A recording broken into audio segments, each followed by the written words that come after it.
Hello to all fans of Naruto Lemon. I will post all Naruto Lemon Yaoi, Yuri, or Naruto Lemon stories only on the Boosty channel because Uncle YouTube condemns this. Therefore, I invite everyone who wants Naruto Lemon content to my Boosty channel. Good luck.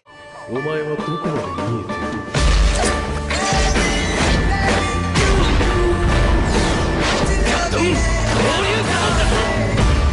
俺死に様か。 So, you're going on a training trip? Bitterness at his unwillingly leaving her alone was evident in her voice. She knew it was foolish and that he was partly doing it to get Sasuke back, but she couldn't help but want Naruto to stay in Konoha. She wanted at least some semblance of a normal life to remain, even if it was Naruto. But still, how could she dream of depriving him of the opportunity to train with Jiraiya of the Sannin, when she herself wasn't that selfish? Naruto nodded, his face still bandaged from his battle with Sasuke. He nodded, looking down at his ramen, and smiled confidently at her. She wondered which had suffered more, his body or his spirit from the battle with Sasuke. His smile seemed dimmer than before, but enough for Sakura to know he was in pain too. Don't worry, Sakura. I'll be back soon and bring Sasuke back. No, Sakura clenched her fist and glared at Naruto, and her remaining teammate nearly jumped out of his seat. Once again, he was trying to take full responsibility, forcing her to step aside to protect her. She was tired of watching his back. I'll get stronger too, and then we'll go after Sasuke. Together. As a team. He turned to look at her. It was a look he'd given her several times before, as if she were the most amazing person in the world. She didn't deserve that look, it made her feel weak, there was no way she could have earned it. Then Naruto smiled at her. Yes, we'll go. Sasuke together, Sakura heard herself say. She felt strange. Very, very strange. Like she'd had 15 cups of coffee before noon. And what's more, she was looking at herself, a confused version of herself. She hoped Naruto was stupid enough to turn into her simply because she didn't want to face the alternative. She looked down and saw orange. She met her own gaze again, horror written all over her face. Naruto? Sakura? They both nodded. For a few moments, silence reigned, as understanding washed over them, the calm before the storm.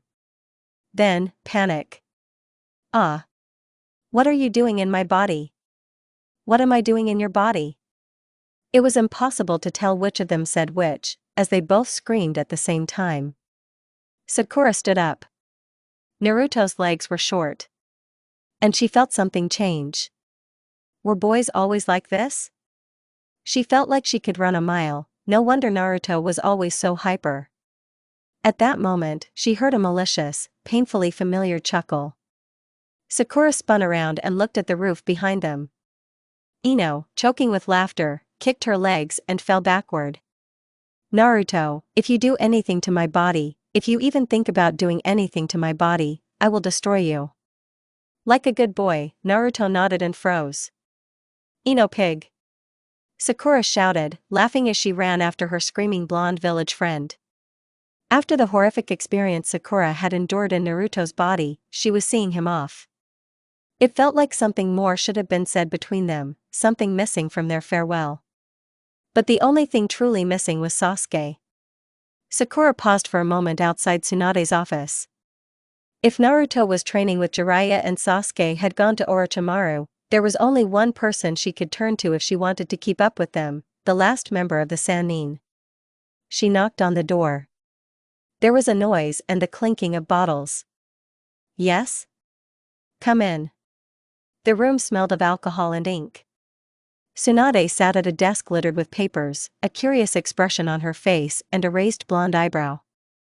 Sakura bowed politely. She wouldn't leave this room until Tsunade agreed to train her. It was the only path she could choose. Lady Tsunade. Ah, Sakura, right? Naruto's comrade? Sakura nodded. That brat talked a lot about you, but what brings you to my office? Sakura steeled herself and straightened up. Adjusting her posture, she stood with unbecoming pride, took a deep breath, and met Tsunade's gaze. She sensed a mouse standing before a dragon. "I'd like you to train me." Tsunade looked puzzled. Whatever she'd been expecting, this clearly wasn't it. Then her surprise turned to amusement. "Why should I consider your request?" "Because when Naruto and Sasuke come back, I want them to finally look at me. I'm tired of depending on them." A nervous sweat trickled down her back. This wasn't what she'd planned to say at all. "I need to become stronger so they can rely on me, not so I'm constantly in their way." Tsunade chuckled and stood up from the table, her heels tapping the floor with each step. "That's why you want me to train you, not why I should train you." Sakura began, desperately trying to find the magic words that would convince Tsunade to teach her. Honesty was her best option. "If you accept me, I will be the hardest working student you've ever seen." "I'm sure you do." Tsunade stood before her, and despite her short stature, she exuded a confidence that made her seem much larger. With a hawk-like gaze, Tsunade studied Sakura carefully, trying to extract as much information as possible. "Becoming stronger than your teammates is all well and good, but what is your ultimate goal?" Sakura gulped in the air, which was as dry as the desert. Her goal was simply to become strong enough to be independent of Naruto and Sasuke. To fight by their side. Sasuke's goal was to become stronger than his brother. Naruto's goal was to become the most powerful Hokage in history. She'd never doubted Sasuke, and now she didn't doubt Naruto either. Which meant her simple goal became much more complex. If she wanted to keep up with her teammates, she needed to. "My goal is to surpass you, Lady Tsunade." "Okay." Tsunade's smile brightened and she clapped Sakura on the shoulders. "We'll begin right now. From now on, you will call me Master." Sakura didn't like this. Shadow clone technique. Sakura blinked. How had she gotten here? Where was this place even? A lightly wooded river meandered along rocky banks, and a cozy inn nestled between two green trees. "Sakura?" Naruto's voice, as always, changed when he was confused. She turned around to see Naruto standing on a rock. What the hell is going on here? The last thing she remembered, she didn't know what she remembered. "What are you doing here and why are you wearing my clothes?" Sakura looked down and found that she was indeed wearing Naruto's clothes. "Oh, I know. You're just a clone trying to prank me. Well, you won't succeed." The ball hit Sakura in the face with such force that it not only knocked her off her feet, but also caused her to spin around twice before landing flat on her back. The whole world screamed in pain. "When I said try to catch it, I didn't mean try to catch it with your face." Sakura heard her teacher's cry from across the clearing, though in reality it was just one ringing in the chorus of pain that tormented her mind. What was that even? Why was she suddenly dreaming about Naruto, especially in the middle of training? It seemed so real, more real than any of her previous fantasies about Sasuke asking her out. It only made the fantasy even more confusing. It was so random that it had no context, no reason for her to even think about it. "Are you giving up already?" Tsunade exclaimed. "Because if that's the case, I don't think you'll ever catch up to Naruto, let alone surpass me." Sakura rolled over onto her stomach and rose from the ground. Blood began to flow from her nose. For a moment, she wondered if Tsunade would be offended if she told her the goals were reversed. "I'm not giving up." "Then get up." She heard the pride in Tsunade's voice. They'd only been training for a week, but Sakura could already feel the progress. She wasn't taking big steps or leaps, but slowly and confidently she was climbing the first rock face toward her goals. Sakura stood up with a groan, wiping the last drops of blood from her nose. Tsunade would no doubt help her deal with this later. Then her teacher threw another ball at her. It would be a long day. Shadow clone technique. Sakura blinked again. It was the same river as before. She was still wearing Naruto's clothes, and Naruto was standing in front of her. But why was she here again? "Take that. Why do you keep trying to prank me? It's not going to work, and it's not funny at all. Besides, you're nowhere near as cute as the real Sakura." Naruto walked over and punched her hard in the shoulder. Sakura barely had time to register another ball flying toward her. She didn't have time to dodge it. Her reflexes kicked in, she caught it with her hands, clutching it to her chest. Had the ball been thrown by a stronger shinobi, it would have been a clean catch. But this ball was thrown by her master. Trying to catch the ball was a bad idea. It caught her and threw her right into a large tree. The crash was so loud she thought she'd broken her spine. At least she managed to get back on her feet. The spine was damaged and bruised, but not broken. When I said catch, I didn't mean it literally. Tsunade shouted from across the clearing. But you get an A for effort. Sakura could only nod, unsure if she could free her hands from the ball. Instead, she gripped it even tighter, refusing to let it move an inch and cause her further damage. Her legs shaking like noodles, Sakura stepped forward. "Thank you, master." Tsunade covered the distance in what seemed like the blink of an eye, catching up to Sakura before she could fall forward. "Okay, I think that's enough for today, now we'll get to the rest of your training." This meant one thing: books, books, and more books. There was even a book about books. Shadow cloning technique. This time, Sakura was ready. The place was the same as before, she was wearing the same clothes. This time, she was going to find Naruto and beat the answer out of him. Only this time, Naruto wasn't alone. "Huh. I just need to make more clones, and then you won't show up," one of the Narutos said, sticking his tongue out at her. Something about him was different from the other Narutos. He must be the original. "Honestly, you should just listen, idiot." Sakura lunged at him, grabbed Naruto by the collar, and lifted him a few centimeters off the ground. "I have no idea what's going on or why I'm here. Or why I keep disappearing. So you better start explaining right now." "Wait, you're not a clone, are you?" Naruto's eyes widened, and a familiar panic washed over him as he realized Sakura was angry with him. "Sakura? What are you doing here? How did you get here? Why do I keep creating you?" Sakura clenched her teeth in anger. Her mother had said she'd ruin her teeth if she kept this up, but Naruto had simply forced her to do it. She should have charged him for the dental work. "That's what I want to know, idiot. Why can't I remember what happened before?" Naruto resisted, kicking slightly. The fact that it was all just a pretense only increased Sakura's irritation. He could easily break free from her grip or call on his clones to help her.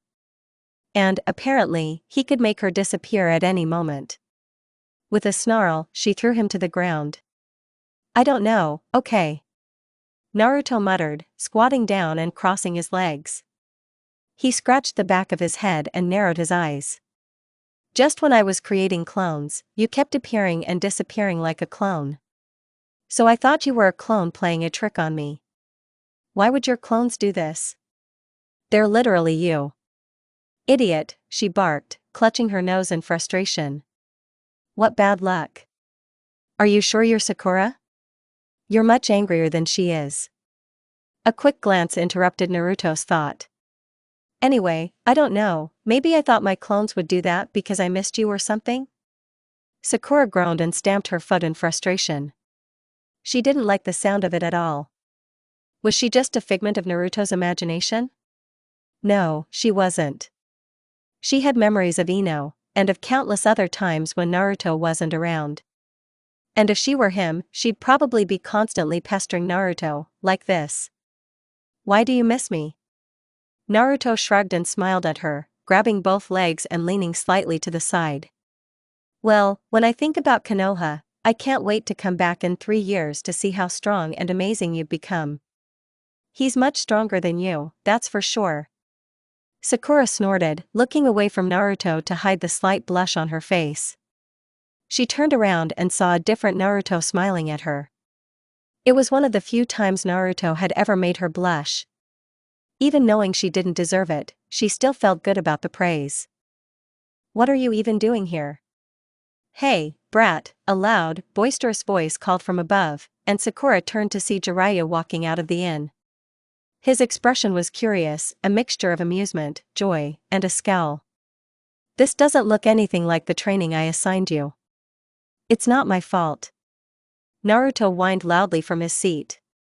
Pointing an accusing finger at Sakura, he stood up and glared at his teacher. She showed up and I got distracted. Jiraiya's face took on a look of pride, and he even straightened up. Oh, so you got a girlfriend? Well, I'm not surprised. You've spent enough time with me, so some of my techniques must have had an effect on you. It was then that Jiraiya truly looked at Sakura, just a fleeting glance, after which the old man frowned. Isn't she your girlfriend from Konoha? What is she doing here, in the middle of nowhere? And wearing your clothes, too. That's what I want to know. Sakura shouted before Naruto could say anything, even covering his mouth with her hand before he could say anything stupid. And I'm not his girlfriend. This statement will remain true until the end of time. Nothing can change this fact, and nothing ever will. Is it as true as the sunrise that Sakura Haruno will never become Naruto's girlfriend? As you say, girl, now do you want to explain what's going on? Jiraiya asked, looking at Sakura and the still silenced Naruto. Are you sure you're not dating? No. Sakura growled, as if she wanted to prove her point. She let go of Naruto and roughly pushed him aside. Look, I don't know why I'm here, but somehow, every time that idiot uses his clone technique, I appear. Jiraiya looked from the other two Narutos standing nearby to Sakura. So, you're the first clone he created? Did he try to dispel you? He got rid of me twice. Sakura cast a dark glance at Naruto. The sudden disappearance of that feeling was strange. She knew time had passed when she returned, but at the same time, she didn't know what had happened in that time. I see, Jiraiya nodded, placing his hand on his palm and thoughtfully closing his eyes. Do you know what the reason is? What would have happened to her if he had known? She would have been nothing more than a clone. If Jiraiya had known the reason and corrected it, would she never have existed? Would she even have known she was gone? Jiraiya ended Sakura's existential crisis with a snap of his fingers. I get it. I know what's going on. Really? Sakura asked, feeling both fear and hope at the same time. Yes, Jiraiya crossed his arms and nodded to himself. What happened? Naruto asked before Sakura could scream. Jiraiya, with his usual flair for the dramatic, opened his eyes and looked directly at Naruto. Strange things happen around Naruto all the time. So this is just another oddity. One moment she stood, staring at the man considered a great ninja, capable of becoming Hokage. The next, she grabbed him by the collar of his shirt and shook him like a flag caught in the wind. What does this mean? How will this help me? He grabbed her hand. And then, silence. The pain distracted Sakura from the book Tsunade had given her. Although, in fact, she hadn't been given it on purpose, the teacher had simply pointed to the wall and said, "Get to work." Now Sakura had to figure out the order in which to read the books. She stared at the page, dimly aware that she hadn't turned it for what must have been several minutes. Her head was in the clouds again. This time it was her own fault, the strange fantasies that had haunted her during her physical training with Tsunade constantly swirling in her head. That's why the last chapter was so much longer than the first two. And also the fact that she was not attacked by her owner. But why Naruto, and why do I always feel like I'm his clone? Sakura leaned back and stared at the ceiling. The orange light of dusk filtered through the windows, casting a dim glow over everything. Her hand touched the plate, no doubt the dinner Shizune had prepared for her. It was already getting dark, she could go home and rest. Or she could do like Naruto and Sasuke and train to the point of exhaustion. Even if it's just reading books. Sakura took a cold bite of her dinner, she still had Shizune to thank for that, and continued studying. I hope this is the last dream I have for a while. Shadow cloning technique. Sakura found Naruto and grabbed him before her vision returned. Did you just dispel my spells? He was wet and dressed in a light blue robe. She was no longer outside, the room they were in was flooded with pale moonlight. Sorry. That was Jiraiya, he wanted to make sure we were telling the truth. Naruto's gaze dropped, and his face flushed even in the dim light. He turned his head sharply to the side, desperately trying not to look at her. She was wearing a blue robe, just like Naruto's. It was loose around the chest. Sakura let go of Naruto like he was a hot potato. Gripping her knees, she glared at the blonde. How much can he see? God, if she wore what he wears, he'd see everything without even having to put any clothes on. You bastard. It's not my fault. Naruto sat up, avoiding a long silence. His face was as red as hers. I just wanted to see if you wanted anything to eat or take a bath. Do your clones usually go hungry? Sakura glared at him. Clones couldn't possibly be hungry. Naruto was just being a perverted idiot. Yeah, and they're incredibly annoying, plus if they get really hungry, they'll disappear. Sakura glared at Naruto even harder, making him feel like an idiot. It wasn't her fault she didn't know how his stupid clones worked. Thanks, but I'm not hungry and I don't feel dirty, Sakura grumbled. Perhaps this was Naruto's elaborate plan to spy on her. He was probably too stupid to realize how easy it would be to see her naked. Sure, but don't you girls enjoy relaxing in the bath or something? I promise I won't peek, honest. He started promising again. But he wasn't wrong, the bath really did sound tempting. Sakura sighed as she felt the bathwater envelop her body. It was so pleasantly warm and fragrant. Several candles lit around the edges of the tub provided a calming glow. No doubt Naruto had gone the extra mile for her. Overall, it was a great way to win her over, all things considered. Hey, Sakura? Naruto's voice came from behind the door, clear as a bell. Sakura sighed differently, this time much more heavily than the one she'd let out just moments ago. She supposed she'd only be able to truly relax once they figured out what was going on. What happened, Naruto? I just wanted to ask how you were doing and see if you remembered anything else. She could practically hear him fidget, no doubt panicked at the thought of talking to a naked girl. Sakura pulled her knees to her chest, rested her head on them, and stared in the direction of Naruto's voice. I don't quite remember. I remember your promise, and I remember you coming back wounded, but after that, everything gets kind of hazy.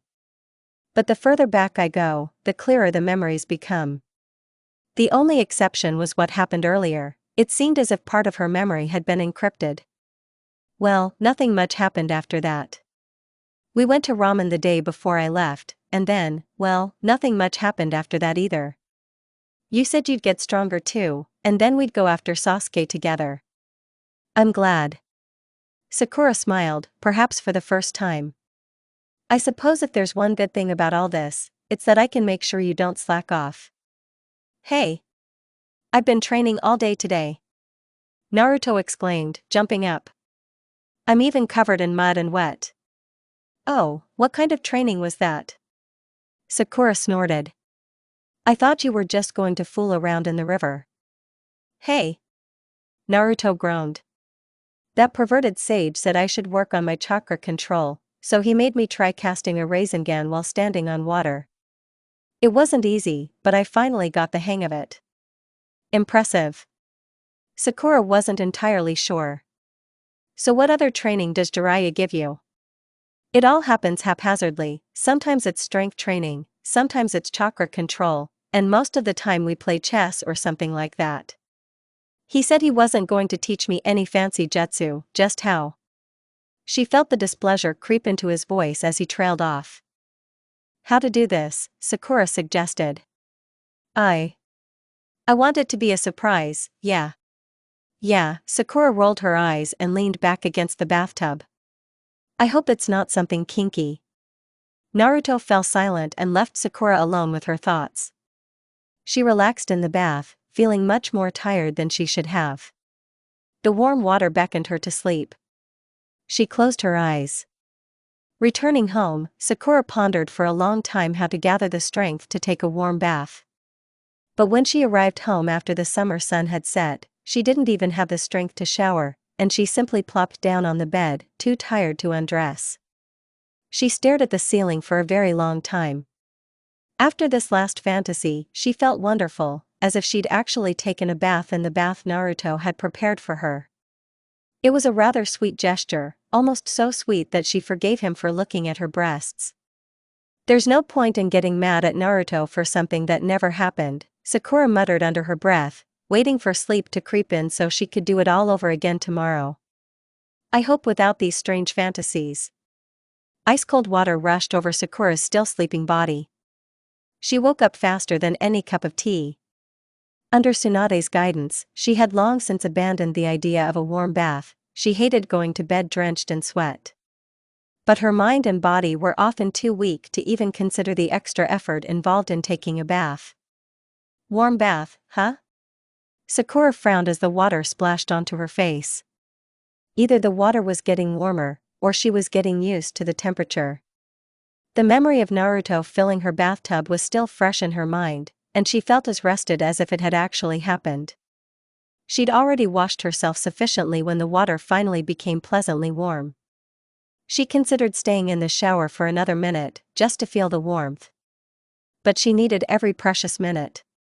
Sakura looked down the path leading to the Hokage Tower. The first rays of the rising sun barely illuminated the stone faces of the Hokage.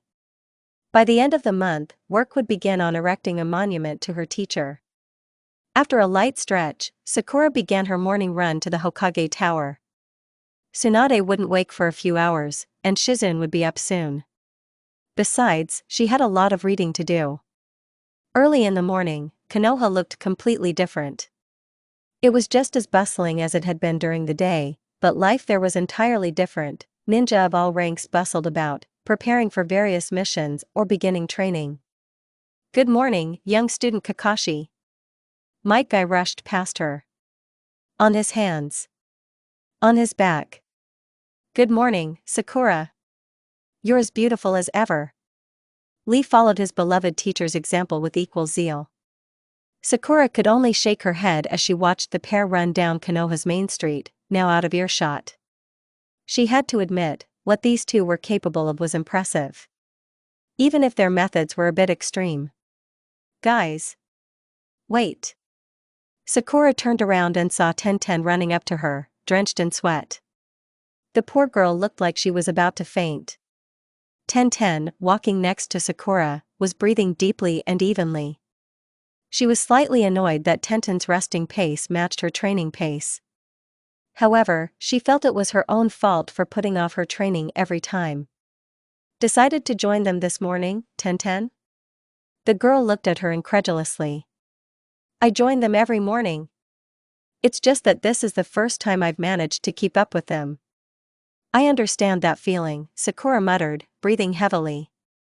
Tenten must have heard the bitterness and regret in those words as she stepped away from Sakura.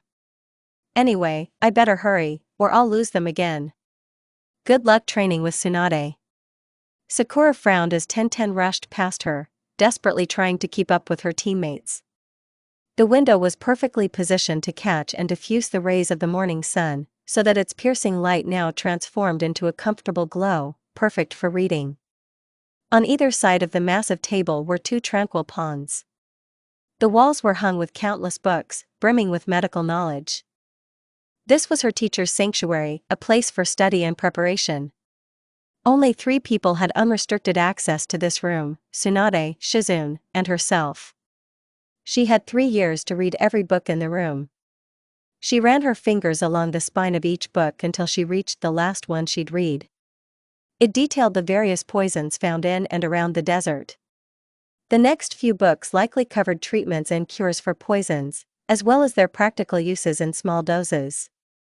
Determined to finish at least 2 books by the time she went to find Tsunade for training, Sakura set to work. She devoured the information, this time grateful for her large forehead and love of books. Who would have thought being a bore would be useful? Turning the last page of the book, she realized it was time to turn to her teacher for more targeted training. Her muscles were still sore from yesterday's training. In fact, she was almost certain they were sore even from her first training session with Tsunade. Everything else only aggravated the pain, until every muscle ached with a dull ache. With a hint of determination on her cheeks, Sakura stood up and returned the book to its place, trying not to look at the entire wall but instead focusing on the next book in the row. Keep your goal in mind, but focus on what's in front of you. She opened the door and found herself face to face with her mistress. The proximity was so great that Sakura nearly fell backwards trying to avoid colliding with her. However, Tsunade wouldn't have budged even a bit if Sakura had crashed into her. "Ah, there you are, Sakura, how's your reading going?" Tsunade's heels clicked on the stone floor like the thunder of an approaching storm. Sakura grimaced, bracing herself for the undoubtedly grueling training Tsunade had planned for her. "Yes, I managed to complete the first volume of the desert poisoning research." "I see," Tsunade muttered and walked over, picking up a volume from the shelf. "What do you think about the oleandernarium case?" "That confused me. Oleander does cause cardiac arrest, but it doesn't cause pulmonary paralysis or motor weakness." This piqued Tsunade's interest. Even her teacher's face broke into a smile. Not wanting to lose momentum, Sakura continued, grabbing a book on poisonous plants. "I think the report was referring to monkshood. Its symptoms include cardiac and pulmonary paralysis, which under certain conditions can cause cardiac arrest." She handed the book to Tsunade, pointing to the article on monkshood. "Impressive," Tsunade smiled and put the book back. "But what if I told you that the person who wrote it actually thought the poison was from oleander?" Sakura frowned and put a finger to her lip. "Then they probably misdiagnosed it. If they'd checked to see if it was aconite toxin, the patient probably would have survived." A dark glint appeared in Tsunade's eyes, sending a chill down Sakura's spine. "What if I told you I wrote that report? Then?" Sakura trailed off. Could she really say her teacher was wrong? That the one who taught her had made such a mistake? No, she could. If she was going to surpass Tsunade, she needed to correct the mistakes her teacher had made. "Then I still believe you misdiagnosed her."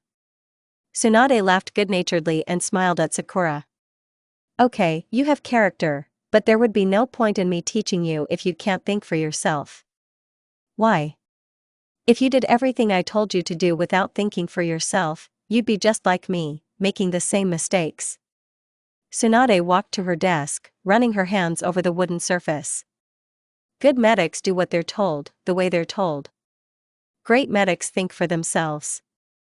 Sakura's cheeks flushed at these words. "So you think I'll be a great medic?" Her mentor's gaze spoke for itself. Tsunade reached for the table, pulled out an inkwell and brush. "So, I believe the time has come for you to master my ultimate jutsu." "Wait, what?" Sakura rushed forward and stopped right in front of Tsunade. Her heart was pounding from the praise, and now also from the realization that she was about to master some kind of advanced technique. "Are you serious? We barely even figured out the mystic palm technique."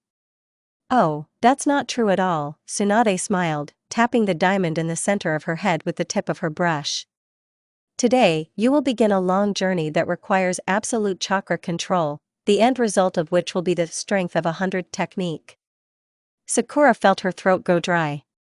The seal was the source of Tsunade's immense physical strength. "Okay, what do I need to do?" "First, stand still." Tsunade dipped her brush into the ink. The ink felt cooler than she expected as she applied it directly to the center of her forehead. Infused with Tsunade's chakra, these simple movements formed a perfect diamond. From there, she began drawing a thick, straight line down Sakura's cheek.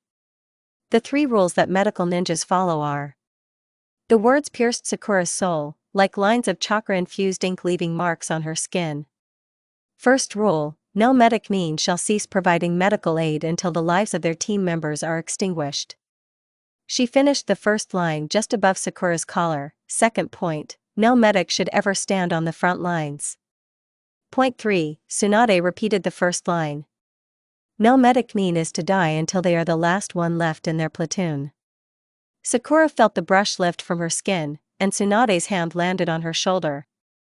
The fourth and hidden condition: only those medical nin who have mastered the strength of 100 technique from the ninja art, creation and rebirth are authorized to override the aforementioned laws. A chill ran down Sakura's spine.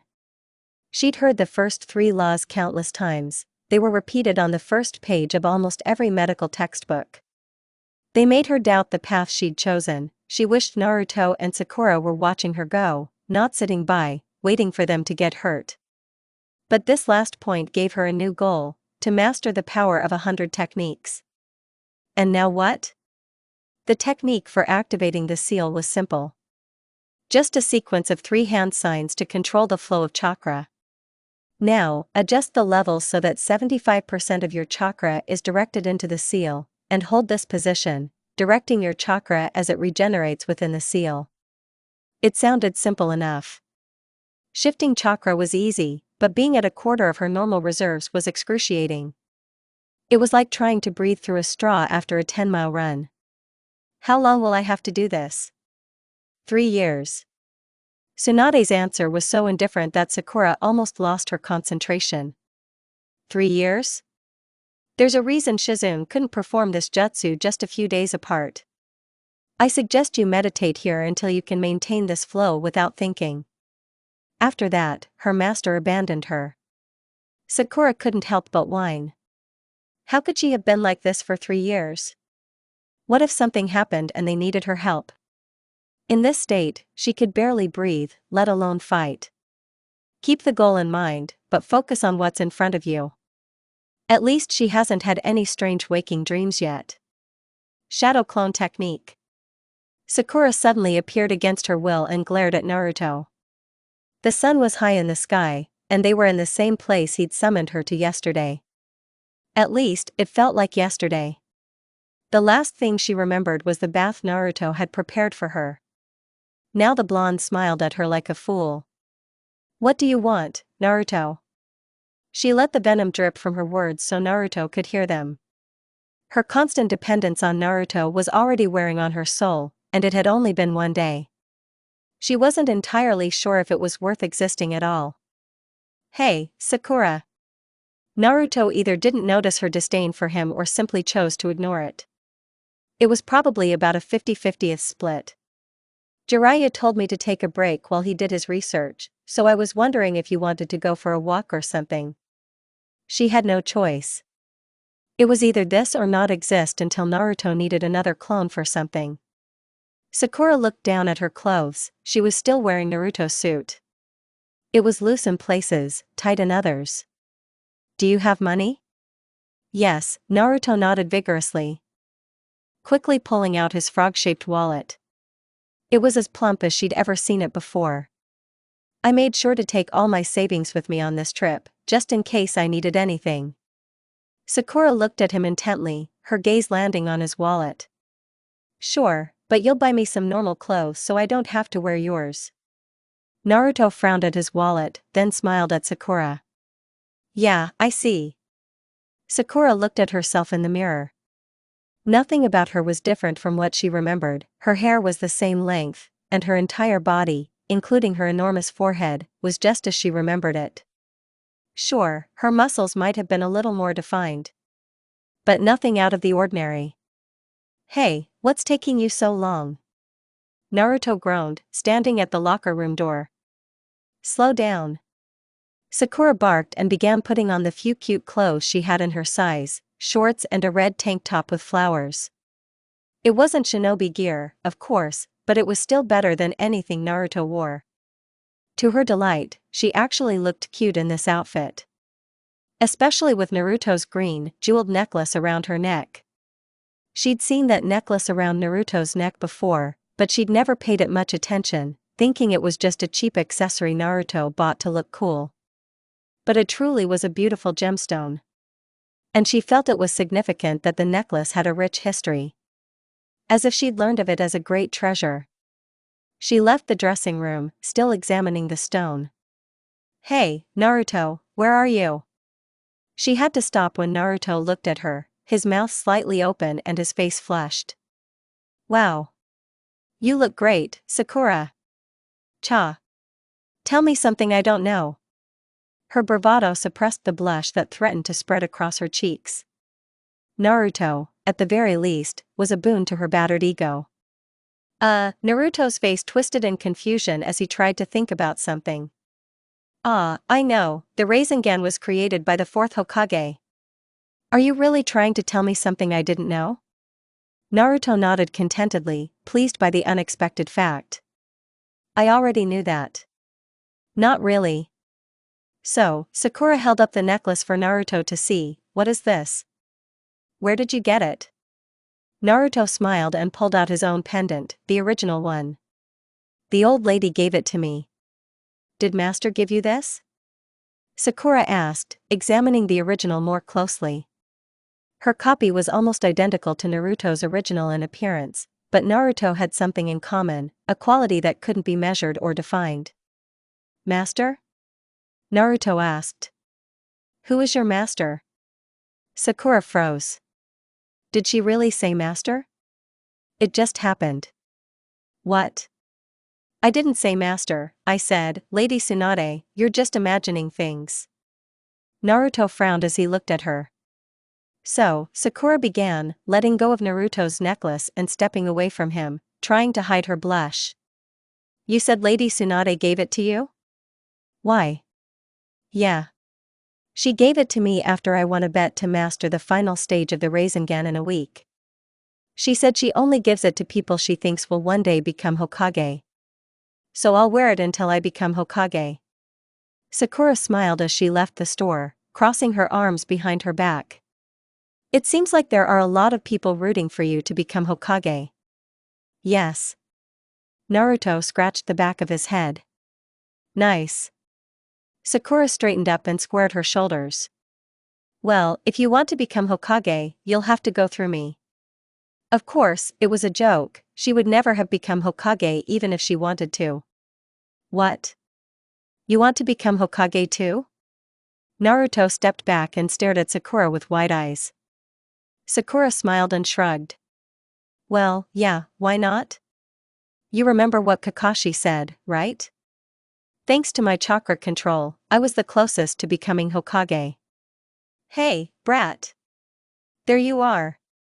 Before Naruto could respond, Jiraiya ran up to them, a desperate look on his face. Get your things, we're leaving right now. Yeah, why? Naruto groaned. Don't ask questions, brat. Jiraiya walked up to Sakura and tapped her on the forehead. The last thing she saw was a crowd of loving old ladies walking down the street in droves following Jiraiya. She nearly lost control of her chakra flow when the last dream suddenly appeared in her mind. But she managed to correct the error with renewed effort. The effect also brought her out of her deep concentration. For the first time, she felt the pain of sitting on hard stone all day and the hunger from missing lunch. It felt like her mind had suddenly split into two parts, the conscious part, aware of everything that was happening, and the subconscious part, still controlling the flow of chakra. Sakura carefully released her grip on the chakra, ready to take it back the moment it weakened again. The stream continued unabated, flowing steadily along the shallow rut of her consciousness toward the seal. Taking a deep breath, Sakura stood. The room was now dimly lit, immersed in the shadows of the approaching evening. Oh no, did I make you lose your concentration? Shizune said, entering the room. The steaming tray of food made Sakura's mouth water. She honestly hadn't heard Shizune open the door. I just brought you some food in case you were hungry. No, not at all. Sakura shook her head. I think I get it. A look of disbelief crossed Shizune's face, but the polite woman managed to contain it with a worried smile. Are you sure? Do you want me to check? Can I eat first? Shizune nodded and placed the tray on Tsunade's desk. She placed her fingers on Sakura's forehead, where the chakra gathered, and on both temples, tracing Sakura's chakra network. She gasped. You really did it, you're amazing, Sakura. It took me weeks to establish chakra flow while walking, and Tsunade said it took her days, while you only needed a few hours. No wonder my mistress has such high hopes for you. Sakura blushed, partly because of Shizune's compliment, but mostly because she realized half the plate was already eaten. What happened to your soul mark? If that's okay with you. Shizune sighed. Don't worry, I'm not upset anymore. I just couldn't continue, even after I established the flow. Without my help, the slightest change in my chakra would send it out of control. I nearly died on my second try. Since then, I've decided this technique just isn't for me. Ah, I see, Sakura muttered, taking another bite of food. It was impossible to respond to that without seeming indifferent. By the way, thanks for the food. Please, we students must stick together. Shizen smiled and hugged Sakura tightly by the shoulder. Now, I need to inform Tsunade of your progress, you'll have a busy day tomorrow. Sakura groaned. Are you saying I have to train like this? Don't worry, the first day will be the hardest. Why did she feel like Shizen was lying? This isn't going to be some kind of motivational program where you're going to tell me the second day is the hardest, then the third, then the fourth, until you get to the 81st day. I'm used to that, right? What? No, how do you know? Shizune couldn't hide her embarrassment as she waved her hands. Sakura smiled. We read the same book, Holes, right? Shizune frowned and hung her head in shame, much like Naruto did when he realized how stupid he was being. Or at least, in one of the few moments he actually felt embarrassed by his own actions. Yes. Hey, did Lady Tsunade give Naruto a necklace? She'd been wanting to ask ever since Shizune entered the room. The dream seemed so real. She knew Naruto had a necklace, but her teacher hadn't given it to him. It was probably just some cheap souvenir. She gave him her grandfather's necklace, Shizune said with a slight smile. Partly because he won the bet and was able to complete the Rasengan in a week, and also because she believes he will one day become Hokage. Just like in her dreams. Naruto must have told her about it, and she'd forgotten. Yes, that's right. He seems to make all sorts of people believe in him. Shizune nodded in agreement. And you? Do you believe in Naruto? Yes, Sakura answered without hesitation. I suppose so. However, the thought of becoming Hokage was only just beginning to dawn on her mind. The early morning on the training ground was tranquil. The rising sun warmed her body, while the cool morning air and the damp, dew-covered grass cooled her equally. The combination of warmth and cold soothed her aches. Well, everything. It had been a week since she'd started channeling her chakra, and she still felt. How the hell was she supposed to do something like this? Shizune was barely 15 minutes into what she'd described as a light morning workout. Come on, Sakura, this isn't what Naruto does in the morning. Or at least, what she imagined him doing in the morning. For the past couple of days, her dreams had been boring, watching Naruto in the morning, waking Jiraiya, hearing some excuse or general orders, and watching Naruto continue his training.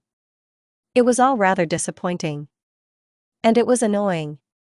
In her dreams, she imagined Naruto summoning her, and she'd have to hide behind a tree, or, if he remembered to summon her near a building, find a safe place to change out of Naruto's clothes and into her own. Sakura tiredly ran a hand through her sweat-soaked hair, noticing she'd soon need another haircut. With a groan, she pushed herself off the pole and continued training. She still had time before Tsunade woke up. Shadow clone technique. Sakura glared at the grinning blonde, who was overly happy to see her. He looked like an overzealous puppy, happy just because he was happy. She wouldn't let him infect her with his happiness. She was going through an existential crisis. Good morning, Sakura, Naruto said, handing Sakura her clothes. She nodded at him in greeting, her clothes feeling softer than before. She looked Naruto up and down, and he just smiled at her. Did you wash my clothes? Naruto nodded, clearly pleased with himself. Yeah, you said they were dirty yesterday, so I washed them. The very idea of Naruto touching her clothes every day still felt foreign and disgusting. Sure, it was better than him just leaving her clothes on the floor and forcing her to wear his. But this was Naruto. And now he'd washed her clothes. Like they were lovers or something. It was just wrong. Thanks, I guess. Now turn around and close your eyes. Naruto complied, covering his eyes with his hands for added security. Sakura ran to a large tree and glared at Naruto's back to make sure he wasn't trying to peek. She really should have trusted him more, he hadn't tried anything yet. Especially considering the delicacy of her situation. Okay, Naruto, you can turn around now. She closed the distance between them and shrugged helplessly. It was time to get back to the boring business of watching Naruto train. She hardly had time to train as a clone or do anything even remotely useful. What are you doing today? Why did it sound like she was about to ask him out? It was Naruto. Are you too? Naruto shrugged, frowning. That perverted sage wants me to work on my chakra control a little on my own. But he'll be back. Sakura groaned, rubbing the bridge of her nose in irritation. What the hell is Jiraiya doing? How is this going to help Naruto become strong enough to bring Sasuke back? He just abandoned the boy to his fate. That's what they did at the academy, and it ended so well for Naruto that he failed all 3 tests. It would be better if she trained Naruto herself. At least he would have some kind of mentor. Even if he was technically stronger than her, she could think of a way to make Naruto stronger. Hey, Naruto. She couldn't believe she was about to do this. What was she even doing? Naruto always listened attentively when she explained things. If Iruka had any common sense, he would have made her train Naruto at the academy. How about I train you? What? How can you train me? Naruto was struck by her weakness. The fact that she was truly weaker than him in almost every way, and yet she was offering to train him. Bravado reigned. You think I'm not good enough? What? No. That's not what I meant, Sakura. Shut up, Naruto, Sakura growled, taking a step back. Her entire body was agitated. She was ready to fight and prove her worth. Just like she had against Ino. Sure, she might be weak. But she would show Naruto what she was capable of. We're going to spar. So get ready. 3. She assumed a fighting stance. Wait. Naruto shouted desperately, trying to take off his jacket before they started. 2. Her mind cleared, her muscles tensed with a strength she hadn't felt before. Naruto assumed his fighting stance, looking unsure of the situation. 1. He took a deep breath to calm himself. Naruto's footwork was sloppy. She had a longer reach than he did, more strength and endurance, and faster air speed. One hit on her could end the sparring match. Forward. Her plan of action was ready. Bursting into battle, you catch Naruto before he can prepare, aiming for his right leg, throwing him off balance. Then you deliver an open palm strike to his chest, swinging your arms. Grabbing his wrist, you use the momentum to throw Naruto to the ground. Dodge the counterattack. It came faster than expected, forcing you to overexert yourself and go on the defensive. Dodge the right hook, dodge the high kick, and switch to a low kick. Counter with a knee to the face. Take advantage of the moment while Naruto is stunned. Left hook. Suddenly, they've forgotten about Naruto's stamina. A strong blow, pain. Nothing. Sakura placed her hand on her cheek where Naruto had struck her clone in his sleep, feeling a pain along her jaw. Just as quickly as it had appeared, the pain disappeared, leaving only the aches and pains of that morning's training. Even in my dreams, I can't defeat Naruto. With each passing day, it became increasingly difficult for her to believe they were just dreams. They seemed so real as any of her memories. And they were all the same, never the same from day to day. Nothing in the psychology book she was looking at offered any clues as to what made dreams different. But they were not meant to be arranged in a particular sequence, not as a coherent retelling of one day. Besides, what kind of crazy idea is this, training Naruto? They were completely different shinobi. He had a huge chakra reserve and the cunning of a typhoon. She had the grace of a hummingbird and chakra reserves. How can I train Naruto? Realization, like a shard of freshly mown crust, revealed a fading memory. Long ago, when they were in the waves on their first real mission, Naruto had turned to her for help. He had asked her to help him become stronger, because she could do what he couldn't. What was it Iruka said about heaven and earth? That to become a strong shinobi, they needed balance. Naruto was the earth, she was the sky.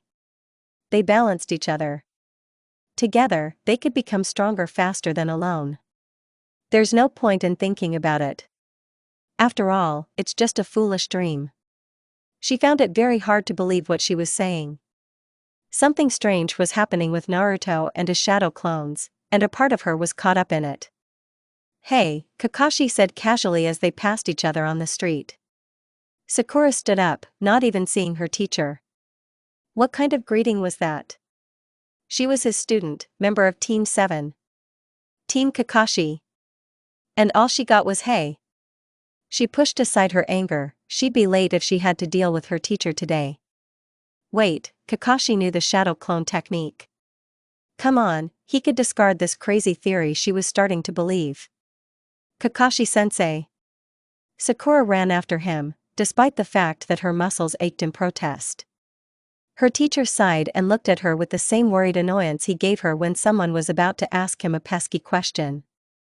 He usually looked at Naruto like that when her teammate pestered him for a new jutsu. What's wrong, Sakura? Is there something wrong with the shadow cloning technique? Kakashi blinked. He'd no doubt been expecting idle chatter, or perhaps a request that required more energy. Weird? What do you mean, weird? Sakura brushed a strand of hair behind her ear and shrugged. Well, that's not what Naruto uses them for, they can't just be a distraction or to overwhelm an opponent.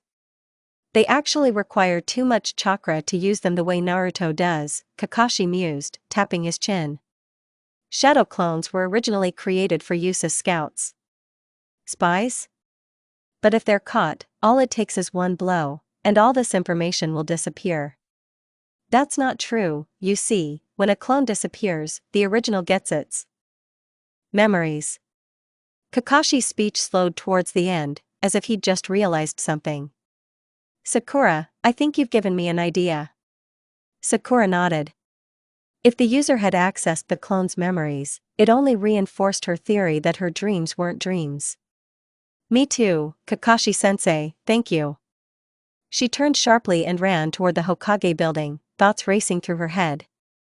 If the original had gained memories, then it was logical to assume she would also gain her clone's memories. But not in the way Naruto had summoned her clone. She was the original, and he was its copyist. No, this still doesn't make any sense. Sakura pushed the thought aside and ran down the last street to the Hokage's office. Shadow clone technique. Naruto stood before her, clutching his nose, which was bleeding. Sakura felt a slight sense of pride at the wound she'd inflicted on Naruto. Serves you right, I managed to land 3 hits before you could. So, are you ready to let me train you? I didn't think you were weak, Naruto croaked, trying to contain the blush streaming down his face. I just wanted to know how you were going to act. His words were cut off when a bubble of blood burst from his nose. Sakura rolled her eyes. Here, let me see. Without thinking, Sakura took Naruto's face in her hands and turned it to get a better look at the damage. Then her hands moved automatically to his nose and began healing it. She knew what she was doing. She was fixing Naruto's broken nose. But how exactly, that was another story entirely. She'd never learned how to do this. She'd never done it before. For a few moments, she was silent, simply watching as she fixed Naruto's nose. I didn't know you could do that. Naruto rubbed his nose to make sure everything was secure. Sakura stared at her hands in confusion, as if they weren't her own. What the hell was going on with her?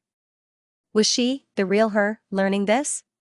Why didn't she understand what was happening? She looked at Naruto and nodded. I didn't understand either.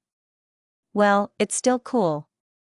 Naruto grabbed her hands and started shaking them up and down, jumping up and down. You're just like old lady Shizune.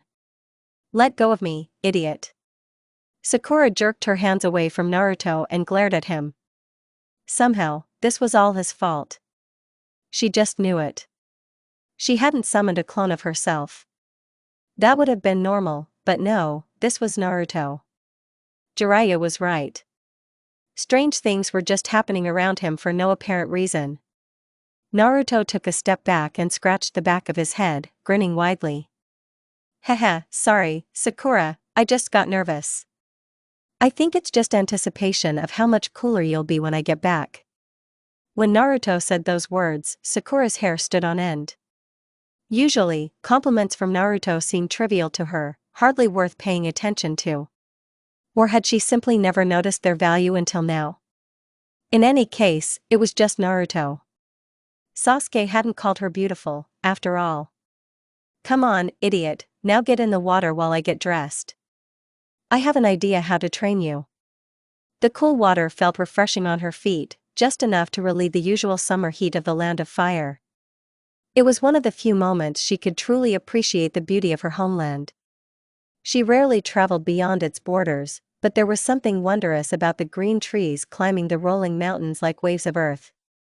Stretching to her full height, enjoying the warmth of the sun and the coolness of the river, Sakura sighed contentedly. Then she looked at Naruto and frowned. He stood shirtless, looking at her and smiling.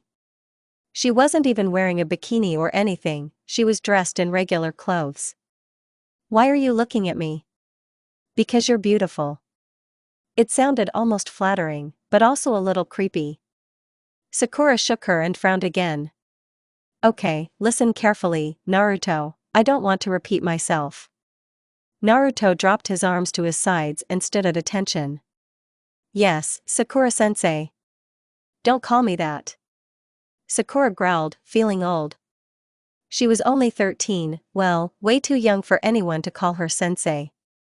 By the way, do you know how to keep the water flowing so it can keep up with her? Naruto nodded.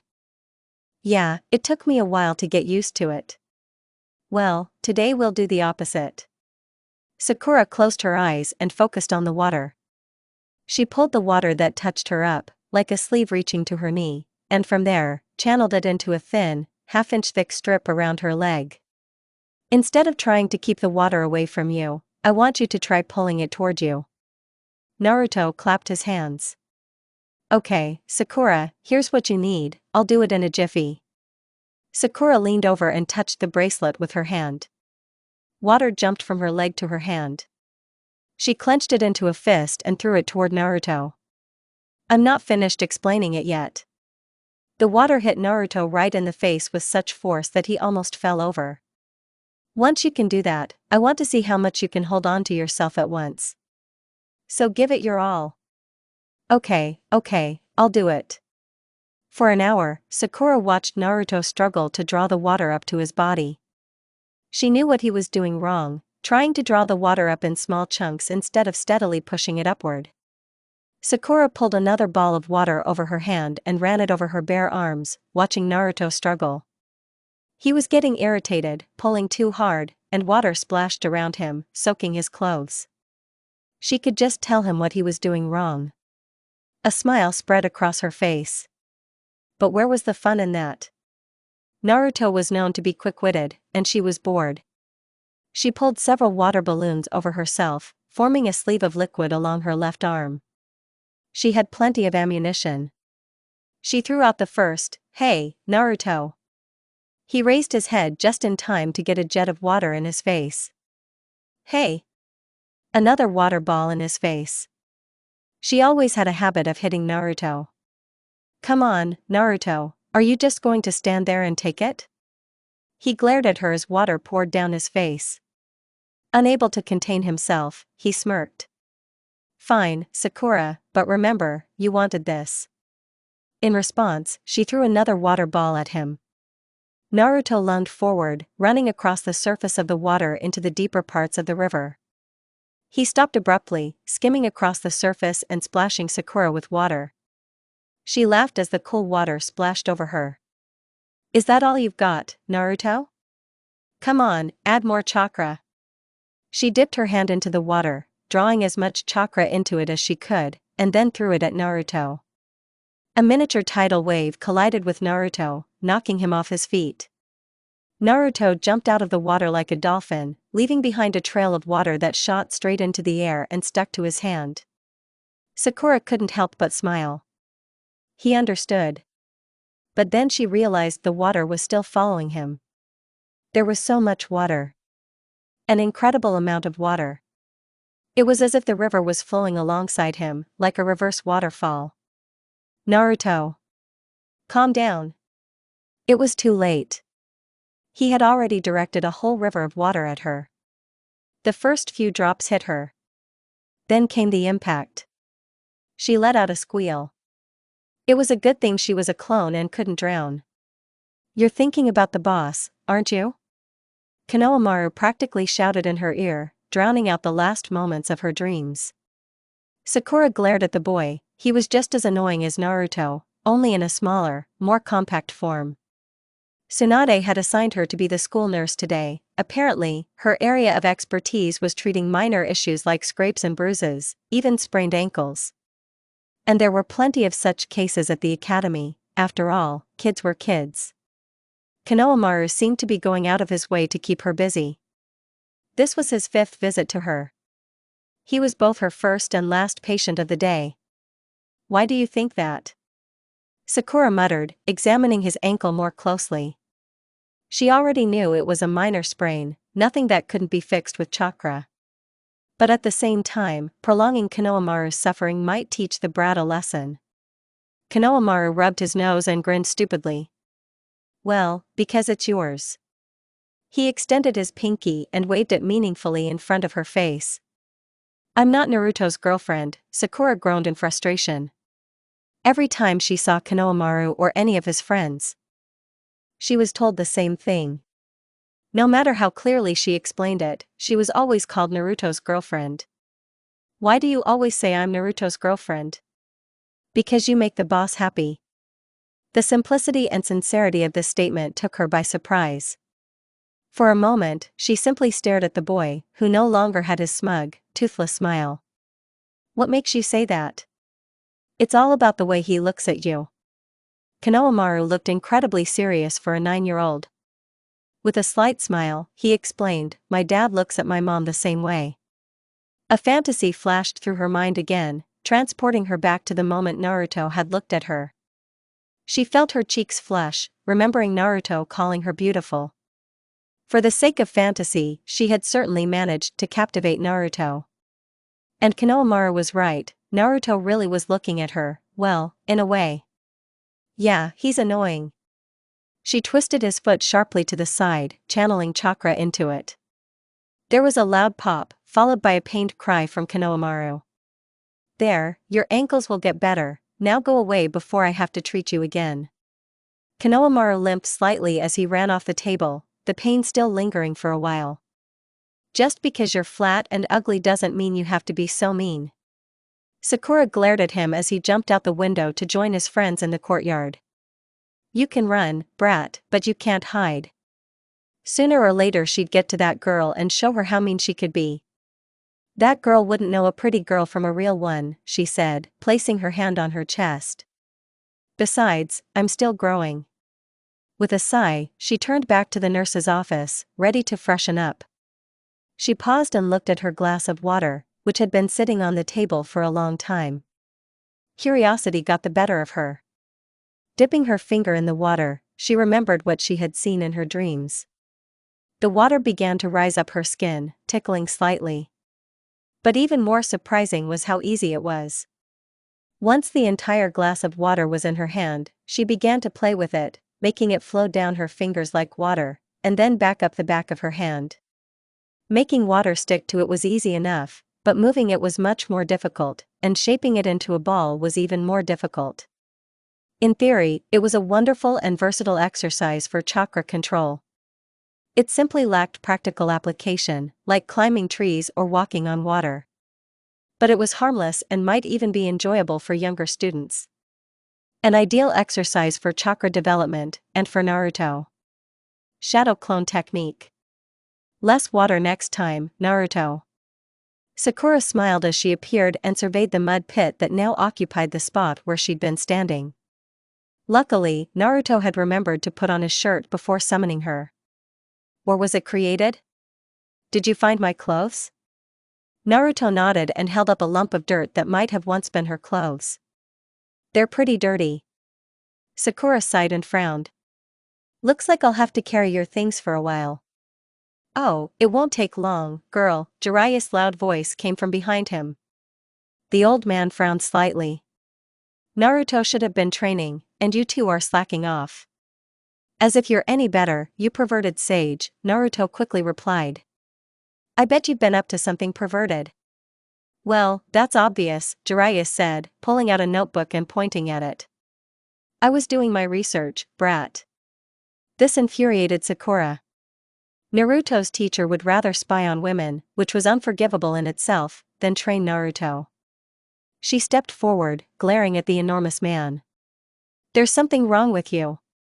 You tell Naruto what to do, and then you just leave him to his own devices. This is exactly what he went through at the academy. And he failed his exams 3 times. Naruto's an idiot. He needs help. Jiraiya looked back at her, not retreating an inch. Naruto, stay here and dry off, girl, come with me. Once they were a safe distance away and Naruto couldn't hear them, Jiraiya began, look, I know you're just trying to help your boyfriend. This is not my boyfriend. But you're not helping him the way he needs it. Sakura frowned as she followed Jiraiya. Oh, how do you like that? Jiraiya turned to face her and placed both hands on her shoulders. Naruto has an amazing ability to think quickly and come up with innovative strategies during a fight. That's exactly the skill I'm trying to develop here. I'm trying to teach Naruto to figure things out on his own. How is this any different from what happened to him at the academy? Sakura didn't believe it. In her opinion, Jiraiya was just a lazy pervert. However, he was a Sannin and trained the 4th Hokage. It's simple, I'm pointing him in the right direction, Jiraiya said. Believe me, I know what I'm doing seems strange. And it might not help right now. 3 years isn't enough to properly train him. I need to lay the foundation that will help him grow and become much stronger. Sakura frowned. In a way, it made sense, Kakashi had trained them as a team, too. But something still felt off. She'd given Naruto directions while she was there, and he'd figured it out on his own thanks to her. Just like during the wave. With all due respect, Lord Jiraiya, I will continue to assist Naruto. He couldn't punish her because she was a clone. While the very thought of knocking on Tsunade's door had previously sent a wave of fear and nervousness through Sakura that had made her palms sweat, now she didn't have the reckless courage that would have allowed her to simply walk into the Hokage's office. Several months passed, but now most ninja knew her as Tsunade's student. While this didn't earn her respect or admiration, nor any real power, it allowed her to come and go from Tsunade's office as she pleased. On the rare occasions when Tsunade didn't want to see her, a cursory glance was all it took, and Sakura would try to return later. But this time, she found her teacher in an empty room, grumbling over some document. Sakura stepped right in front of Tsunade, and after the woman didn't notice her for a moment, Sakura coughed softly. Teacher?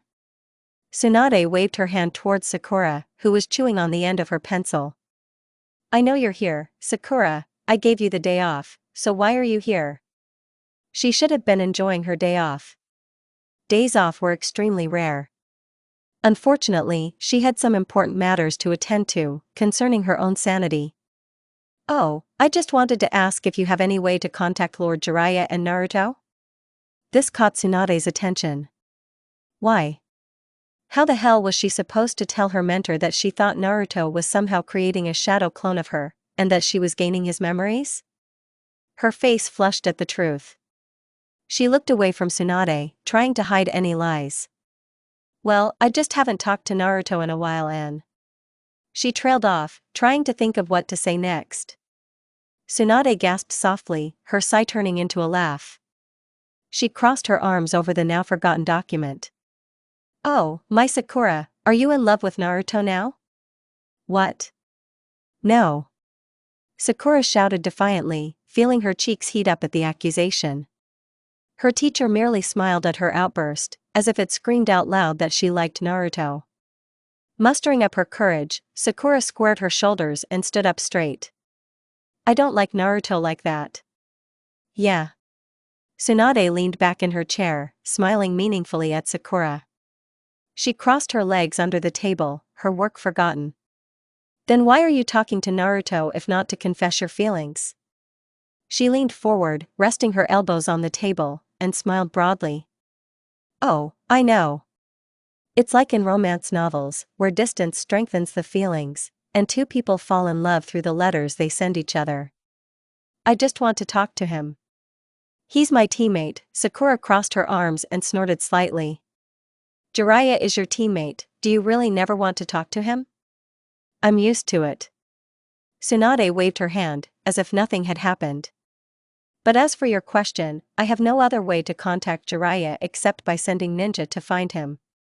What if there's an emergency? Or something happens here and they have to go back? What if Naruto gets hurt? She was grasping at straws. Tsunade laughed softly, her brown eyes flickering with deep tenderness and amusement. Sakura, if the village were attacked, Jiraiya would be the first to know. He's developed a knack for showing up where trouble starts. And I know what's going on too, I get updates every few weeks. And nothing strange is happening? She took a step forward, placing a hand on her heart. Was there really no mention of Naruto creating a clone of her? If there was, why didn't Tsunade say anything? Nothing unusual, Tsunade replied calmly and evenly. She reached into the table and pulled out a small scroll. What's got you so worked up, Sakura? Sakura shifted from foot to foot. Great, so nothing special happened, she sighed, resigned to the truth. Or at least part of it. Well, lately. Ever since Naruto left. I've been having dreams. 2 or 3 a day. About Naruto, and they're bothering me. Ah, Tsunade smiled, placing a hand over her heart in mock passion. Young love, it's so wonderful. She cut off any objections by throwing the scroll at Sakura. This is Jiraiya's latest message, you can look at it if you want. Nothing out of the ordinary, just a report on Naruto's progress and a few bits of information he's gathered. Sakura nodded and had no idea what the scroll said. It looked more like a love poem than a proper report. I think you gave me the wrong scroll, this one looks more like a love letter or something. Tell me, Tsunade leaned back in her chair so the armrest was up to her elbows. But no, that's just Jiraiya encrypting his messages to me, but believe me, Sakura, nothing strange is happening. Naruto is making progress. Good progress, even, something about new ways of training that brat. But there was nothing strange that Jiraiya would mention. Sakura was overcome with relief. It turned out that her clone helping Naruto train wasn't real. It was all just a figment of her imagination. So she had nothing to worry about. Except that she was constantly haunted by strange fantasies about Naruto. What was wrong with her? Anyway, take a rest today, your real training starts tomorrow and you need to get a good rest. Sakura wanted to cry. Real training? What had they even been doing up until now? Yes, master. You need to make sure you're strong enough to keep your new boyfriend in check, right? He's not my boyfriend. However, Tsunade corrected with a sly smile, it's written all over your face. You just can't get Naruto out of your head, can you? It's all because of her strange dreams. What about you? I saw you staring at Jiraiya's picture, thinking no one was looking. The older woman blushed, her eyes widened, she looked much younger. A quiet chuckle sent shivers down Sakura's spine. You really should rest, my dear student. I've got a busy day planned for you. Sakura quickly left the room. So Jiraiya's progress reports didn't mention my clone? Even though they were encrypted. Sakura paused before the stairs. But she didn't know that. Jiraiya had given her a love poem, that was true. But why was Naruto's report encrypted? Sure, he was the Sannin student, but her own progress had been evident from day one in several small villages. Several delegations had referred to her as the Hokage's apprentice, Lady Tsunade. So why were Naruto's successes hidden? Sakura sighed and shook her head. No, it's probably just Jiraiya doing that. He's our top spy. After all, she was talking about Naruto. Shadow clone technique. Naruto smiled at her, dressed in a light blue summer yukata. They were both wearing clothes from a variety of stalls. The confused seamstress stood there, stunned, looking at her and Naruto as if they had grown an extra head. What happened, Naruto? He was late for training. Where are we? Oh, we're in Koibito town and there's a festival going on and the perverted sage said to take the day off and have fun and I was wondering if you wanted to go to the festival with me? Naruto said breathlessly. Like on a date? Sakura asked, raising an eyebrow, a clear sign of danger. Naruto would undoubtedly miss it. Her blonde companion's eyes widened, as if nothing of the sort had ever occurred to him. He scratched the back of his head nervously. You don't mind? I mean, you. A clone, not the real Sakura, a fake? Sakura blurted out with unexpected annoyance. Wait, no, annoyance. She was. I wanted to say that I'm in love with Sasuke. Oh. Sakura frowned, tearing her gaze away from Naruto. She didn't even think about Sasuke, because Naruto was always there, demanding her attention. Only a few times, when she was alone, did her thoughts return to Sasuke. Oddly enough, the memories of him weren't as painful as before. She closed her eyes and felt her heartbeat. It was a small consolation that she was at least alive and real. Considering the fragility of her body and the direct dependence of her existence on Naruto's whims, she needed a distraction. Okay, sure, I'll go to the festival with you. Naruto's face lit up like the sun. But just as friends. Not on a date or anything. The smile on his face didn't fade. He gestured with both hands toward the seamstress, who still looked very confused. Well, this lady owes Jiraiya some favors, so she'll lend us some of her yukatas for the day. As the woman tried on a simple pink and red yukata that perfectly matched Naruto's blue dress, Sakura couldn't help but smile. This evening promised to be fun. She turned to Naruto, his necklace fluttering around her neck like the centerpiece of her dress. She hadn't felt this beautiful in so long. Not since that day when Sasuke had been benched, and the memory made her heart pound. Well, what do you think? It suits you very well, Sakura, Naruto half mumbled, looking at her. He said the words as if they were the absolute truth. I really like your hair, you look great in a ponytail. Sakura raised her hand to her hair and tugged at her small ponytail with a smile. She'd decided to keep her hair short so no one could use it against her. This was her first step toward becoming a ninja. Thank you, she gave him her usual smile, brushing a strand of hair behind his ear. He fidgeted and blushed under her gaze. She'd tried to imitate that look on Sasuke several times, but he'd never noticed. But the realization that that look could have an effect on Naruto was wonderful. That's when she realized something was wrong. Naruto, you're taller than me? They stopped in the middle of the road, and Naruto looked at her like a confused puppy. Then his smile widened. Yeah, I guess I look a little bit like her, but just a little. How could she not have noticed it before? Sure, the last time she checked, she was only an inch taller than him, but she should have noticed that he was now just a tad taller than her.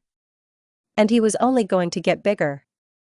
Great, I guess I'll just have to stop calling you shrimp behind your back.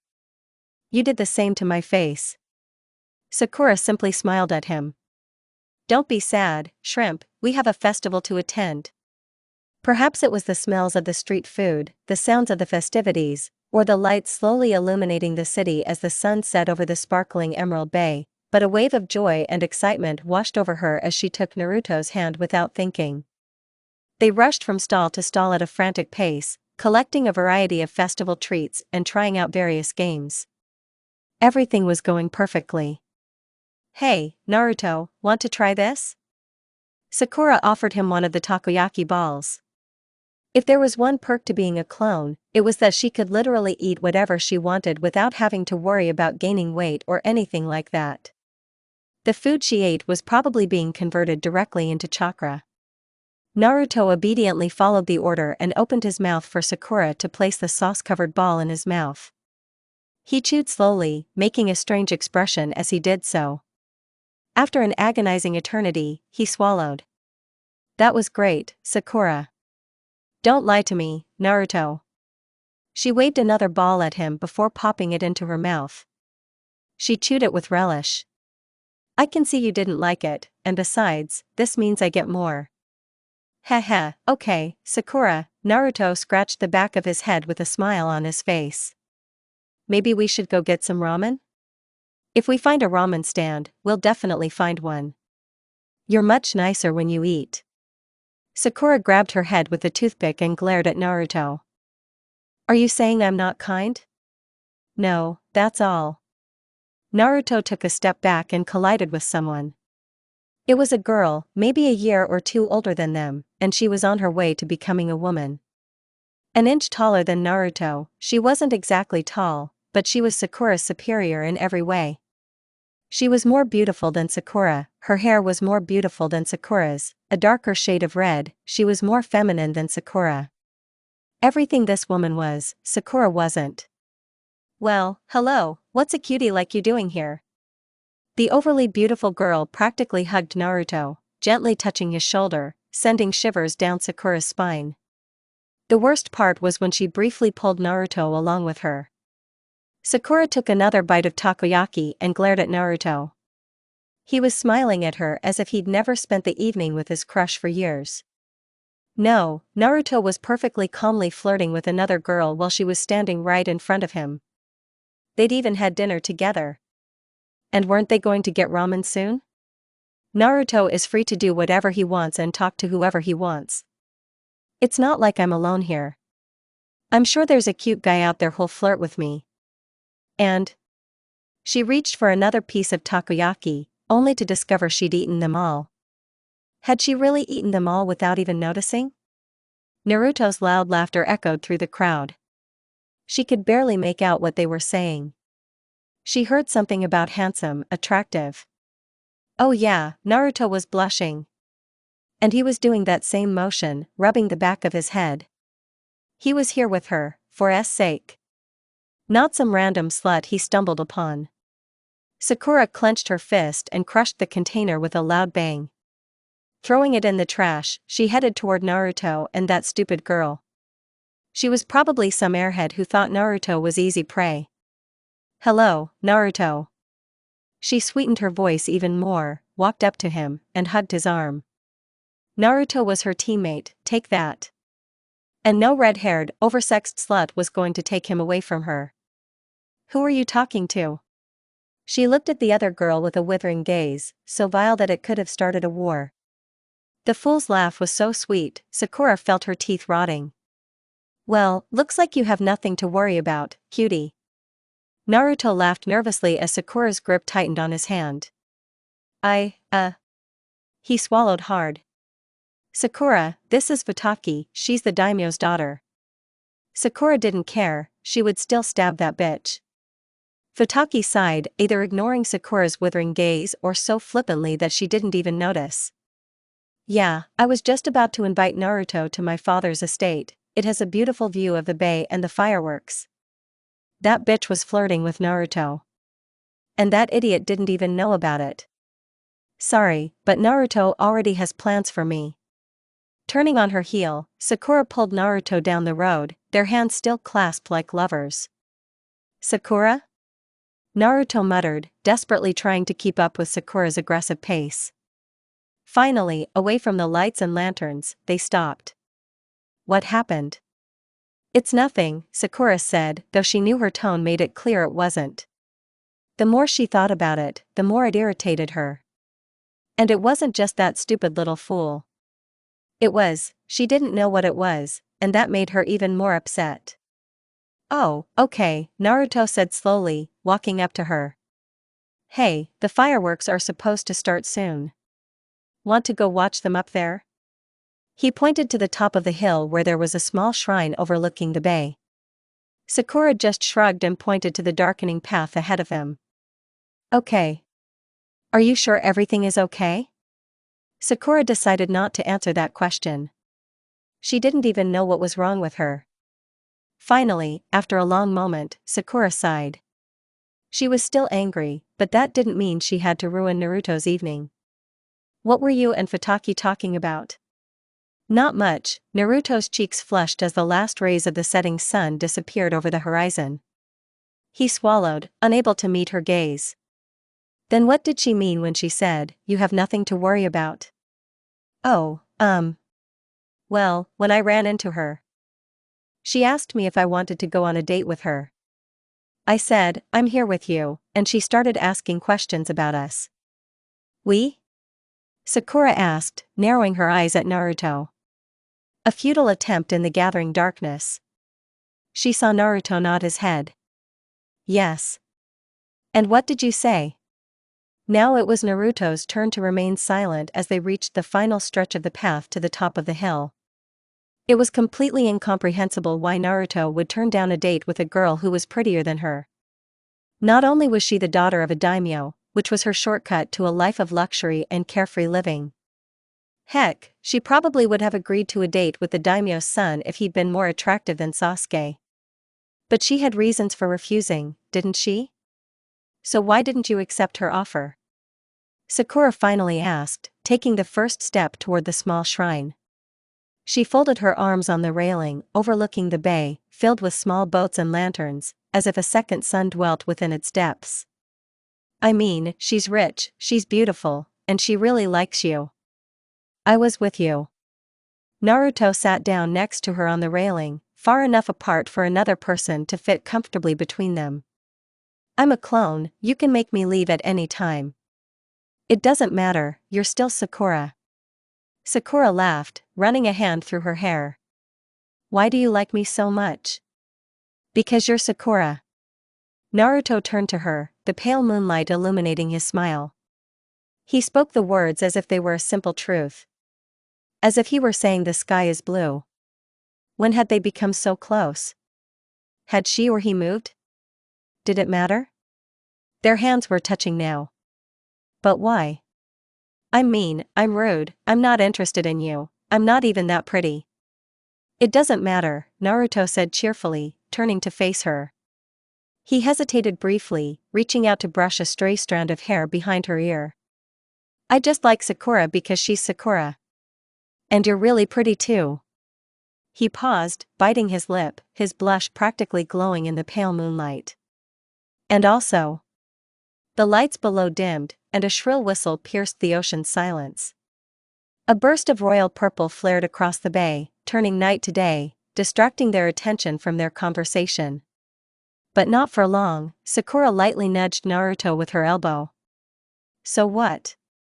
She'd rarely seen Naruto so frightened. Sure, he'd cowered in front of her a few times this week when she'd gotten angry. But this was a different kind of fear. And also, they were so close that she couldn't escape. Naruto leaned forward and pressed his lips to her forehead.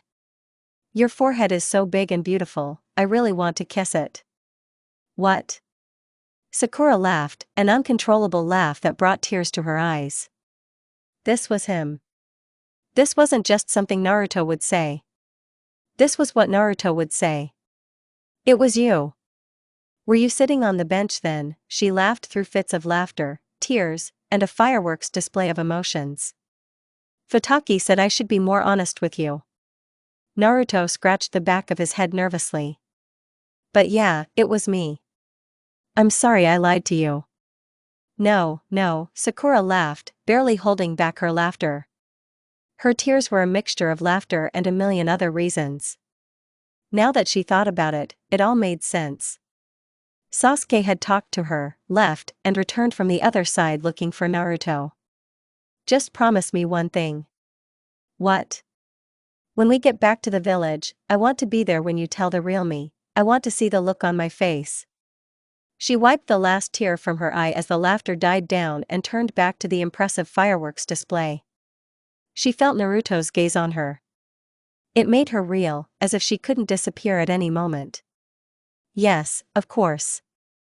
With a soft smile, Sakura closed the distance between them, resting her head on Naruto's shoulder, her eyes never leaving the fireworks as the sky lit up with pink and orange lights. Sakura?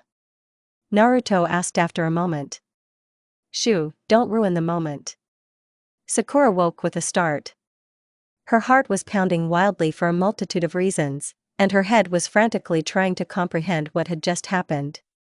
Her sweat-drenched body seemed to glisten in the pale moonlight streaming through the window. And her hair was even wetter, clinging to her scalp like a wet napkin. "No," she whispered under her breath, running a hand through her hair, ignoring its slippery texture. This actually made sense. Like it made some incredible sense, that rare glimpse of Sasuke she'd held in her memory, like he was a genuine, kind, caring person who looked at her like she was important. But it was a lie. It wasn't Sasuke who told her that. It was that stupid boy she'd never even given a second glance to back then. It was Naruto. It was so obvious now. There were many theories claiming that distracting oneself from a problem allowed one to solve it faster. Perhaps that was it? Her mind must have simply realized something that had been bothering her in her dream. Yes, that's exactly it. But still. Sakura bit her lip and slipped out of bed. The bright light from her lamp momentarily blinded her. She pulled out an old map and sighed. Koibito City. Koibito City. Big enough to show up on a map, right in the land of rivers, where 3 rivers flow into a large bay. Okay, the city exists, but I might have just remembered it from some geology test. Pulling out a more detailed map, Sakura rubbed her eyes. Her mind was alert, but her body demanded sleep. She'd need it tomorrow too. Opening the map of Koibito town, Sakura gazed at the shrine perched on the hill, where she and Naruto had watched the fireworks. "It doesn't mean anything," she said, more a whine than words. She stamped her foot, offended by reality. Why couldn't things be simpler? She read the information leaflet about the town. Koibito town, also known as the town of 3 rivers, is famous for its large shipping and fishing industries. Every year during the summer solstice, a festival is held here. Her throat went dry. A glance at the calendar confirmed everything. Turning off the light, Sakura plopped back down on the bed, burying her face in the sweat-soaked pillow. She let out a long, muffled scream. She needed to tell someone about this. "Sakura," Tsunade said her name in a slow, teasing tone that made Sakura clench her teeth. It's perfectly normal for a teenager to fantasize about having a crush. "I've done it, Shizun has done it, you don't have to go that far to justify your crush, even if it's on Naruto." "I don't like Naruto." Sakura clenched her fists and gritted her teeth with every word. She should have known Tsunade wouldn't believe her. Hell, she barely believed it herself. She kept hoping that somewhere along the way there would be something that didn't match reality, and that it was just her brain going crazy. She spent a week gathering evidence, preparing a compelling presentation, studying maps, and verifying locations. Everything had to match perfectly. And yet, it wasn't enough. "But why don't you believe me?" "Well," Shizun began, walking over to the map that Sakura had been using to track Naruto and Jiraiya's journey. "First of all, your map is wrong." "Huh?" Sakura traced a red line connecting all the places she knew Naruto and Jiraiya had visited. These weren't random dots on a map. She'd used geology, weather, landmarks, every little detail she could glean from her memories. She'd transferred it to the map. It formed a clear line from Konoha to their final destination, a small town a few days' journey from Koibito City. So, Jiraiya's first report came from here. Shizun marked the area on the opposite side of the continent, near the land of iron. She placed another mark, moving away from the land of rivers, where Naruto and Jiraiya were. And then another, and another, following a path along the northern side of the continent. And these were his rest of the reports. Besides, Tsunade reached for the folder. "If I'm not mistaken, the lady from the land of rivers is quite young." "Oh, and he's only 24, too young to have a daughter around your age. They even say he's unmarried." But. Sakura felt her world crumbling. She was so sure of it. The ease with which she'd managed to squeeze in hours of nighttime work that could have been spent resting, it made her want to faint. Besides, the clone will have all your memories. Not just things like healing. Tsunade closed the distance between them, placing a hand on Sakura's shoulder and lightly touching her temple with her other hand. If it weren't, it would be a sign of a fragmented mind, something very dangerous and easily detected. Sakura felt the warm glow of Tsunade's chakra sweep through her head, like a cool summer breeze on a sunny day. Her thoughts cleared, and the slight headache disappeared. And I can tell you, your mind is completely intact. Come on, if that were the case, you'd have a hard time even getting out of bed, let alone training. Tsunade placed both hands on Sakura's shoulders and squeezed them gently. But we need to talk about your 100 seal. Whether it was Tsunade's healing chakra or the serious tone of her teacher's voice, Sakura stopped thinking about her clone and Naruto and focused on Tsunade. What do you mean? I ruined everything? No, not quite. Tsunade placed a finger to the spot where the diamond would one day appear. I can feel it right there. You've gone further than you should, considering your chakra reserves. You're not putting more into this than you should? No, Sakura shook her head. There was no way she could survive if she put more chakra into her system than she already had. I haven't changed the amount since I started streaming. A frown crossed Tsunade's face. Sakura, don't lie to me. She wasn't lying. Dwindling your energy reserves could put your life at risk. You need to be very careful with this technique. Teacher, I swear I didn't. Tsunade interrupted her with a wave of her finger. Today's training is cancelled. I want you to meditate on your seal to ensure no chakra is leaking inside. I'll also have Anoichi examine your mind and give you. A slight smile appeared on Tsunade's lips. Peace of mind regarding your Naruto fantasies. Taunton grunted disapprovingly. The chakra had to come from somewhere. Sakura mentally stared at the image of the seal, observing it rather than simply feeling her chakra slowly, minute by minute, replenishing its growing supply. The chakra within the seal, like a pound with no outlet, felt different from her normal chakra, denser and more limited in use. If her natural chakra was pure water, then the chakra within the seal was thick syrup. She felt as if she could reach it, that vast reserve of chakra just lying there, ready to be used. But using it now would mean risking the entire seal. She needed to wait until the seal formed, then it would become stable and ready to be used to its full potential. The second chakra reserve, several times larger than her own, is intended for healing and development. A chill ran down Sakura's spine. She couldn't wait to finally use her full reserves of power and demonstrate her teacher's monstrous might. In theory, the technique was simple, provided, of course, you had control and sufficient reserves. Theoretically, she would only need a tiny drop of chakra to split the earth with a single blow. Sakura took a deep breath, feeling as if she were staring at a pond, waiting for it to suddenly turn into a lake. She could only feel her own chakra flowing into the seal. And then she felt it. Like a wave of water, as thin as a window pane, pouring from all sides into her seal. The amount of chakra shocked her. Its reserves were equal to her normal capacity. Perhaps even more than she could generate in half a day. It was like adding more water to a pond from a bowl. But where did it come from? And then it dawned on her, memories. Shadow clone technique. Something was different this time, the air seemed tense. Sakura looked at Naruto's outstretched hand, seeing the air swirl around it as he prepared to use the Rasengan. You little brat, roared a large, pot-bellied man with arms as thick as tree trunks, charging at them. A huge axe sprang from the ground, its footsteps shaking the very earth. You won't take my goods from me. Sakura, hurry up. Rasengan. Naruto shouted after her, shaking her hand and looking at the man running towards him. I don't know how. Sakura screamed. She looked around, trying to understand the situation. Children in chains and rags were hiding behind Naruto. Their faces were dirty and bruised, they were exhausted. Then she understood everything, she would have done the same.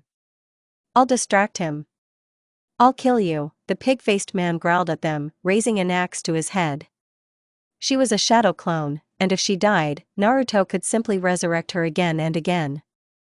Sakura smiled, feeling anger build within her, awakening a reserve of strength she hadn't even known existed. Kicking up dust, Sakura lunged at this vile rapist, slave trader, trafficker, pervert, pedophile. There were so many labels she could call him. but now, only one thing mattered. Enemy. He was slower, just a large civilian. But surely one blow would have been enough to scare her off. He swung his axe with surprising speed, splitting the earth, missing by just centimeters. A dull thud filled his stomach as she struck him with a force she thought she'd never experienced. Shadow clone technique. Naruto shouted from behind her, summoning another clone, this time his own, and began forming a Rasengan. "You little," the monstrous man growled, clutching his stomach. His huge, meaty fist lashed out, grabbing her head. "I'm sure a pink-haired beauty like you would sell like hot cakes." He licked his lips. "Although maybe not after I've had my fill of you." Sakura broke free from the man's grip, punching him in the stomach again with such force that he snorted. In response, he threw her to the ground. The last thing Sakura saw was Naruto rushing to her aid, Rasengan in hand. Then, silence. "The extra chakra is coming from my clone," Sakura sighed, feeling the tension drain from her body. The confession she'd given to her teacher left her full of doubts. But questions remained. Why weren't the letters coming from where Naruto and Jiraiya were, who Futaki really was? So many questions remained unclear. But the chakra she received along with the memories was proof enough for her. A smile crossed her face as she touched the spot where the seal would one day appear. Thanks to her clone's chakra, thanks to Naruto creating her clone every day, sometimes several times a day, each clone giving her nearly half a day's worth of chakra, the time needed to form the seal would be reduced from 3 years to less than 2. "Thank you for the chakra, Naruto," Sakura whispered into the void, smiling at the ceiling. She replayed the fight in her head, learning from her clone's mistakes. This wasn't the first fight in which Naruto had summoned her, expecting her to help him perform the Rasengan. And it probably wouldn't be the last. He was constantly getting into all sorts of trouble. A few days ago they'd encountered a cart falling off a cliff, before that a bear, and even before that, bandits. And now a child slave trader had been added to the list. It was one of his most admirable qualities, reinforced by his kindness and willingness to do whatever it took. It seemed like this idiot was single-handedly leading a crusade to change the world. Especially towards her, even when it came to her clone, he went out of his way to make her smile. He was so sweet, she knew she liked him, but why? A memory of Sasuke approaching her on the bench flashed through her mind. Now that she knew it was Naruto, it was so obvious. He thought she had a beautiful forehead, and... Take that, I'm in love with Naruto. Putting aside thoughts of Naruto, she still needed to find an explanation for the extra chakra. That explanation alone probably wouldn't be enough to convince Tsunade that she was gaining memories from a clone Naruto had created. She needed something concrete, something only Jiraiya or Naruto could know, but she needed to find a way to make her clone do what she wanted. She has something in common with me, as well as my healing jutsu. Maybe if I focus on getting her to ask questions before Naruto summons her again, she'll be willing to ask? Sakura muttered under her breath, looking at the heavy door Tsunade had locked, and then at the medical books. She still had a lot to read. As she read page after page, Sakura kept thinking about the important questions she wanted to ask Naruto. Shadow clone technique. Sakura blinked. Finding herself in the warm summer air, in the same forest where she'd fought the big guy. He was still there, just visible through a couple of trees, and at the moment, he seemed slightly distracted. The Rasengan was certainly a powerful technique. "Hey, Sakura," Naruto said to her left, where the same group of kids, and then others, were nervously looking around, occasionally glancing at the unconscious man. "Could you check these guys out to make sure they're okay?" Sakura frowned. "Where did you get the idea that I'm capable of that? You have healed me many times." "Yeah, but I still don't know how I do it. I just do it." She crossed her arms over her chest and snorted, her gaze flickering to a few of the children, though she couldn't call some of them that, as they were older than her.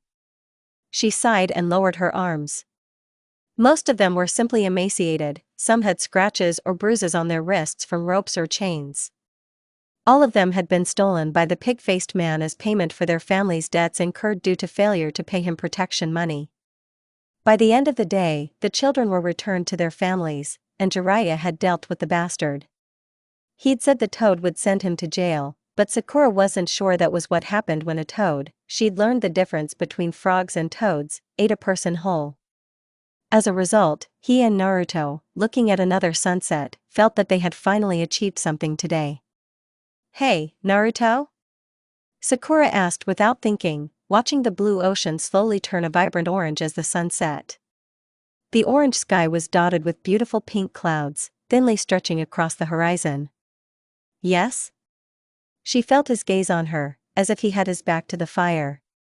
The night of the fireworks was still fresh in her mind, the truth about Naruto, her jealousy of that red-haired slut, and the ending, where she rested her head on Naruto's shoulder.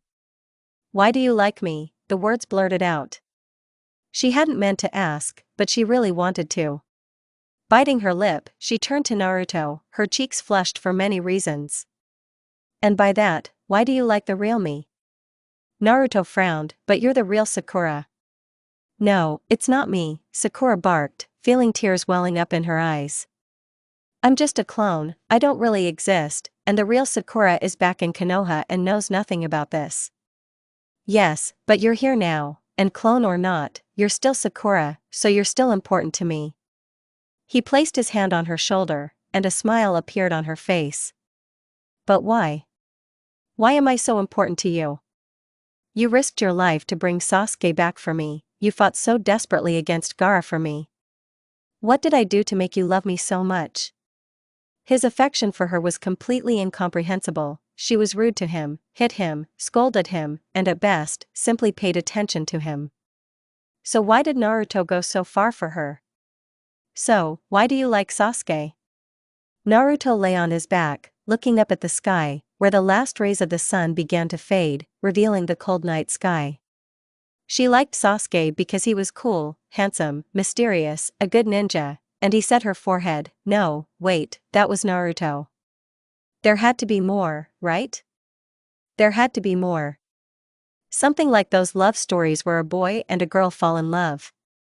She wasn't that superficial, right? That's just how it is. I feel the same way, at least for you, not for that bastard, he's just my brother or something, he muttered. But I think I know one of the reasons. We're very similar.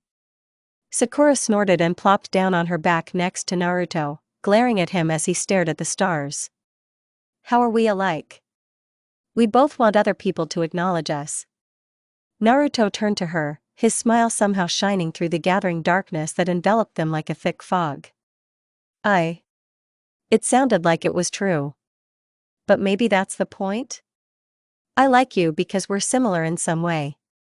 You're also really pretty, and you were so kind to treat me to lunch during Kakashi's test, and I like it when you're bossy, Naruto blurted out all at once.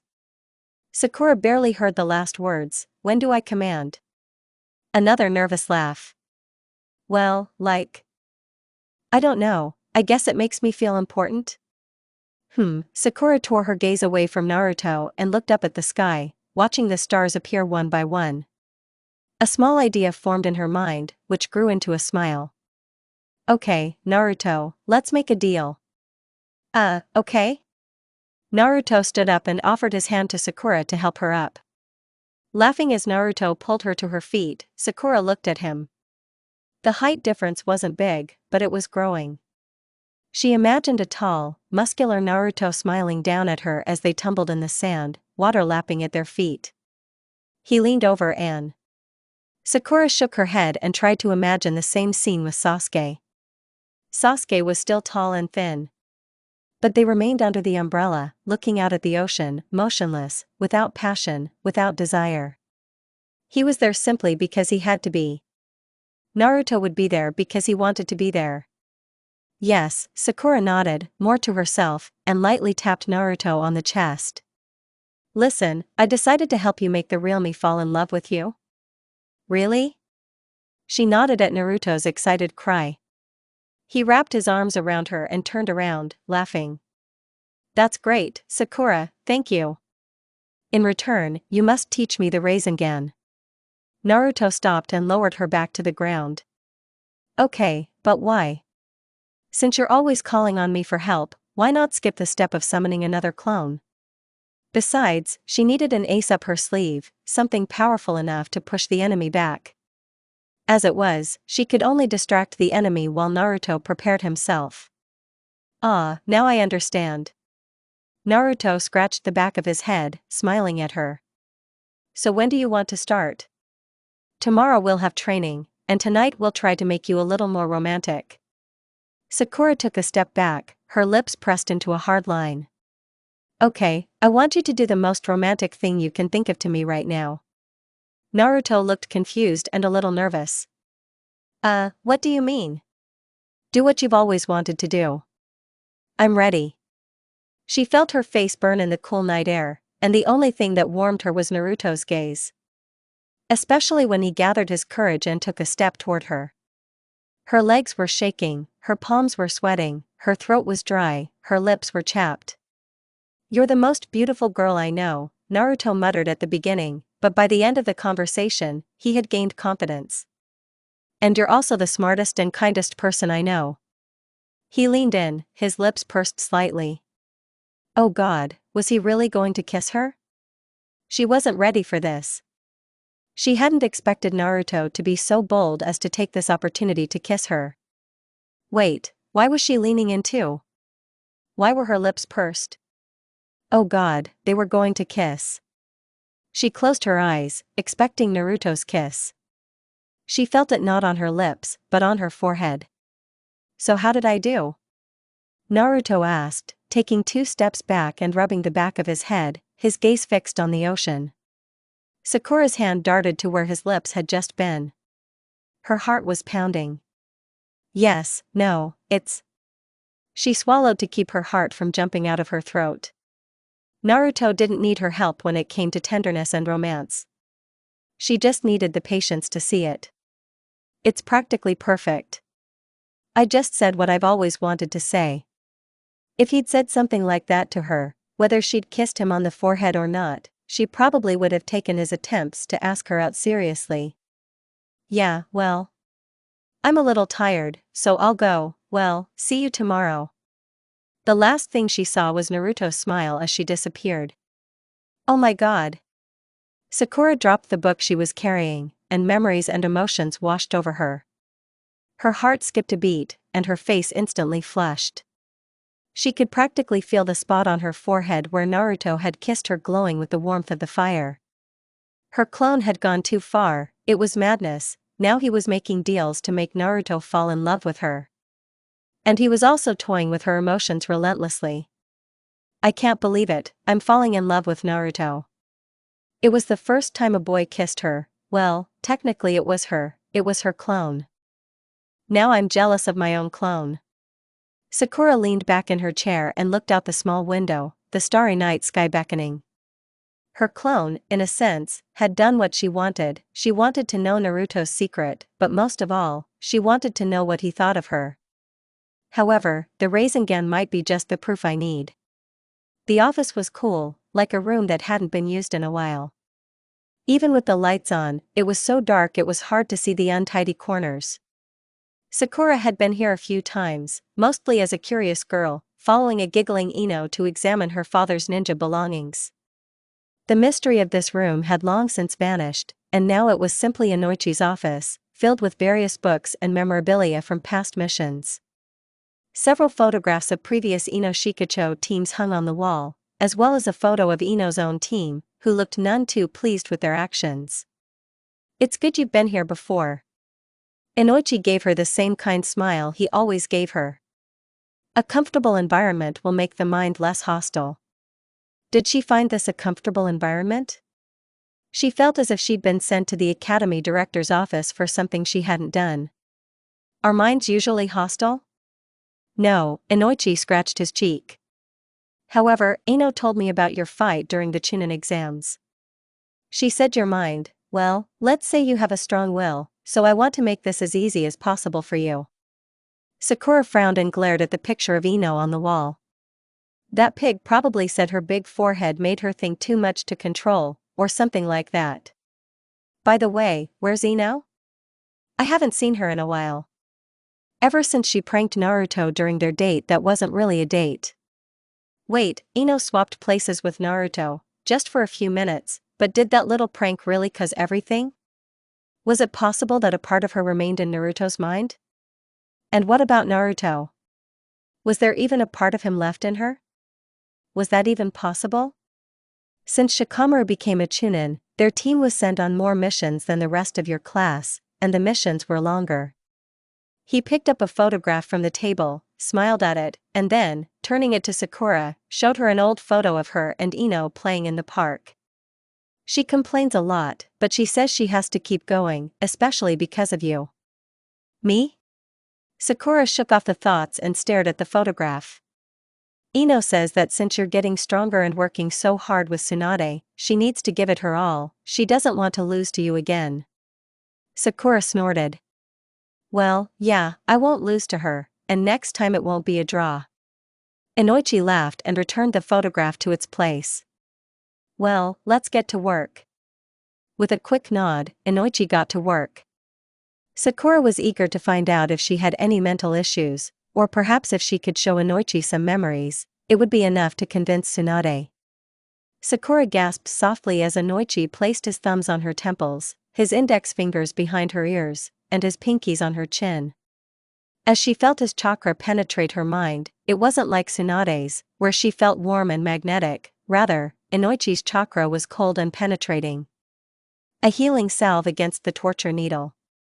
It seems your mind is intact, there are no signs of destruction or splintering from jinjutsu or stress. In fact, I would say that your mind is one of the strongest and most orderly.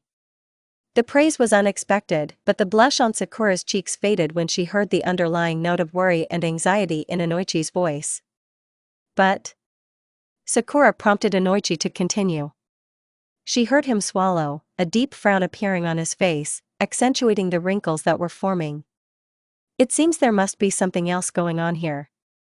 Ino mentioned you had some kind of mental guardian or something that attacked her when she entered your mind. But he's not there? A mentally ill guardian? What the hell is that? How did she even get him? No, he nodded slightly at her. But there's a spot where it should have been, but yeah, I think I know what it was. She was still hearing about this for the first time.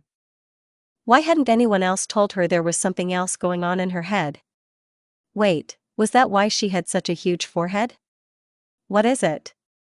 Well, how can I explain this? Inoichi paused for a moment. When you were younger, you were absolutely right? Constantly worried about what others thought of you, so you kept your true emotions to yourself so no one would judge you for them. The painful precision of Inoichi's observation struck a chord with Sakura. I'm not like that anymore. Exactly, this mental guardian was likely a manifestation of your inner thoughts, the ones you kept to yourself. It made a lot of sense, she often thought one thing and said something completely different. Perhaps now that it's no longer needed, it's already dissolved from your consciousness, but it's still unusual for something like that to completely disappear in such a short time. Inoichi paused. But then again, you've been through a lot lately. Stupid question, Sakura asked, desperately wanting to change the subject. But would it be wrong to leave that part of my thoughts here? There was a pause. What do you mean? Well, a while back, Ino played a prank on Naruto and me by making us switch bodies. She felt Inoichi tense as he spoke the truth. And ever since then, I've been haunted by the memory of Naruto creating my clone. So you're saying Ino used her clan's technique to play a prank on you? Was that all he understood? He clenched his jaw and sighed heavily. I'll deal with my daughter later, but I'm skeptical that such a thing could happen. The mind is a single whole, it can be broken and damaged, but a part of it can't simply be left behind. But my memories, Sakura cried, pulling away from him. They come to me every day, if I can just show them to you, I know you'll understand and believe me. Please, I need you to understand these aren't just daydreams. Inoichi sighed, running a hand through his long hair. It's not that simple. My ability to see memories is limited by how well I can see my own memories. Usually, that's not a problem, as Yamanaka has a brilliant mind for it, or we're dealing with any enemy where we can be a little less cautious. So what do you mean? Sakura asked, desperate for a pillow to scream at and something to hit. I can still look through your memories if you want. But you're a smart girl. I've seen you read a book faster than most adults and retain more information from a single page than I can from an entire chapter. Inoichi's expression drooped slightly. You'd be a perfect target if you were an enemy, but I have no subtle methods for determining whether something is real or not, especially when it comes to memories like yours. She knew for sure that there was a joke about losing a forehead in there somewhere. Honestly, it seemed like every adult was trying their best to brush her problem off as if it was nothing. Forget it, I'll prove it to Tsunade somehow. Sakura, although I can't lie to the Hokage, you're not one to lie about things like that either, so no matter what, I believe you, but my techniques are limited in this situation. Sakura sighed and pushed her anger to the back of her mind, saving it for later. Thanks for your help, Inoichi. I think I understand what's going on now. When you see Ino, tell her I want a rematch. Sakura glared at the rubber ball in her hand. The first step of the Rasengan was deceptively simple. She simply had to spin her chakra in several directions until the ball popped. And that was the correct way, not the one where she turned water into a sharp needle to pop the ball.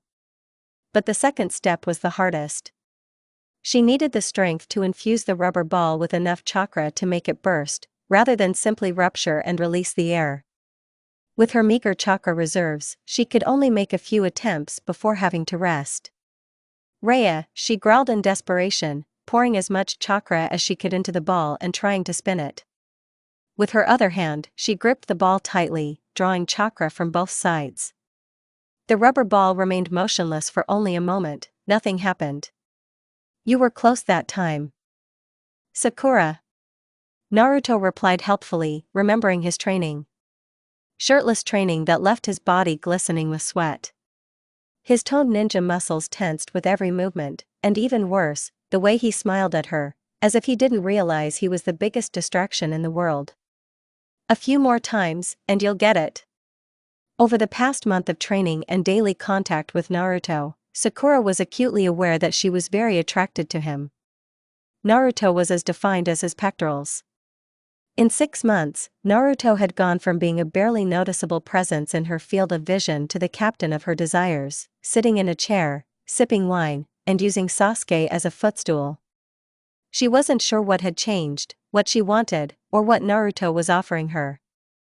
Perhaps both. She had to constantly remind herself that this was Naruto, that he was the real one, and she was a clone, trying to help him make the real her fall in love with him. But it was becoming increasingly difficult for her to resist the urge to claim him for herself. The real Sakura wasn't here, she was probably in Konoha, still dreaming of Sasuke. And here she was with Naruto, happily going on a few dates with him. And the real Sakura will never know about this. Sakura swallowed and tore her gaze away from the lush muscles of Naruto's neck, hoping he wouldn't notice her blush and think it was from training. Why would I do that? I'm just learning this to help you form the Rasengan. Because with a technique like this, you can't skip a step, Pinky, Jiraiya said from his perch, truly observing their training for the first time. He increasingly pointed out directions or offered a few tips to help them with their training. Jiraiya was the river Naruto trained on, and Sakura was the rudder of his boat, guiding him through the water. She still believed he was capable of more. Naruto's doing just fine with the first step on his own, but he needs a clone for the third step, so you need to get to the third step to be able to help him. Jiraiya smiled, turned another page of his notebook, and began scribbling something on the blank sheet.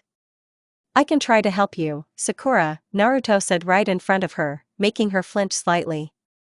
She was trying so hard not to fawn over his bare chest that he snuck up on her unnoticed. Unless, of course, you want to call it a day? No. Sakura screamed, clutching the ball to Naruto's chest, trying to stop it from getting any closer. She'd always called him a pervert, and now here she was, staring at him, with such a dirty mindset that people would think she was Jiraiya's student. I guess I can try again. Naruto nodded, walked around behind her, grabbed her hands, and helped her into position. First, I squeezed the ball tightly, imagining it was my chakra, squeezing it tighter and tighter. His breath brushed against her ear, sending a chill down her spine and a storm of emotion swirling in her stomach. At that moment, she wasn't even thinking about chakras. All she was doing was desperately trying. She didn't even understand what she was doing. To the real Sakura, Naruto belonged to her. Yes, that's exactly it. Wait, was she doing something? Sakura's gaze darted to the ball just in time to see it inflate, then burst with such force that it sent her flying back toward Naruto, before continuing to roll backwards. Apparently the perversion gave her more chakra. Or something like that. A familiar emptiness washed over her, and she felt herself disappearing. That bitch. Sakura cursed as the memory sank in. Her clone, a part of herself, was plotting to possess Naruto. Sure, she probably would have done the same if Ino had been interested in Naruto. But no, it was her. She was literally about to stab herself in the back. Excuse me? Tenten asked, frowning slightly as she brandished her quarterstaff and stepped onto the mat-covered dojo floor with added vigor. Oh, I just remembered something Ino did. Technically, it wasn't a lie, it was all Ino's fault. Sakura bowed slightly to Tenten and smiled, "Thank you again for agreeing to do this." Tenten chuckled softly, balancing her staff over her shoulders to keep her hands comfortable. "No problem, I'm always up for a fight, I'm just surprised you asked me to." "Well, you're a better fighter than me." Sakura stretched for a long time, but it did nothing to relieve the pent-up frustration from Inoichi's failure, and now the rage that her own clone was trying to steal her heart. "Besides, I need to fight someone who won't cry when I hit them." "Well, you are Tsunade's student." Tenten dropped her staff to rest her head on it. "Even I admit I'd be scared of a powerful punch from the one they call her student." That explained why everyone else she'd approached had refused. If she'd managed to find Ino, she'd have dragged that girl here by the hair and given her a good beating. "Well, yeah, I don't have her strength yet." "Heh, either way, that's good to hear." Tenten kicked her staff, causing it to roll over her neck and back into her hands, putting her in a fighting stance. "I'm ready when you are." 3. Sakura began. 2. Tenten slowed her pace. 1. They shouted at once, their bare feet bouncing off the soft mats of the dojo floor. The fighting staff gave Tenten extra speed, power, and range while still allowing her to maintain a tight defense. Outside of ninjutsu, it was simply better than her fists. But Sakura didn't know how to use it properly. And she really wanted to hit something. Shadow clone technique. She grabbed Naruto, barely aware of her own existence. She clutched his bare shoulders, barely containing her excitement. "I did it, didn't I? This is it. The Rasengan?" Naruto said nothing, his eyes widening in surprise as he looked down at her chest. He jerked his head away, his face flushing, but his gaze returned to her chest again. It happened in the blink of an eye. Naruto was shirtless, he summoned her, and she appeared in what he was wearing. She was shirtless. And Naruto saw her topless. Sakura screamed and, with one fluid motion, slapped Naruto hard across the cheek, sending him flying away from her. She squatted down, trying to cover herself with her knees and hands. "Pervert. Sorry, Sakura. I forgot. I didn't mean to. I'm sorry." "Gah." Naruto thrashed around like a chicken with its head cut off. Sakura's whole body flushed. Naruto had seen her topless, the first guy ever to do that. And it was completely out of place. What did he think of him? They were small, didn't Naruto like big ones?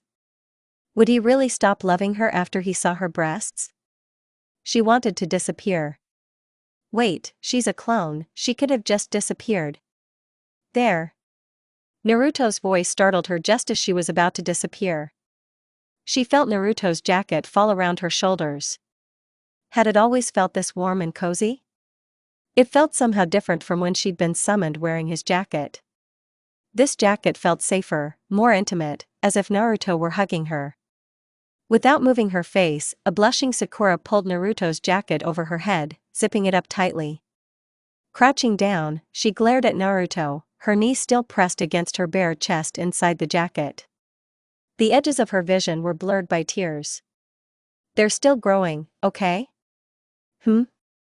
So forget you ever saw them, okay? Sakura looked away, staring at the ground. The inside of Naruto's jacket was rough and warm, just like him. It was like putting on thick socks straight out of the dryer on a cold day. They're not very good right now. Naruto muttered. She looked at him with the fury of a wet kitten. He barely kept the blush from spreading across his face. Well, did I like them? She was amazed that he could look straight at her and tell her he liked her underdeveloped breasts. It almost made her laugh. Of course Naruto would say something both stupid and romantic. She shook her head and looked away from him. Pervert. A faint smile played across her lips as Naruto began to beg for the forgiveness he'd already received. That didn't mean she couldn't torment him a little with that forgiveness. I'm sorry, Sakura. Naruto knelt behind her and pressed his hands and forehead to the ground. I wasn't thinking, I was just so happy you passed the second stage.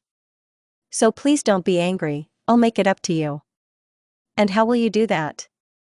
Sakura forced a smile. Frowning, and turned to Naruto, blinking as tears welled up in his eyes. It might be manipulation, but it was the right kind of manipulation, beneficial to everyone. Naruto leaned back in his chair and scratched the back of his head. I don't know, but don't be sad yet, Sakura, just let me. How about? Her frown gave way to a warm smile. This was it, her chance to take Naruto away from her true love, Sasuke, in Konoha. Next time we're in a big city or somewhere interesting, you ask me out on a real date. Naruto's eyes widened and he nodded vigorously. Okay. Sakura glared into the distance, in the direction she thought her vile, traitorous, love-stealing, bitch clone was hiding. Oh, when Naruto returned, she was going to have a long, detailed talk with her clone. I can't believe how mad I am at myself. Sakura clutched her hair and rolled back onto the soft grass of the training field. It gave her a terrible headache. Her clone acted as if she were completely different, but Sakura had acquired all the clone's memories, so she was essentially her clone, but the clone wasn't her, even though it was her. Come on, Naruto. Why are you being so weird? Wow, you're fantasizing about Naruto now, Lob, a voice she knew all too well called from behind her. Sakura leaned back to make sure her target was there. Ino stood on the field, a smug smirk on her face. My dad said you wanted to spar with me, so you. Sakura suddenly jumped to her hands and knees and glared at Ino. You. Sakura lunged at Ino, going from a crouch to a run so fast she was leaping over the steps. All the anger she'd felt toward her clone was now directed at the one who had caused all this chaos. Ino screamed and immediately ran away, her self-preservation instinct kicking in. What's wrong with you, Sakura? You. Sakura shrieked. Part of her relished the role of a wild animal. Ino ran around a huge boulder. Sakura cut through, clenching her fist without thinking, and summoned the tiniest drop of her 100-unit power seal. The boulder crumbled into a pile of rubble. What have you done? I don't know. Ino cried, pressing herself against a large tree as if it could save her. Just talk to me. Sakura walked up to Ino and grabbed her friend by the collar of her shirt. When you switched bodies with Naruto and me, did you leave anything behind? I don't know, I just used a jutsu and then cancelled it. It was just a joke.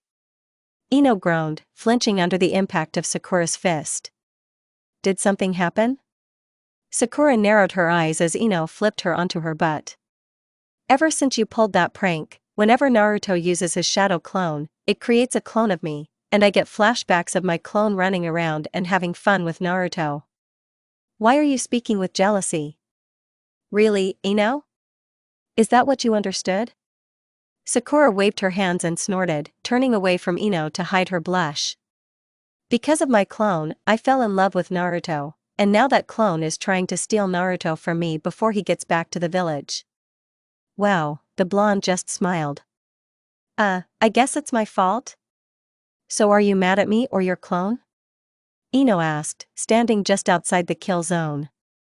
It made sense, since she was still on Sakura's target list. Yes, Sakura replied in the most neutral tone she could muster, which was practically the height of bitch. Ino took a step back, positioning her father to act as a barrier in case Sakura inevitably exploded. At who? Both, her bitchy voice grew louder. Sakura sighed and let go of her fists without even realizing it.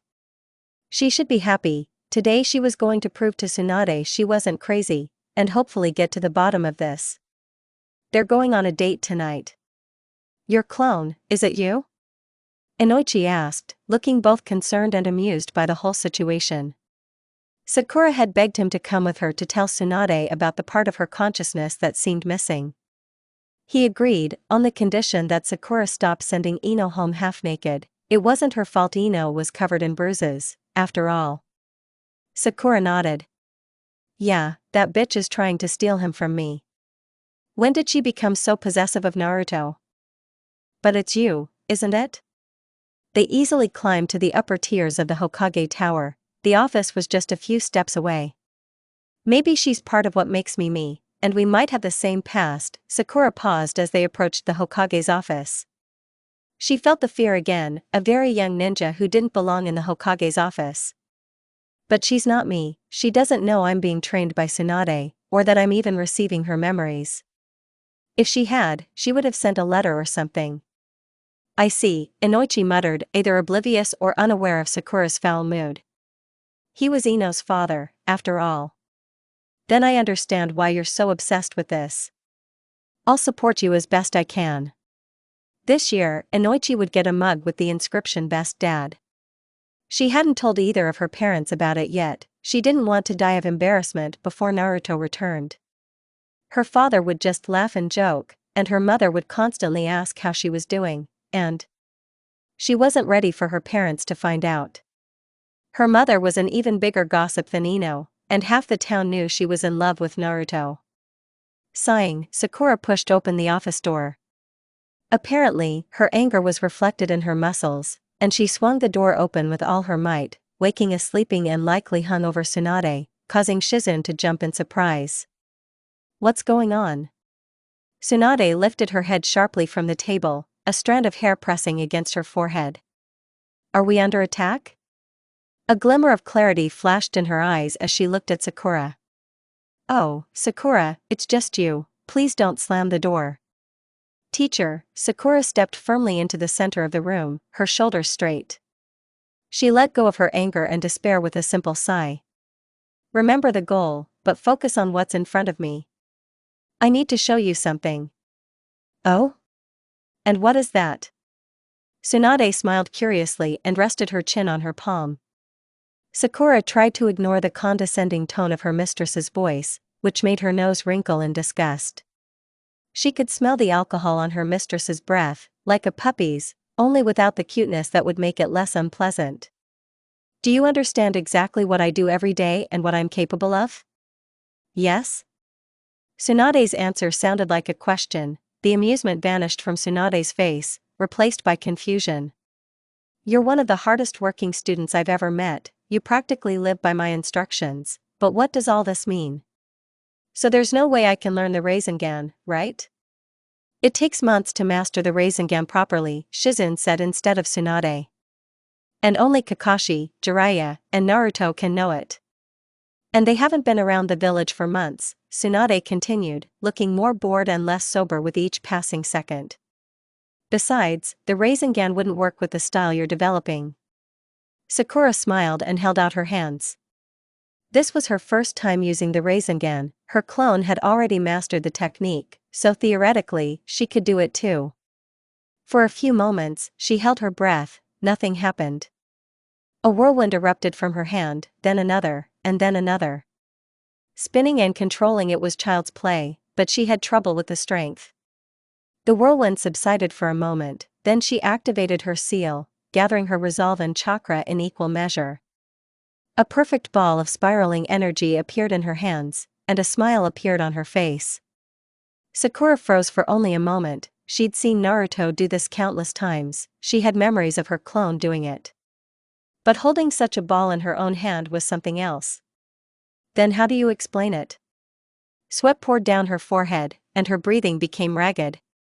The combination of maintaining the Rasengan and fueling the 100-strength seal proved too much. The unstable ball lasted only 10 seconds before Sakura was forced to release it. She felt as if all the blood in her body had suddenly rushed to her head, breathing was painful, her fingers were cold. The symptoms were obvious: chakra depletion. She fell forward, then began to fall backward. And then someone caught her. For a few seconds, Sakura, stunned by what she saw, thought the blonde hair belonged to Naruto. Then the sickly sweet smell of alcohol stung her nose and sent a searing pain through her head.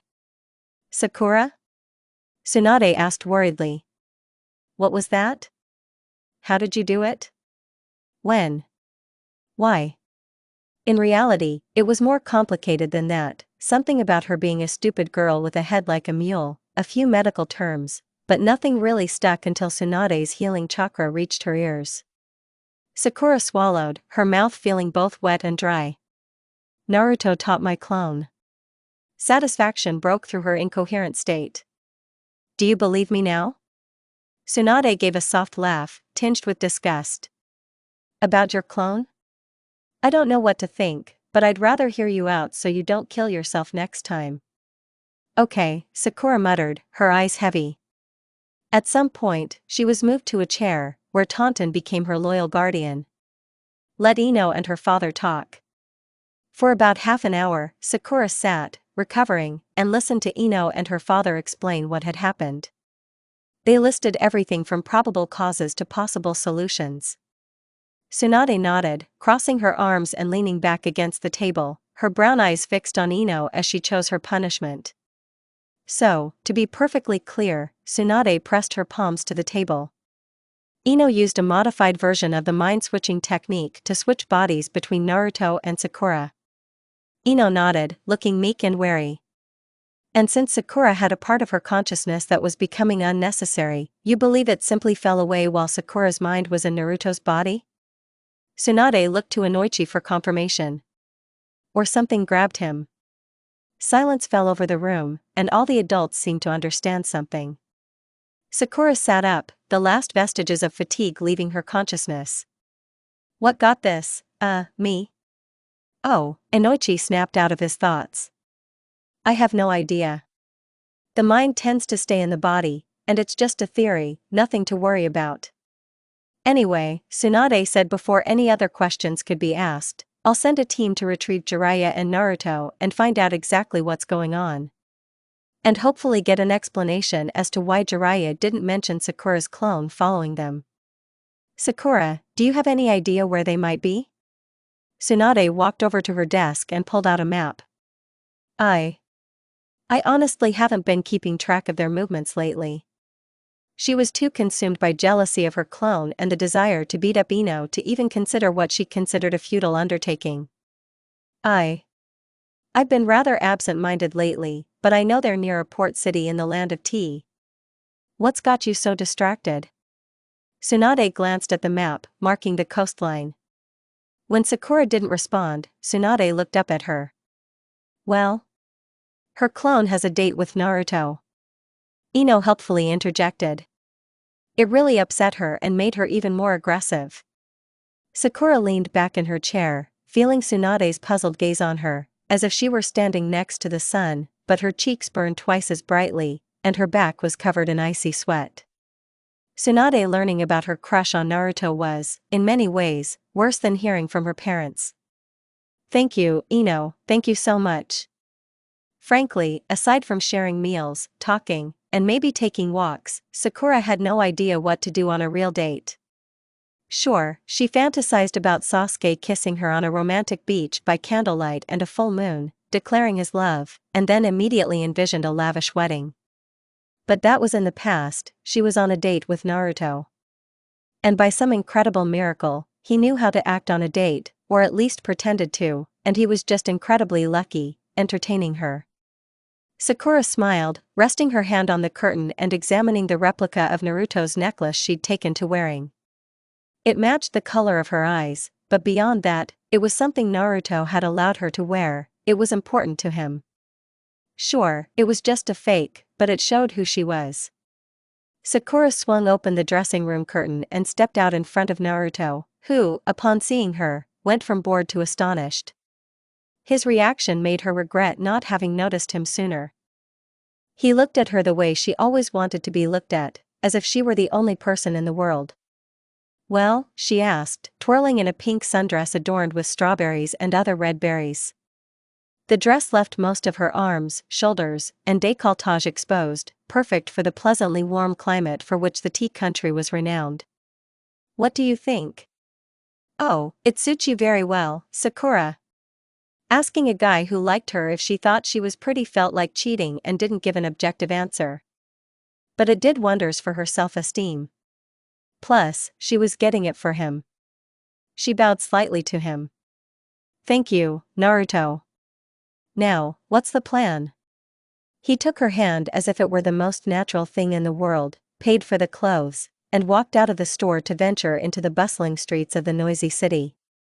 The sights and smells were rich and fragrant, almost every other shop was a tea shop.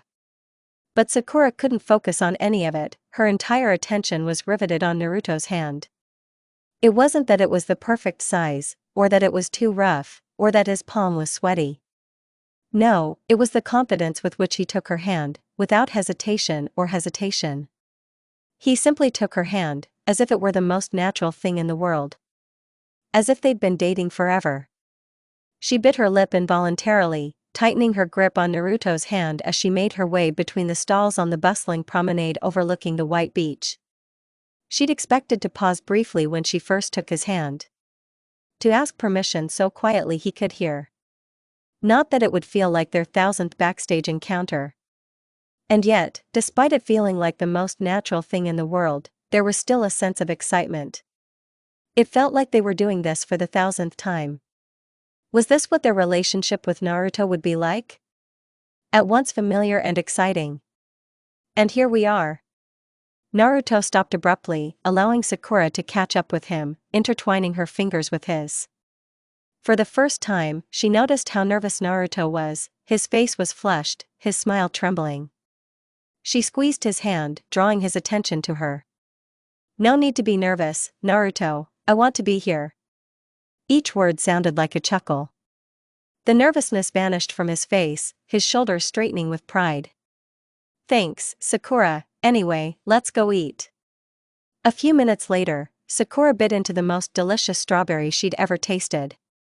It was coated in a thick, gooey chocolate sauce with just the right amount of whipped cream, accentuating the bitterness of the chocolate and the sweet and sour combination of the strawberries.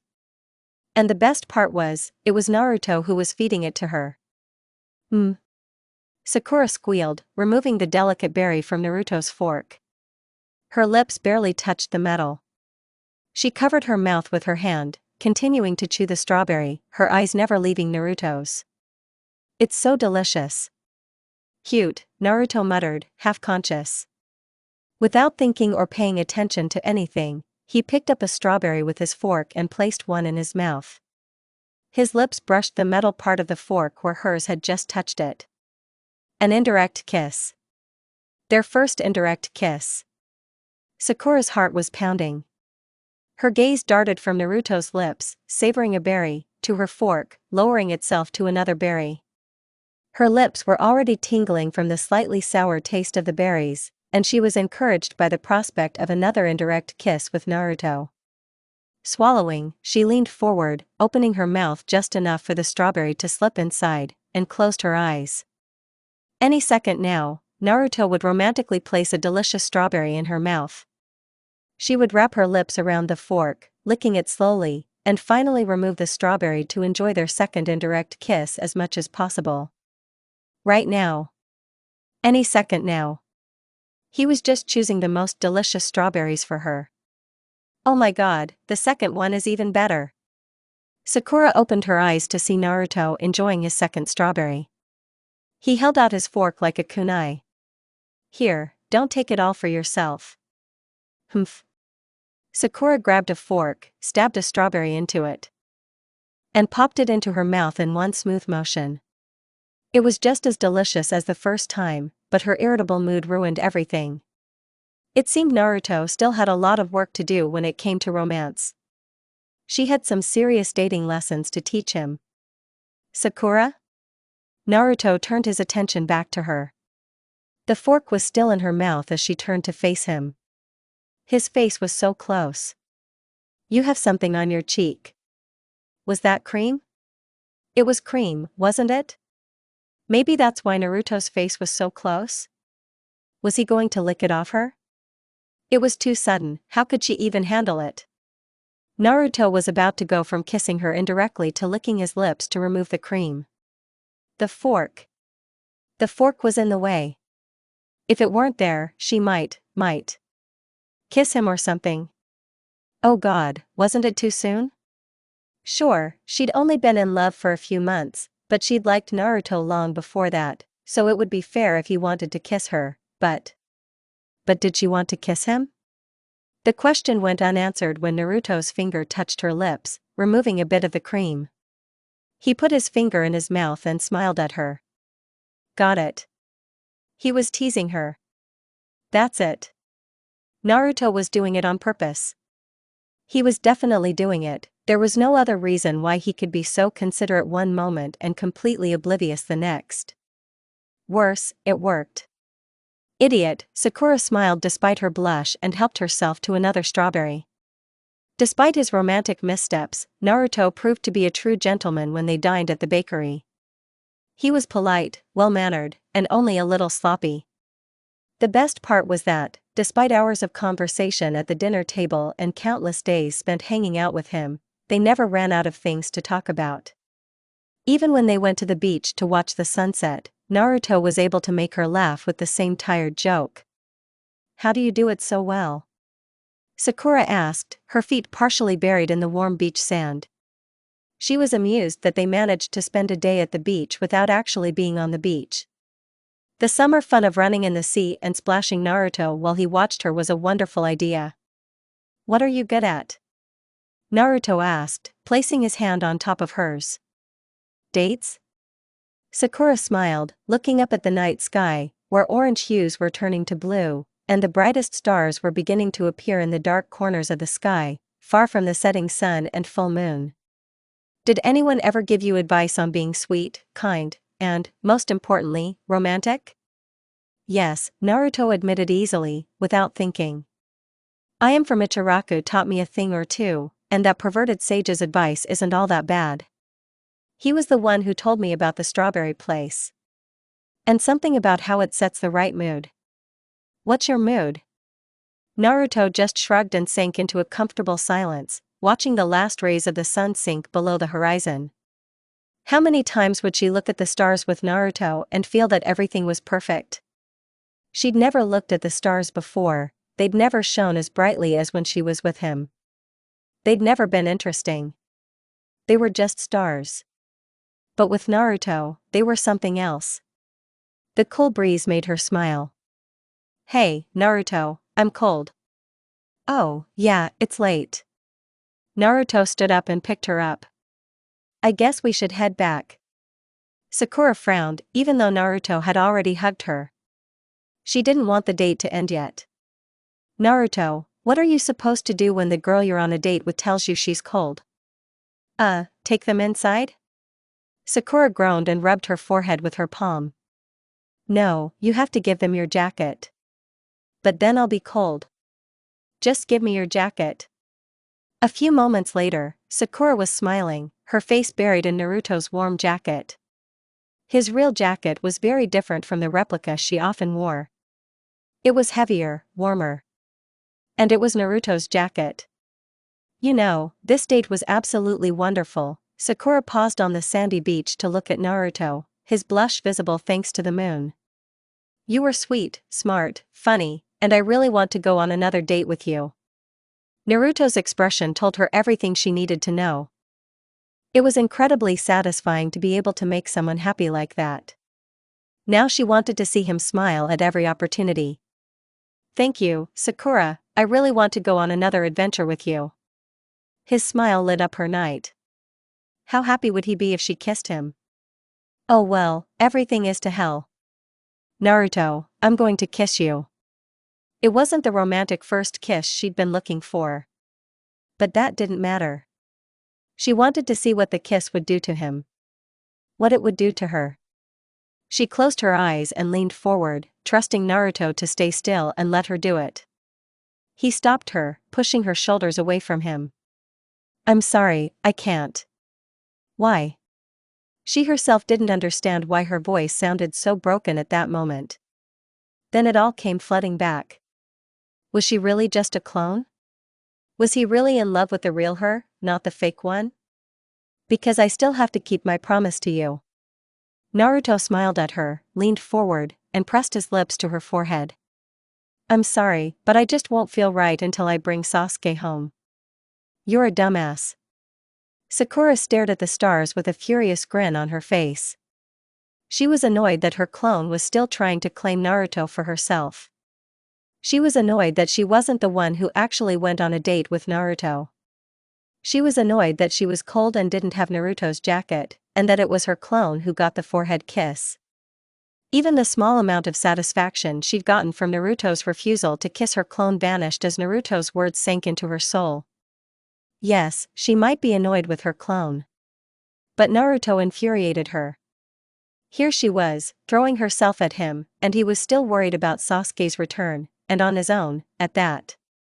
Of course, she wanted Sasuke back, too, for many reasons. She could never hate him. But that wasn't a reason for Naruto to stop her from kissing him.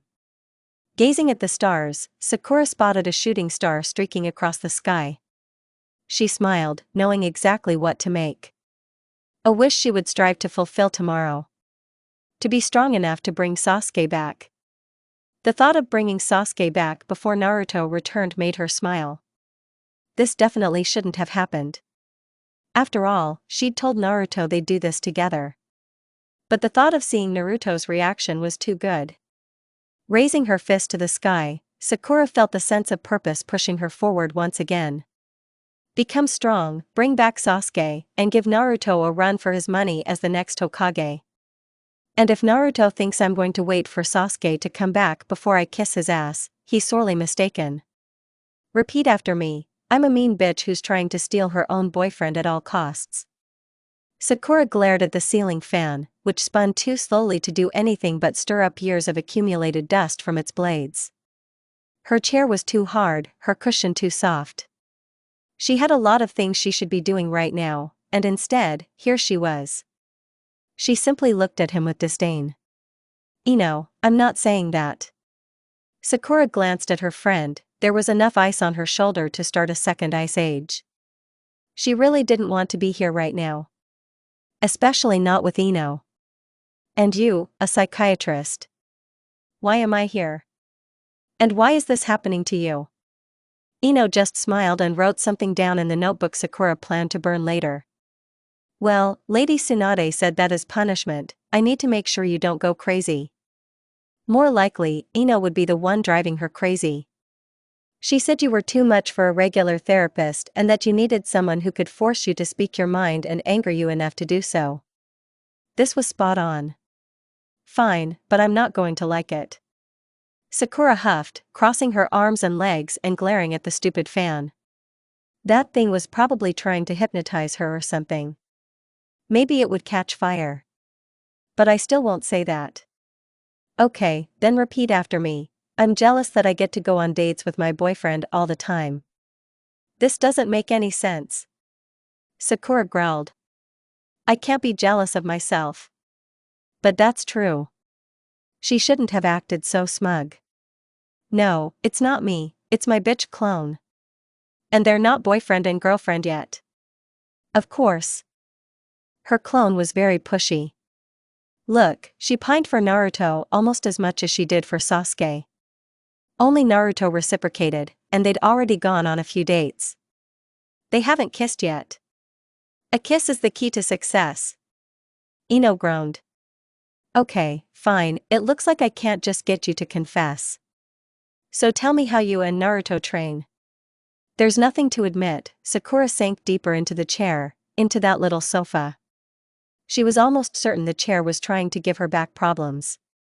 And Naruto's training is going well, he can use the Rasengan with one hand now, he's not as slow as he used to be, and I think he's gotten a lot stronger.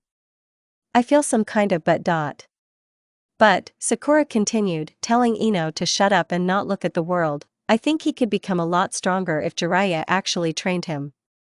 What do you mean? Ino asked, running her fingers over the paper. Well, it's just that Jiraiya. Lazy, stupid, perverted, incompetent, clearly didn't deserve to be called a Sannin, let alone trusted to teach Naruto. Kakashi would have done better, she was already doing better, and she was a genin. Well, he's just not as attentive as Naruto. It was driving her crazy, Naruto needed guidance, otherwise he might do something stupid, like create an even more perverted technique. He spends most of his time just sitting there writing or peeking, giving Naruto some vague instructions, leaving Naruto and me to train alone.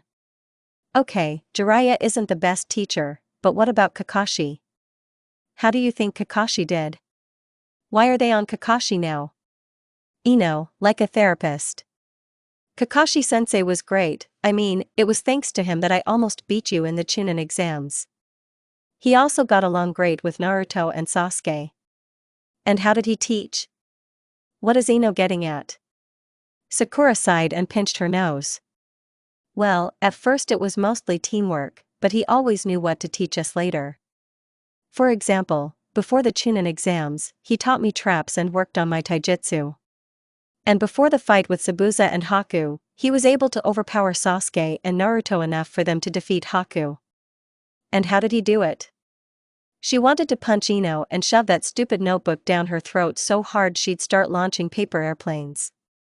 Maybe she really did have anger management issues. Well, he showed us the tree walking exercise. And he explained every step to you in detail? Oh no, Sakura snapped her head to Ino, who had a goofy grin on her face that begged to be wiped away. But that's nothing like how Kakashi taught us.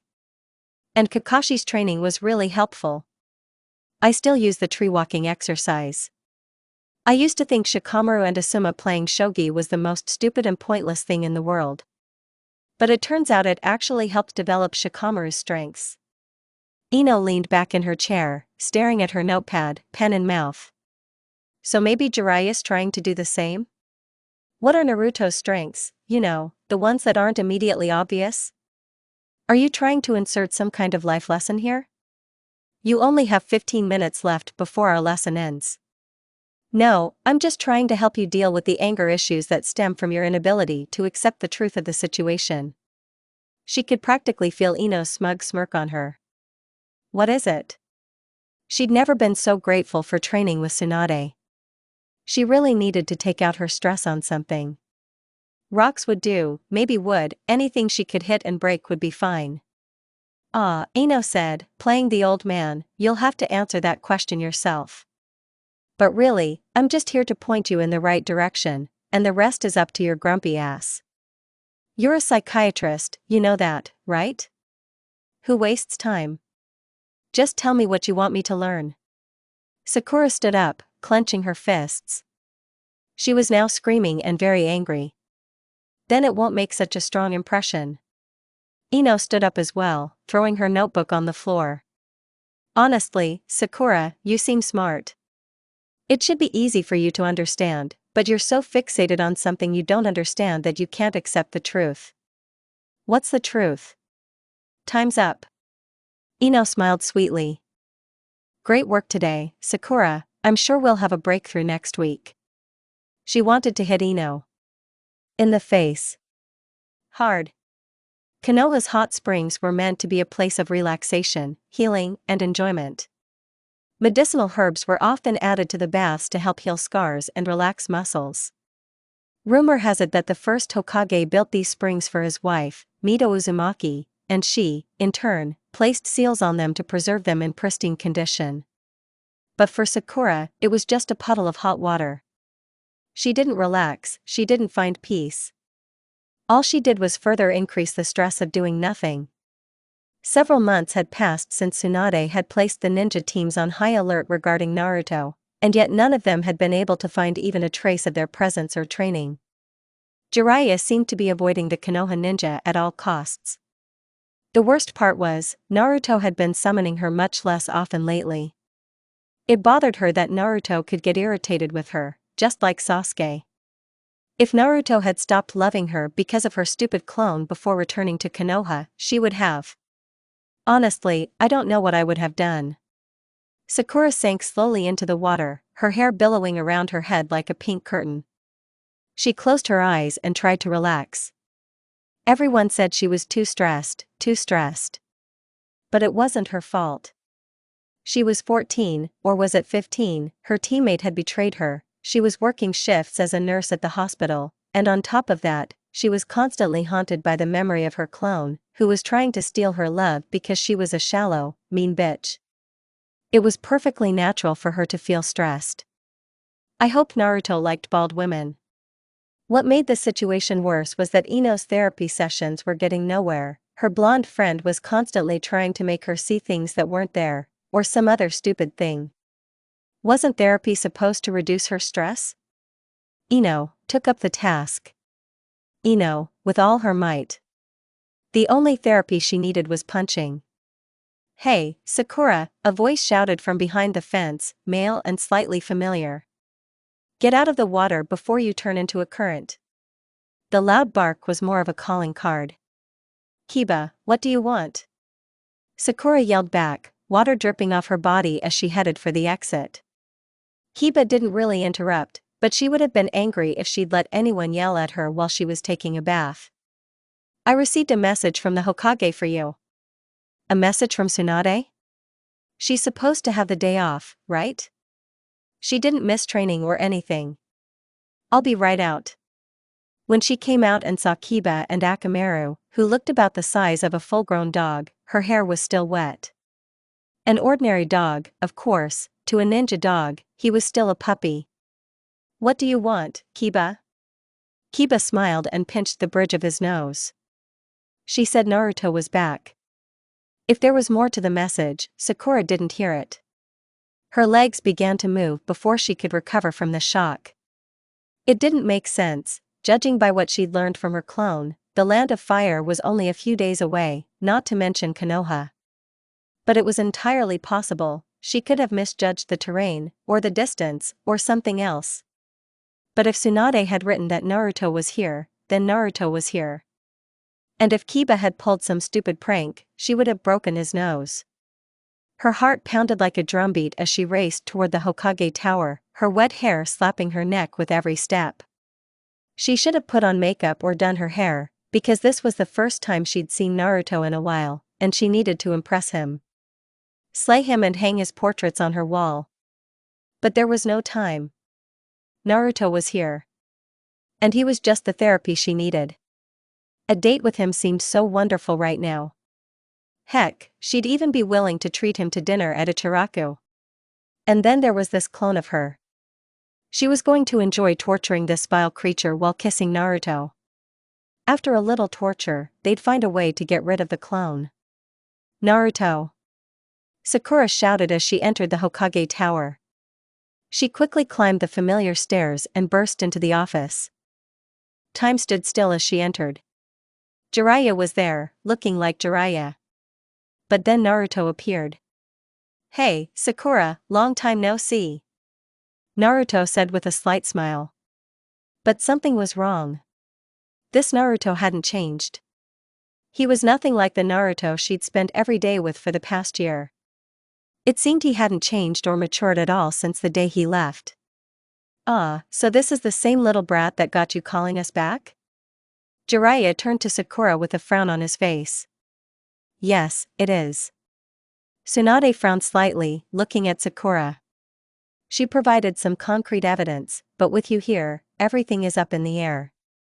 Sakura felt dizzy, finding it hard to stand up straight, let alone think clearly. "What do you mean?" We found them near the last location where Jiraiya's letters were found. On the other side of the continent from where you said they were." Her teacher's words were like knives piercing her heart, piercing and twisting her every thought. No, none of this made sense. But Sakura began, clutching her head. Sakura, I don't know what kind of joke you were trying to pull. But something's clearly wrong if you're acting like this. Tsunade sighed and placed her hands on the table. You were such a good student. No, please, no. Everything was lying under my feet. This can't be. Therefore, until further notice, you will be undergoing treatment in a psychiatric clinic. Master, Sakura muttered, her mouth moving, but no words coming out. She looked at Naruto. Why wasn't he protecting her? He liked her, didn't he? This was just a bad dream, right? I'm sorry, Sakura, but if this is truly some kind of joke, or if there's something wrong with you, then I can't take you as a student. The words rang out like thunder. At that moment, something snapped. It was probably the stress. Or maybe something else that had been wanting to come out. Tears streamed down her face as she frantically searched for a solution. Her gaze fell on Naruto. He wasn't quite Naruto. Not the Naruto she'd grown to respect and grow attached to. If only she could prove he wasn't Naruto, everything would be fine. Naruto, create a shadow clone. She took a step forward, he took a step back. What? Why? Because you're Naruto, right? It should be easy for you to create a shadow clone. She brushed her wet hair out of her eyes and walked up to the short blonde man. She was right, he hadn't grown at all since leaving Konoha. Oh, the imitation was good. But she knew what the real Naruto looked like. Come on, Tsunade, can you calm your student down? Jiraiya pleaded, stepping between her and Naruto. This was completely unlike him. Sakura looked at her teacher. She continued walking toward Naruto, each step seeming like an eternity. Master, I need to see this. Please, let me see him create a shadow clone. Tsunade sighed. Naruto, just do what she asks, it's just one clone. What? But Naruto took a step back from Sakura and Tsunade. I don't feel so well, so. Come on, you're Naruto, right? You can create more shadow clones than anyone I know, even when you're half dead, she teased, taking another step toward the fake imposter calling himself Naruto. Her hands clenched into fists as she passed Jiraiya, now immobilized. There was no escape. But me. Naruto, just use the jutsu. Tsunade slammed her hands down the table, causing it to crack in the middle. Jiraiya bounced to the other side of the room, pressing his body against the door. Come on, Naruto, her voice held enough venom to kill a snake. Create a shadow clone and show it to me. She grabbed Naruto's hand and pulled him forward sharply. There was a pop, and Sakura found herself holding the small hand of a slimy green frog. Don't hurt me, Kwakwa dash, the frog squirmed in Sakura's hand. Kwakwa, Jiraiya told us to do this, Kwakwa dash. Jiraiya. Tsunade's growl was so low it shook the ground. She stared at the Jiraiya-shaped object, moving closer to it and pushing aside both sides of her desk. I hope you're another one of his frogs, and you must have a good reason for trying to deceive me. Jiraiya disappeared in a puff of smoke. And a blue frog appeared in his place. Sorry, Lady Tsunade. Croaklord Jiraiya asked us to do this so you wouldn't interrupt your training. That doesn't explain lying about his whereabouts, or not reporting that my student's clone was appearing every day. Tsunade leaned toward Frog. Now talk, before I decide to eat salted frog for dinner. But we're toads. The toad, still in Sakura's hands, twitched desperately. Sakura couldn't help but smile. Sure, it wasn't as great as Naruto's return to Konoha. But it was nice to know she hadn't gone crazy. And she felt it then, a subtle surge of chakra, brought on by fresh memories. The calm before the storm. Shadow clone technique. Something was wrong. Sakura knew at the moment she found herself in this place. The very air was filled with malice and anger. She could smell blood. Sakura, hurry! Naruto grabbed her hand, half his jacket burning off and some kind of seal forming on his forehead. The most shocking thing was that his entire body was covered in a thin layer of burns, as if he'd been hit by a fireball technique. Jiraiya's hurt. Sakura nearly threw up when she saw Jiraiya. He was covered in blood, the massive wound in his chest gushing blood like a primordial crater draining all life. She felt sick, but something held her back, stealing her nerves. She knew what to do. Naruto and Modesty had to wait. The bleeding had to be stopped. She ripped Naruto's jacket off and pressed it to the wound, trying to stop the bleeding. To Jiraiya's credit, he barely flinched. These procedures felt like they were being drilled into her head 1,000 times, as if she were doing it over and over again. She found the source of the bleeding, which was everywhere, and blocked it with her chakra. Then she used her jacket to remove as much blood as possible from the wound. The bullet barely missed her heart, Sakura muttered, focusing on repairing vital tissues like blood vessels and muscles. Another centimeter to the right or left and you would have died. Jiraiya laughed, which only made things worse for her. Give me some respect, girl, I'm not exactly lucky. And that's why I kept you around, knowing one day Naruto or I would get hurt. It's always good to have Tsunade's student around. You talk too much, Sakura growled, focusing all her attention on his wound. Slowly, step by step, the wound began to heal. She had chosen an accelerated natural healing technique that enhances the body's natural regeneration 1,000-fold. It was ideal for repairing the complex systems around the heart and bones. In just a few minutes, it felt as if Jiraiya had spent a month healing naturally in the intensive care unit. Naruto. She glanced back at Naruto, whose burns were already healing. We'll need to seek medical attention later. I need bandages now, and bring me plenty of water. The blonde blinked, her eyes wide. If her hands weren't currently covered in someone else's blood, she might have found the look flattering. Right now, she barked, and Naruto ran away like a lost kitten. A few minutes later, Jiraiya's wound was bandaged, and he escaped without serious consequences, save for a scar on his chest. She was still amazed at how she'd managed it. She thought she knew how to do it, but she couldn't remember how or why. But what worried her most was Naruto. He looked so fresh, while the burns should have taken much longer to heal. So what exactly happened? She asked, raising one eyebrow and placing her hands on her hips. She stood tall and steady. If only to keep from falling. She was on the verge of collapse, she'd used up too much of Naruto's chakra. Naruto looked between her and Jiraiya, his expression filled with fear, remorse, and sadness. I went a little overboard during training. Naruto Uzumaki. He nearly jumped in surprise as she moved forward, step by step.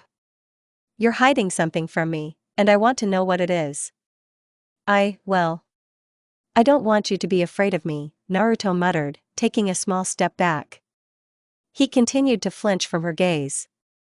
She grabbed him by the shoulders, crumpling the tattered remains of his shirt in her hands. Listen, Uzumaki. I like you, I really like you. Yes, you're annoying, stupid, loud, and an idiot, but I still like you, and if I like you despite all that, then I can love you for whatever stupidity you try to hide from me. If she hadn't been so angry and exhausted, she would have proved her point with a kiss. Even though Naruto had talked about Sasuke's return, she still wanted to kiss him. And she was so close to breaking down and making it clear she wasn't like the girl he left behind in Konoha. She was her own person, and she cared about Naruto. Just tell her, brat, you'll have to put up with her anyway. Jiraiya waved his hand in their direction, looking like he was watching a replay he'd seen 1,000 times before. Naruto looked at her for a long moment. She could see tears welling up in his eyes, but despite that, it was the look she always wanted to see from Sasuke. She was glad it was Naruto. He tore his gaze away from her and took a slow, deep breath. The Kyuubi is sealed within me, and Jiraiya is teaching me how to use it. Sakura blinked. Oh. Everything came crashing down in that moment. Naruto's birthday, the villagers' attitude toward him, the chakra she'd seen during his battle with Neji, the presence she'd felt on the bridge. It almost made her laugh. How could she have missed it before? You're an idiot, Naruto. With the last of her strength, she kissed his cheek. Call me soon, okay? Quack quack, sorry, but we don't even know where Jiraiya is, the blue toad squeaked under Tsunade's gaze. But we can't let you interfere with the children's training. You better tell me what I want to know, or I'll make you die, Tsunade growled, squeezing the toad's neck with her hands. Sakura stared at her, tears welling up in her eyes against her will. She tried to blink and wipe them away, but they kept coming. It's the Kyuubi, right? There was silence in the room and all eyes turned to her. Is this the training Naruto's undergoing? Why did he leave the village? Why is Jiraiya hiding the truth so much? Naruto has been possessed by the Kyuubi. She approached her teacher. She couldn't believe her eyes. Why him? It was terribly unfair that Naruto had the Kyuubi sealed inside him. He was so kind, not at all how she imagined the man who contained a demon. It was unfair. He told you? Tsunade went from threatening the toad to hugging him so quickly that she felt dizzy. She immediately returned the hug. Yeah, Jiraiya just got injured, but I treated him the best I could, Sakura blurted out, her mind racing. She thought back to every time she'd mistreated Naruto simply because other people had. Sure, he was annoying, but a significant part of her dislike stemmed from the fact that everyone else disliked him. Why him? Why was the Kyuubi sealed inside him? Why did the fourth Hokage do this? Tsunade lightly stroked Sakura's back. I don't know, I wasn't there then, but it was probably just bad luck that Naruto happened to be there. Sakura looked at the photograph of the fourth Hokage. His blonde hair, his blue eyes. The Kyuubi. It was the final missing piece that made everything clear. Konoha was full of blonde-haired, blue-eyed men, any one of them could have produced an orphan like Naruto. But Naruto had the Kyuubi sealed within him. Sakura's mouth went dry. It's because Naruto is his son, isn't it? Tsunade tensed, but a quiet laugh melted her. You continue to amaze me, Sakura, and I apologize for ever doubting you. It's time to give you the trust you deserve. Perhaps you should tell Naruto about this yourself? Jiraiya and I don't want to do that. Tsunade looked at her with sadness in her eyes. Yes, Naruto is his son, and his mother was the previous bearer of the Kyuubi, Kushina Uzumaki. She felt like she'd been struck by lightning. Lightning that had just consumed her third serving of a mixture of crack, soldier's pills, and enough sugar to rot a tooth in 3.5 seconds. It struck her in the middle of the night, interrupting a pleasant dream that included foot massages, a Hokage hat, and lots of laughter. Sakura jumped out of bed, tripping over the blanket, and headed for the bathroom. Her brain registered that the nearest mirror was there, even though she quickly passed the one attached to the door. Sliding across the bathroom rug, Sakura turned on the light and jumped to her feet. She felt it, it was here. It was done. After nearly 2 years of chakra accumulation, the seal was complete. She had to see it. For a moment, she stared at the hair that hung across her forehead like a Christmas present. Biting her lip, she pushed it aside, catching a glimpse of the diamond that now rested on her forehead like a sparkling green island full of life. She let the hair fall back onto it. I did it. Sakura squealed, stamping her foot. She couldn't believe her eyes, even though it was thanks to her clone and Naruto, she'd still managed to accomplish the impossible. She squealed again, throwing her hair back. Maybe this will give Naruto something to kiss. A yawn, more like the bleat of a wounded bear than a man, signaled to her father that he was shuffling toward the bathroom door. He squinted and blinked at her, the bathroom light reflecting off his slightly pink hair. Sakura, honey, it's already 2 in the morning. What? Dad, look. Sakura pointed to her forehead. I finally got that feeling. I've never been this happy. Kizashi looked at her as if he were too old for this, and yawned widely again. Mabuki. He paused for a moment, waiting for her mother to wake up or respond. It's related to puberty, you're awake.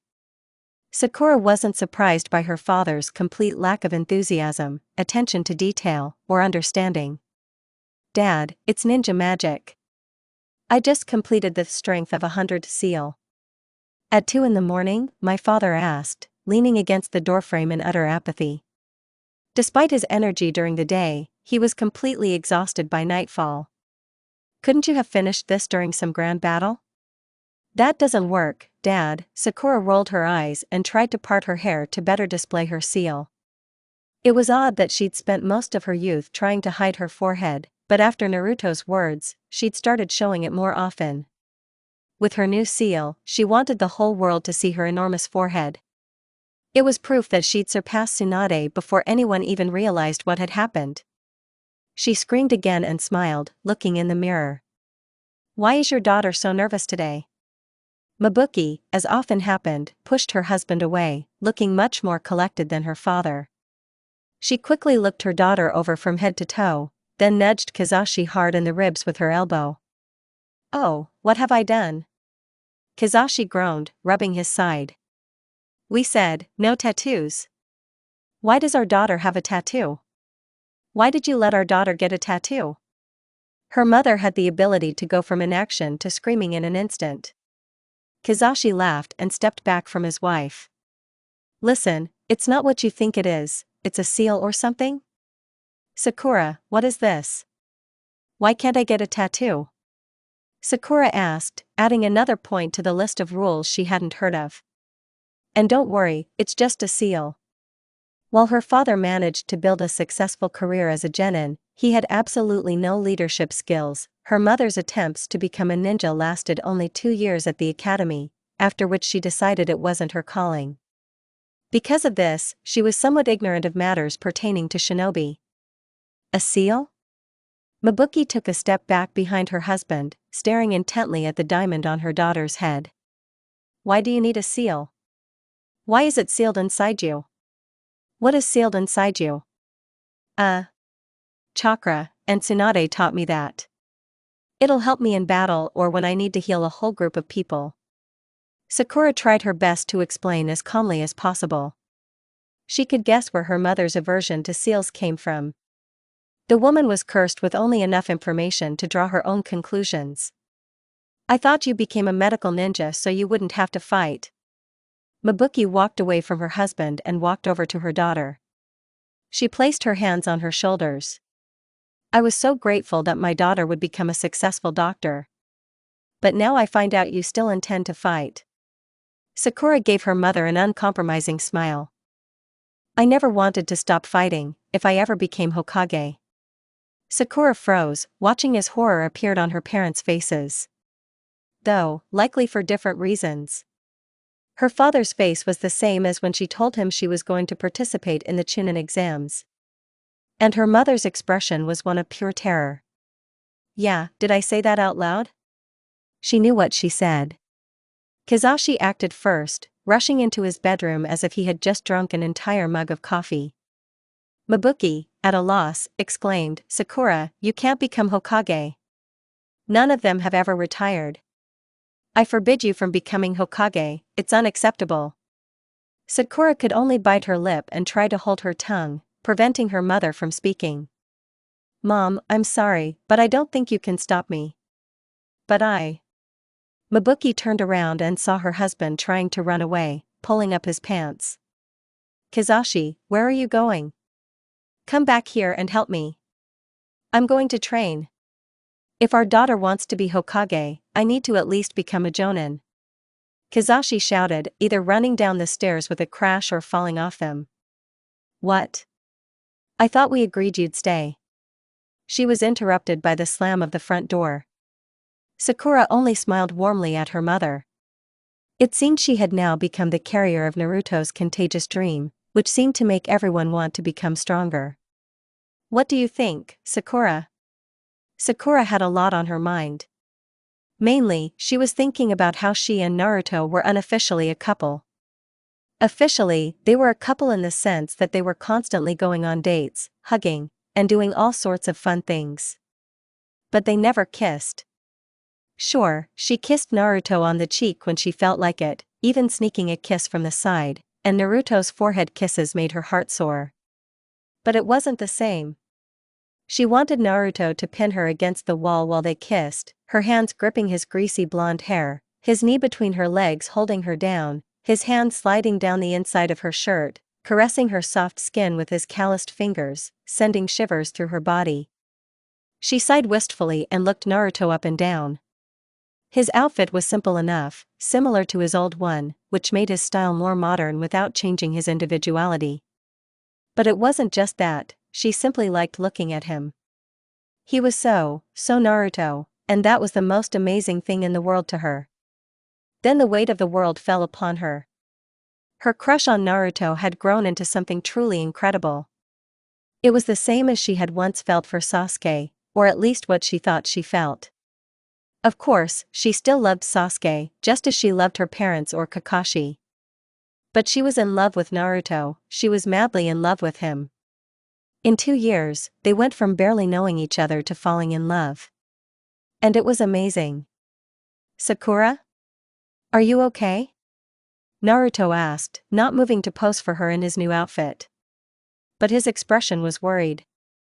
Leaning her elbow on her knee and covering her cheek with her hand, Sakura smiled at him.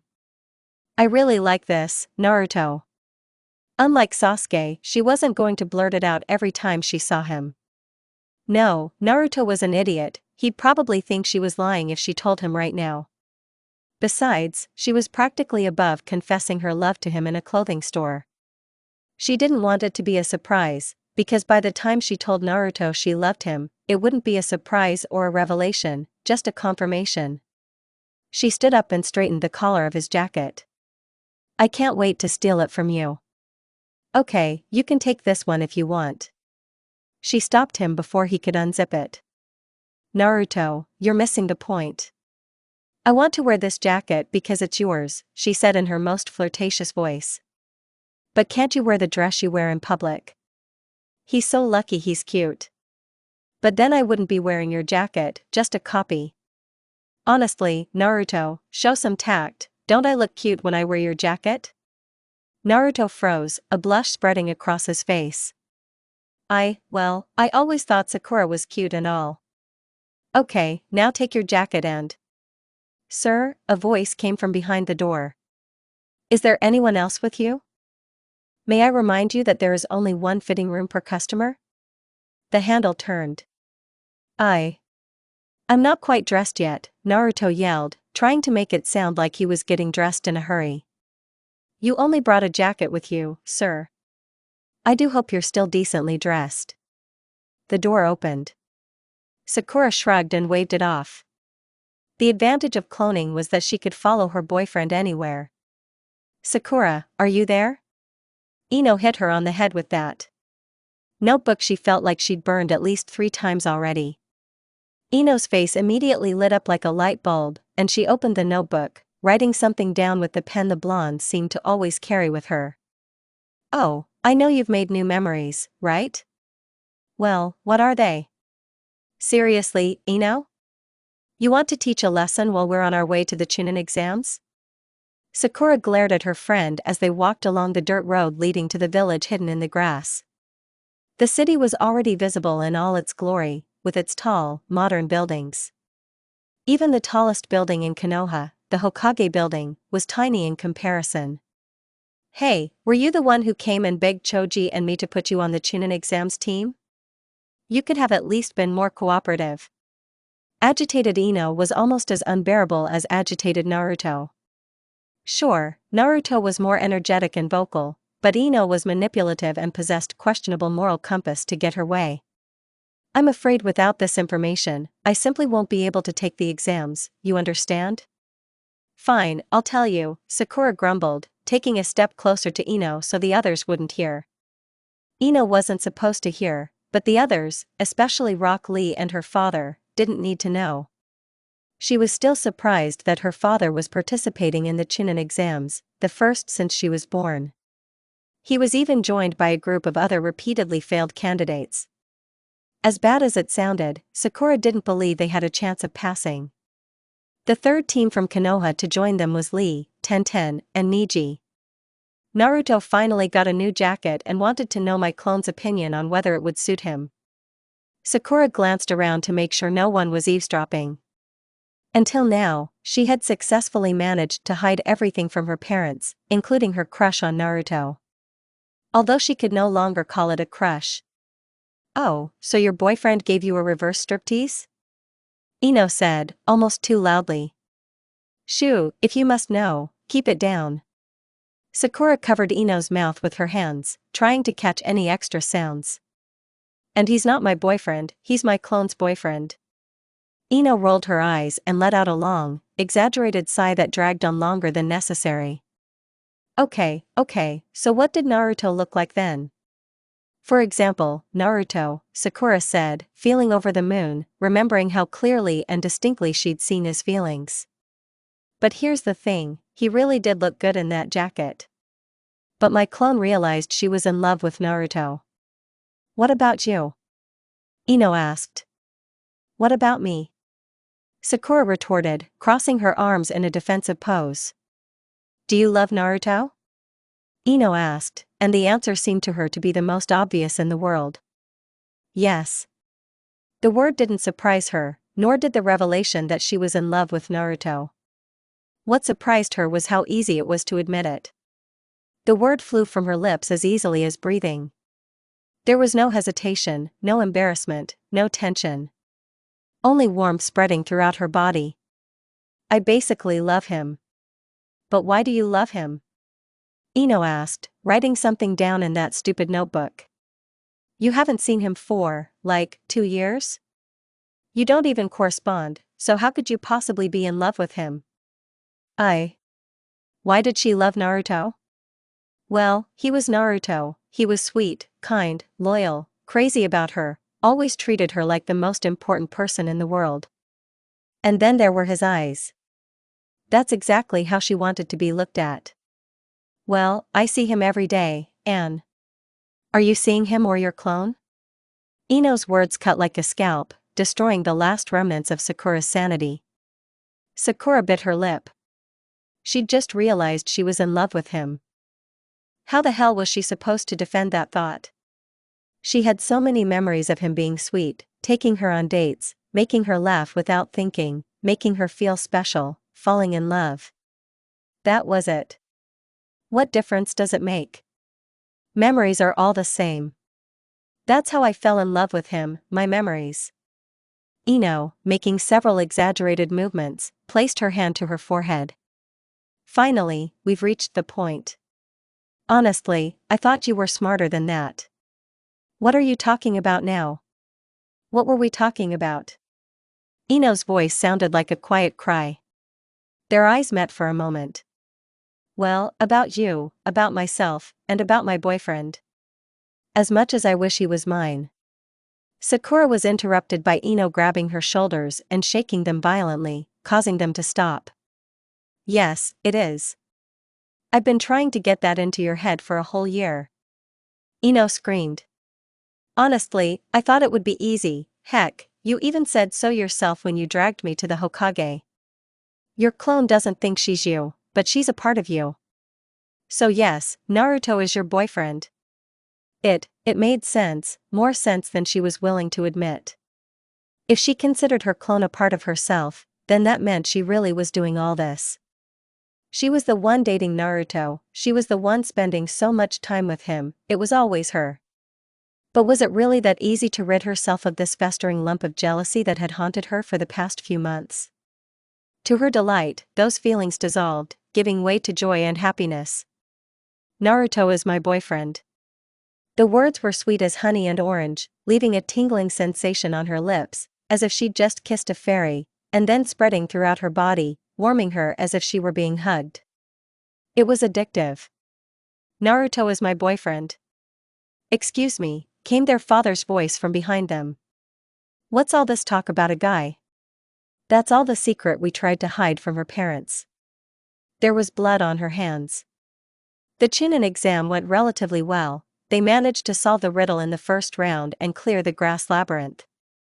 But it was in the final round of the tournament that things started to go south for Sakura. "You know you missed your match, right?" a female voice called from the entrance. Sakura had practically taken over this entire room of the infirmary. Not out of dislike for the Grass Tribe ninja's medical skills, but mainly because the leech summoning they relied on disgusted her. Sakura looked at the boy whose life she'd just saved. He was no older than she was during the first Chunin exams. She didn't even know his name, but an accident during his duel had taken his life. I couldn't just let him die. He would be dead too. Her body acted on its own, expressing all the effort Tsunade had put into her training. Before she knew it, she had already vaulted over the fence, losing her chance to participate in the match due to interference. "He's not even from your village. He's still my ally," she said without needing any justification. Sakura turned to look at the woman and saw her mouth hanging open. Dressed in a grass ninja suit was Futaki, a girl who claimed to be the daughter of a daimyo from the Land of Rivers. Sakura immediately wanted to punch her in the face. The girl had grown taller, more feminine, as if puberty hadn't left her. Futaki smiled at her and gave her a small wave. She jumped. Just the wave of her hand made her jump. "Long time no see, Sakura, huh? Is Naruto here? My boyfriend."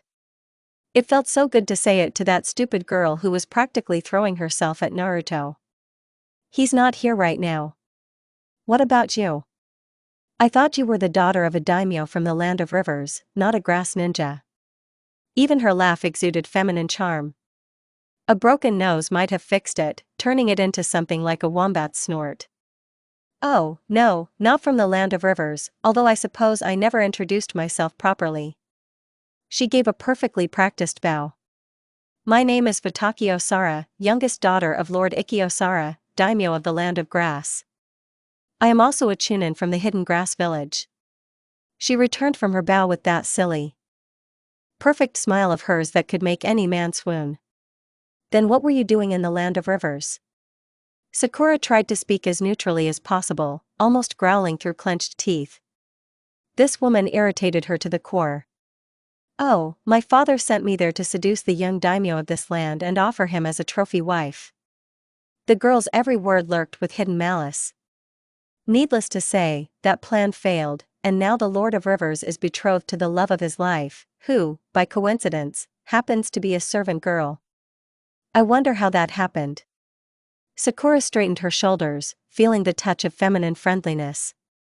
She might have hated Futaki, but the thought of a forced marriage disgusted her. "Is that why you flirted with Naruto?" Futaki simply shrugged. "Not really. There were plenty of other guys looking for a pretty girl like me, but Naruto wasn't like that. I saw him and couldn't help but talk to him. I still think about him sometimes." Diplomatic consequences or not, Sakura struggled not to punch the tall woman right through. "You only saw him for a few minutes. Leave the lonely princess to her fantasies of being kidnapped by a charming young princess, okay?" she grumbled, crossing her arms over her chest. "I don't stand a chance with him, especially not with you around." Anger gave way to curiosity. "What do you mean?" Futaki snorted and turned so her profile was facing Sakura. "Stupid, beautiful, noble genes. That guy would do anything for you. I'm honestly a little jealous. Although I'm glad you finally came to your senses and appreciated him." "Thank you, me too." Sakura smiled and placed her hand over her racing heart. Maybe this woman wasn't the worst person in the world after all. Although, if nothing works out, be sure to send him to me. No, she was still a terrible bitch. Or if you ever want a threesome, I'm starting to understand what he sees in you once you get over all this anger. With that, Futaki turned to leave, swaying her hips against her hair in a way that was meant to be provocative. The worst part was, it worked more than Sakura wanted to admit. The woman turned, noticing Sakura's gaze, and smiled. "Oh, I was sent here to tell you that your Hokage wants to speak with you." Silly sexy. She was already in the middle of a threesome with her own thoughts. The lovesick teenage girl couldn't take the bullying any longer before she snapped. And that's exactly what Naruto did to her. He knew exactly what he was doing, training shirtless. The worst part was, he was doing it on her 16th birthday. Konoha was only a week away. The real Sakura was waiting there, no doubt to steal Naruto from her. Or, worse, to get rid of her. No, she needed to claim Naruto. So he could never forget her. So he would be hers. She was going to kiss him. To his promise. Sakura looked around the familiar territory of the Land of Fire. Trees grew everywhere, and Jiraiya was nowhere in sight. She and her shirtless boyfriend were in the middle of a beautiful forest. It would be romantic enough for their first kiss. Jiraiya also talked about finding a hotel tonight. Hello, Naruto. She swayed her hips, drawing his gaze to her slender waist. She supposed it was partly her fault he was shirtless. She'd stolen his jacket again. Naruto's gaze burned like fire on her skin. If it had been anyone else, she would have spanked him for being so perverted. But with Naruto, it was different. Do you know what day it is? He gulped as she paused, her hip arching to the side. It was so easy to exploit his weakness. Certain looks, poses, and words made Naruto clench in her arms. Well, more than usual. Wednesday? Yes, but what date is it today? She came close to him, at arm's length. March 20th, oh. Naruto's eyes widened as he realized. He hugged her tightly, burying her head in the crook of his shoulder and neck. Sorry. I forgot it was your birthday. What should I do? Oh, I know, I'll get you something? Do you want anything? Sakura smiled and hugged Naruto back. He was sweaty, disgusting, smelly, slightly sticky, but most of all, he was incredibly attractive. Was it wrong that she'd found abdominal exercises online a year ago and forced him to do them? The results said otherwise. It's okay, Naruto, I almost forgot. She had been keeping track since she realized what month it was 27 days ago. I'm still sorry, can I get you anything? Knowing her charming idiot, he would probably be confused by his feelings about forgetting her birthday. Sakura pushed Naruto away and snorted, barely containing her smile. What makes you think I need anything right now? Forgetting your girlfriend's birthday is a big mistake. Naruto, barely managing to milk her a little before striking, instantly grabbed her shoulders with his arms. Please don't be angry, I'll do whatever you want, just tell me. Kiss me. Sakura smiled at him, the difference in their heights noticeable and so attractive. Naruto relaxed when he finally saw through her ruse. In an instant, he kissed her tenderly on the forehead. She loved these kisses, they felt so perfect, and she wanted them every day she saw Naruto. She wanted more. She wanted so much more. She wanted more.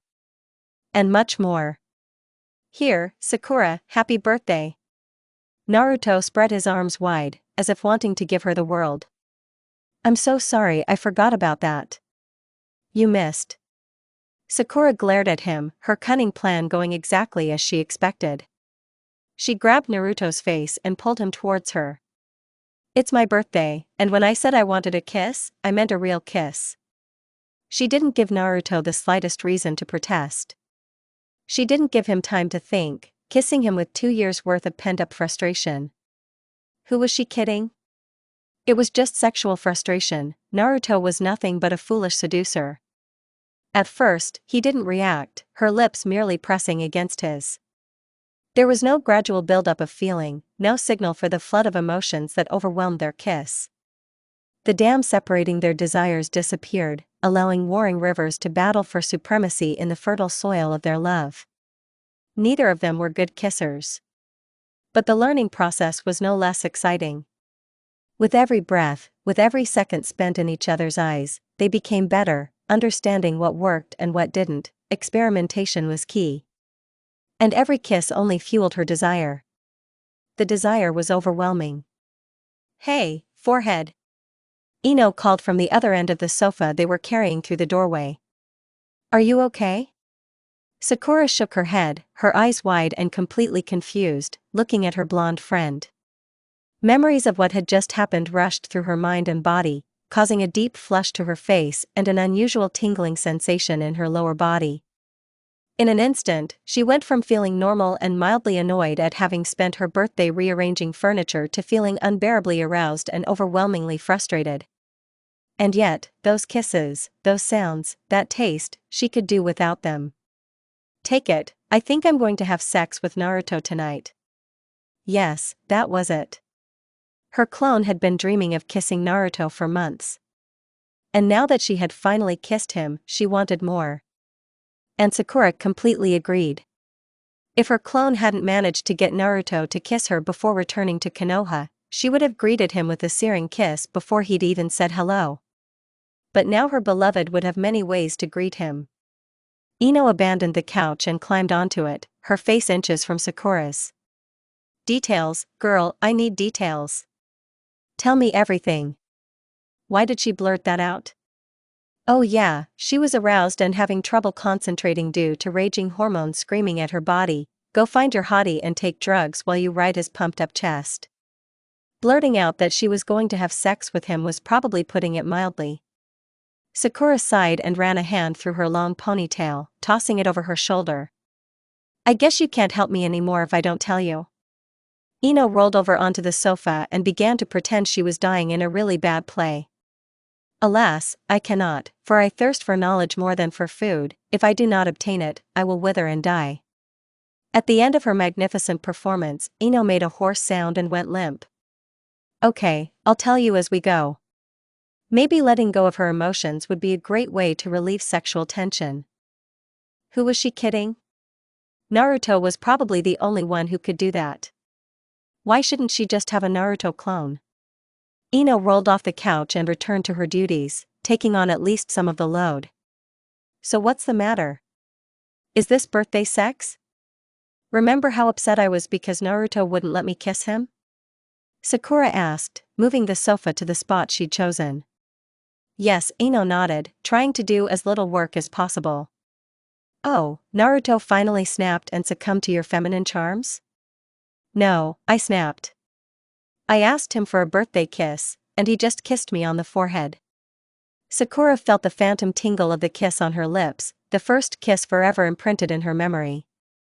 He kissed me, and it was as sweet as always. But it wasn't enough. So you pushed him against a tree and made him kiss you? Yeah, that's pretty much what happened. Even though she was the one pressed against the tree, Sakura carefully placed the sofa down, and Ino simply lowered the side. Those marks won't be easy to remove. Wow, you must have been pretty insecure to be obsessed with losing your virginity after your first kiss in one day. Ino plopped back down on the couch, somehow managing to look like she'd been there for hours. A sinister glint appeared in her friend's blue eyes. Like you've lost your rhythm. Well, maybe, but I already know that, and you'll have to find out. Sakura snorted and looked around the room with pride. The house was finally finished, and it had taken a long time. And just in time for Naruto to return. So, is Naruto hanged? Like a horse. The words escaped her before her brain could process the question. With a groan, Sakura covered her mouth with her hands to keep from uttering another treacherous word. She was still trying to come to terms with the fact that she'd given Naruto a blow job. Now Ino knew, and then everyone else would find out. And why did that turn her on even more? Naruto had to satisfy her. Take that. Why exactly did she become a pervert? She blamed Naruto. And Jiraiya. Mostly her stupid, sexy boyfriend. Oh? Ino meowed like a cat. What size are we talking about? You don't need to know that. Sakura shrieked. Honestly, Ino, it feels like you're trying to live your personal life through me. Ino just smiled. Call it a hobby, but fine, I won't ask for details. Although Naruto isn't that far off the mark, if you run, you might be able to interrupt yourself mid-coitus. This thought had crossed her mind. After all, it was at her request that Tsunade turned off the alert about Naruto and Jiraiya. At first, Tsunade refused, saying she had already chosen a tombstone for Jiraiya and that Sakura's plan had convinced her. Sakura sat down on the sofa with annoyance, pushing Ino's legs aside. As much as I don't want to, Naruto will come when he does. Besides, I still have a lot to do before he gets here. Like, learn how to cook something edible? Sakura gave Ino a dark look. I'm not that bad. Besides, Naruto has clones, so he should be doing housework and stuff, since he already has some housekeeping skills. Are you sure you'll be okay eating ramen for any length of time? Ino twirled her finger in the air, indicating the approximate time. Is that all? I'd eat ramen every day if I didn't have to do laundry or dishes. Sakura leaned back on the sofa, enjoying its comfort, though new was a relative term, considering she'd bought it second-hand at a garage sale. In fact, all the furniture she'd bought was used. Except for the bed. I still can't believe you did all this for him, Ino said, pointing to the house they lived in. Just a few months ago, this place was a wreck, and now I feel like home. It was her gift to Naruto. A fully furnished house, ready for a young couple to spend their lives together, and also suitable for a family. But beyond that, it had originally belonged to Naruto. It had been his rightful childhood home, partially destroyed by the Kyuubi's attack, ransacked and abandoned. But it was still his. And now, thanks to her, it was home. Their home. Well, it's not just for him, it's closer to the hospital, so I can crash here after a long shift or something. It was just a lie she told her mother and father. And apparently Ino. It was mainly so she could have some privacy with Naruto. Pfft, excuses, just admit that you want your own place, so that Naruto will lose consciousness. This is not entirely a lie. Shadow clone technique. She emerged with a splash, knee-deep in the warm private hotel bath. She was naked, Naruto was naked. They were both naked. Candles and rose petals were scattered around. The bravado she had once felt was just a distant echo. Her hands darted to her private parts, trying to maintain her already dead modesty. I summoned you, just like you asked. Naruto scratched the back of his head, chuckling nervously, but his laughter faltered with each passing minute. He fidgeted with his hands at his sides, unsure of what exactly to do.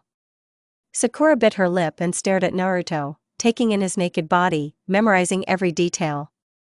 With each passing second, her confidence grew. Slowly, she let her guard down, allowing Naruto to see her. All of her. They looked at each other, and the air was thick with lust and desire, like a superpowered supercell. I asked Jiraiya for advice, Naruto blurted out, his gaze never leaving hers, sliding over her body. He stepped forward, disturbing the warm water. His erection bobbed with each step. I'm going to touch you now, is that okay? Sakura nodded, despite her nervousness. Did Jiraiya know about this? What was Naruto going to do? His touch burned her skin, every movement made her feel like she was about to explode. He kissed her with the same passion as earlier that day. That foolish promise he'd made to Sasuke had long since been forgotten behind the curtain of their relationship. His hands slid over her body, over sensitive places no one had ever touched. Except him. He kissed her jaw again. Another kiss on her neck, shoulder, chest. His downward movement paused as he pressed himself against her chest for a moment, one hand firmly pressing against her back, the other slipping inside. His fingers were like magic as he carefully explored her insides, searching for the spots that made her moan and squeal. He found more than she could count, making her squirm as she stood there, supported only by Naruto's hand on her back. Naruto, she purred, pressing her hips harder against his hand. She was in seventh heaven, there was something otherworldly about his touch.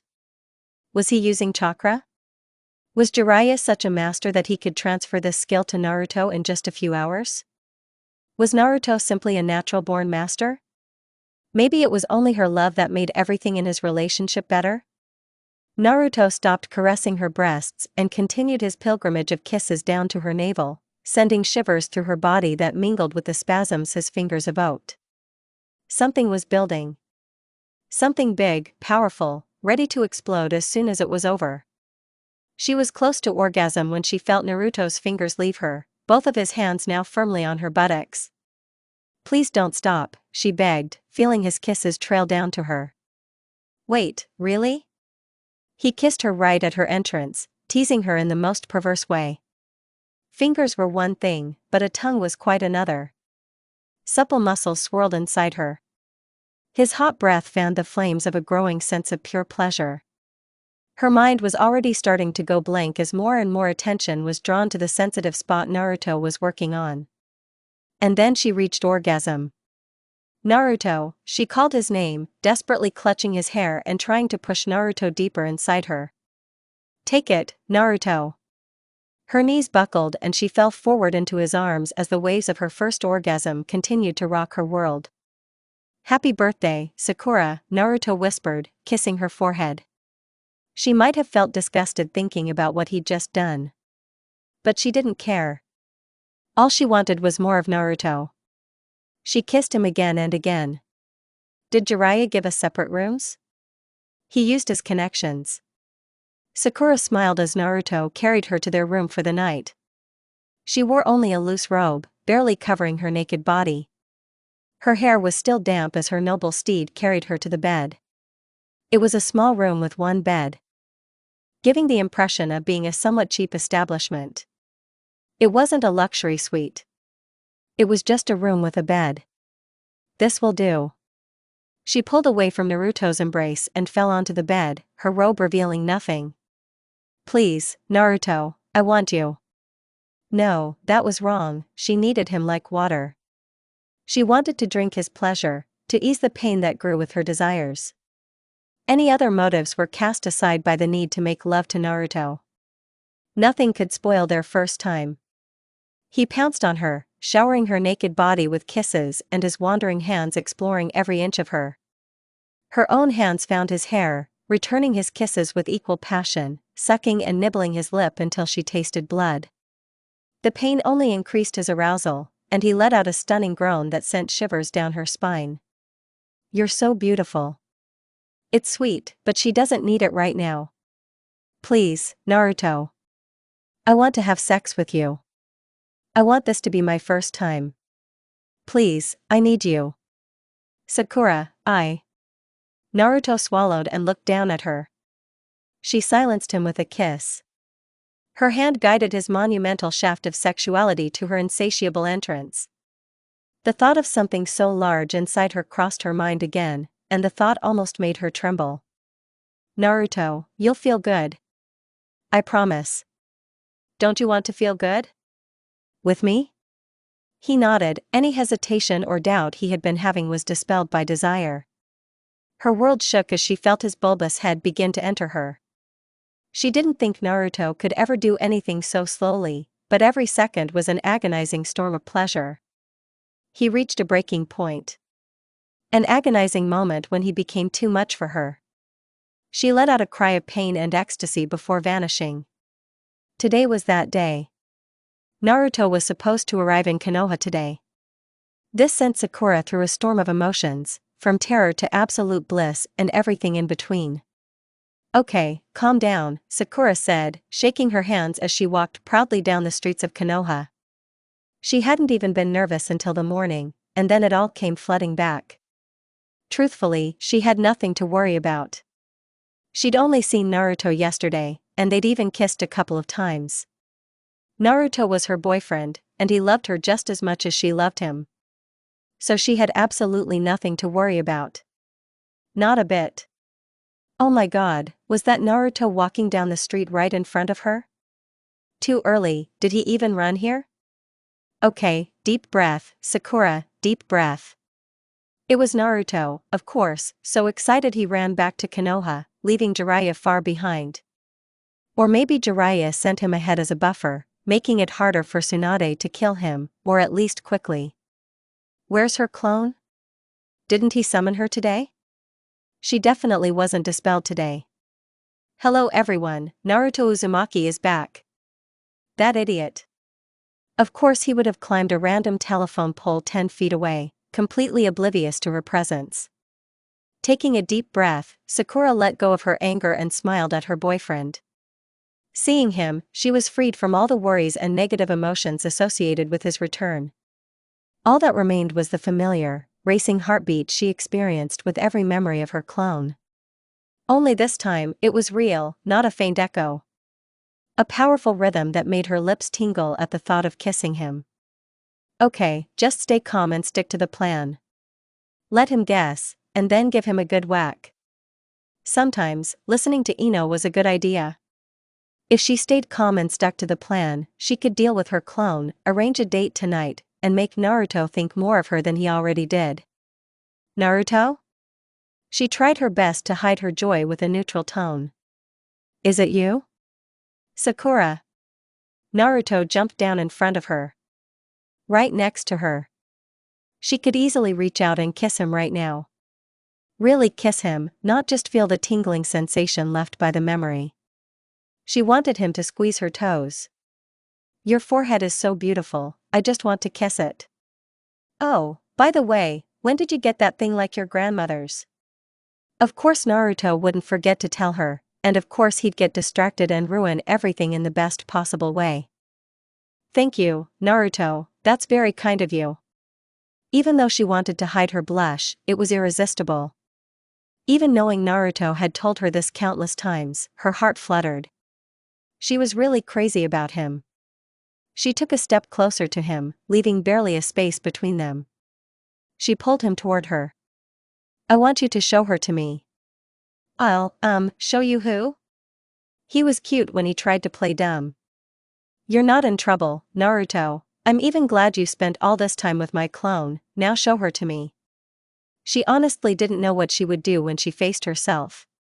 But Ino was right, she needed to force that part of herself to understand and accept it. Okay, just promise you won't get mad. Naruto crossed his fingers and exhaled. Shadow clone technique. She herself appeared in a puff of smoke.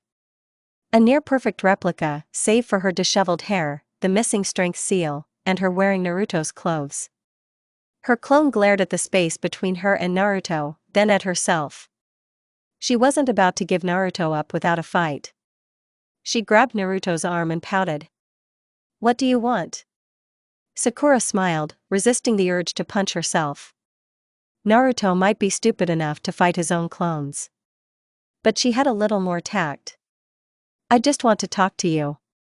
She extended her hand in a gesture of peace. Her clone stared at her hand before slowly reaching out. The moment they touched, Sakura felt a surge of energy and dizziness. Nothing. Not even color, no permanent white or black, just nothing. Then thought arose. And color exploded into the void, filling it with substance. Color gave way to form, then form gave way to oscillations. And finally, a thought. Sakura felt like her mind had exploded, and an unearthly hue accompanied her every thought. Then she appeared, her very existence screaming into the void, a pulsating figure of the deepest blacks and purest whites, her form trembling and darting. You're trying to get rid of me, aren't you? You want him to be all yours. And you want Sasuke too. If you hurt him, you beat him. He's mine, mine, mine. Thoughts emerged from nowhere, forming the foundation on which they stood. Memories permeated every thought, Naruto present in each one. Her blows, her ignoring him, or choosing Sasuke over him. Calm down, Sakura tried to say, but her voice and thoughts merged together. I want the same thing you want. Liar. You need Sasuke. How do you know what I want? We are different now. You have no idea what we've been through. Thoughts scattered in all directions, crashing onto Sakura and causing them to fly in opposite directions. Yes, I know. Her thoughts were a healing rain, mixed with gentle gusts of wind that pulled them together. I've been through everything you've been through. Every drop of water is another memory of her and Naruto on their journey. From the first day to every kiss they shared. The two Sakuras took another step towards each other. So what? I don't want to disappear. Now they were separated by a huge wall of doubt, cemented by fear and anger. You're already weakening, look at yourself. Both Sakura were in pain, their bodies becoming increasingly weightless and ethereal. This won't help either of us. The wall began to crumble as the two continued to walk forward. Please, do this for Naruto. Don't you want to spend your whole life with him? There's so much we can do if we're whole. All remaining rebelliousness disappeared. Sakura froze in shock for a moment. Her clone vanished, and she felt whole. She hadn't even realized she'd been missing anything until she was whole again. Everything seemed brighter, the grayness that had clouded her vision suddenly becoming clear. And as for Naruto, if it was even possible, her love for him doubled in an instant.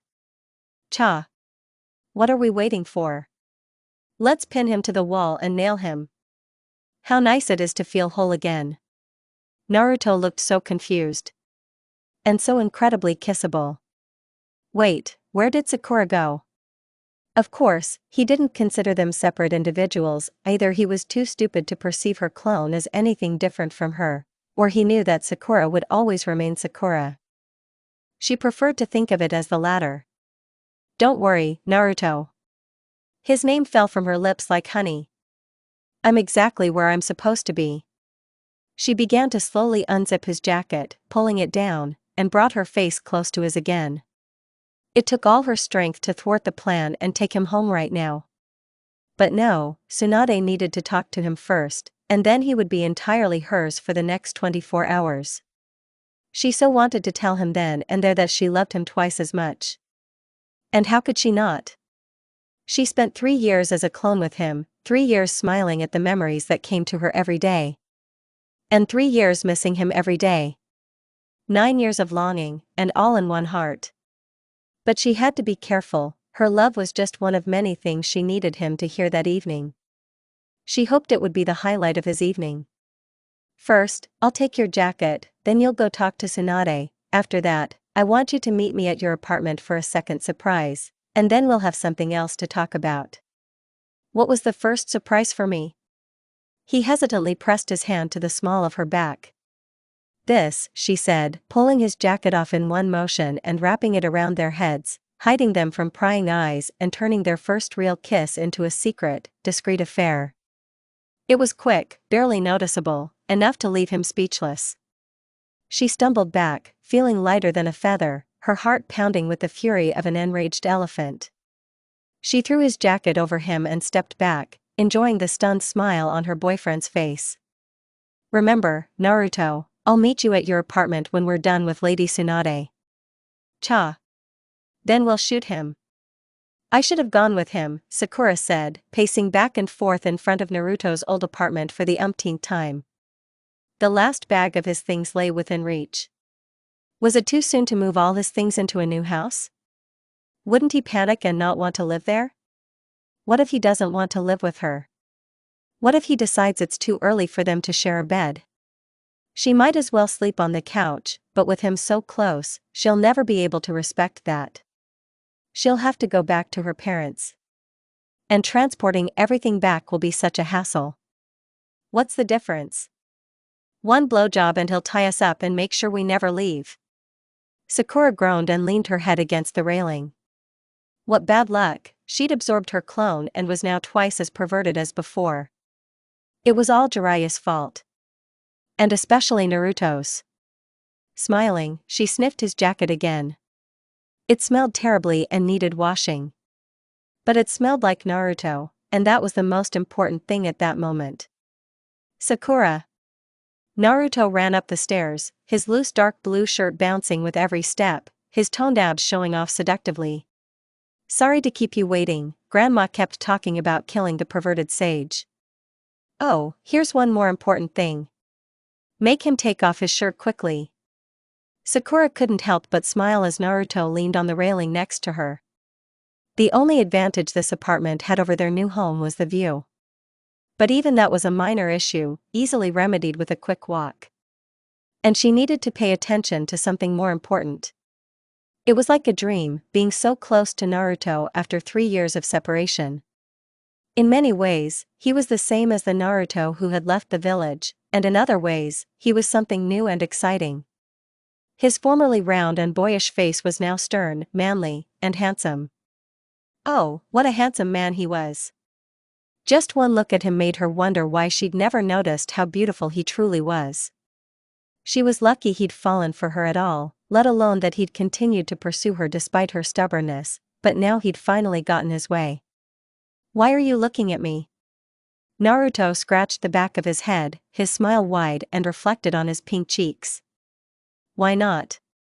Sakura turned to face him more directly. She playfully patted his chest, then grabbed his shirt and pulled him closer. "Don't you know how much I love you?" It was her second real kiss, soft, warm, and inviting. A promise of more kisses to come. Her toes curled as she dropped to one knee in the classic kissing position. She ended the kiss with a gentle push, mostly to restrain herself. As tempting as it was to just kiss Naruto, they had a lot to do today. She pulled out a small pink cloth and handed it to him. "Close your eyes. I want this to be a real surprise." "Is this in my apartment?" Naruto jumped up and down, putting the blindfold on her. He smiled at her stupidly. "Although I kind of thought the surprise would be something else." "How do you know it'll be different?" Sakura lifted the last bag of Naruto's clothes from her shoulder. She took his hand, admiring his rough touch. Although Naruto had no idea of the surprise she had in store for him. "Well, you're still wearing clothes." "Cha. Now that's what I call it. Take him home and have sex with him. That's what he wants." Her face felt like it was on fire, and a deep blush spread across her cheeks. Was Naruto really going to seduce her like that? It was so unromantic and straightforward. She even liked it. "Well, maybe later. We are wearing a red set of underwear. But trust me, you'll like it," she hoped. Why on earth did she have to tell him all this? That his parents were dead, and we were moving into what was supposed to be your childhood home. Oh, and your father was the one who sealed the QB, not to mention that your previous host was your mother, and that your birth was likely what weakened the seal and released the QB into Konoha. At least we'll be close to him. Sakura led him by the hand, trusting Naruto, and relying on his ability to stay on his feet as she pulled him along the winding roads of Konoha. His new home was just a few steps away from his old one. But it was enough to make Sakura agonize over every detail. "So, what exactly happened to you?"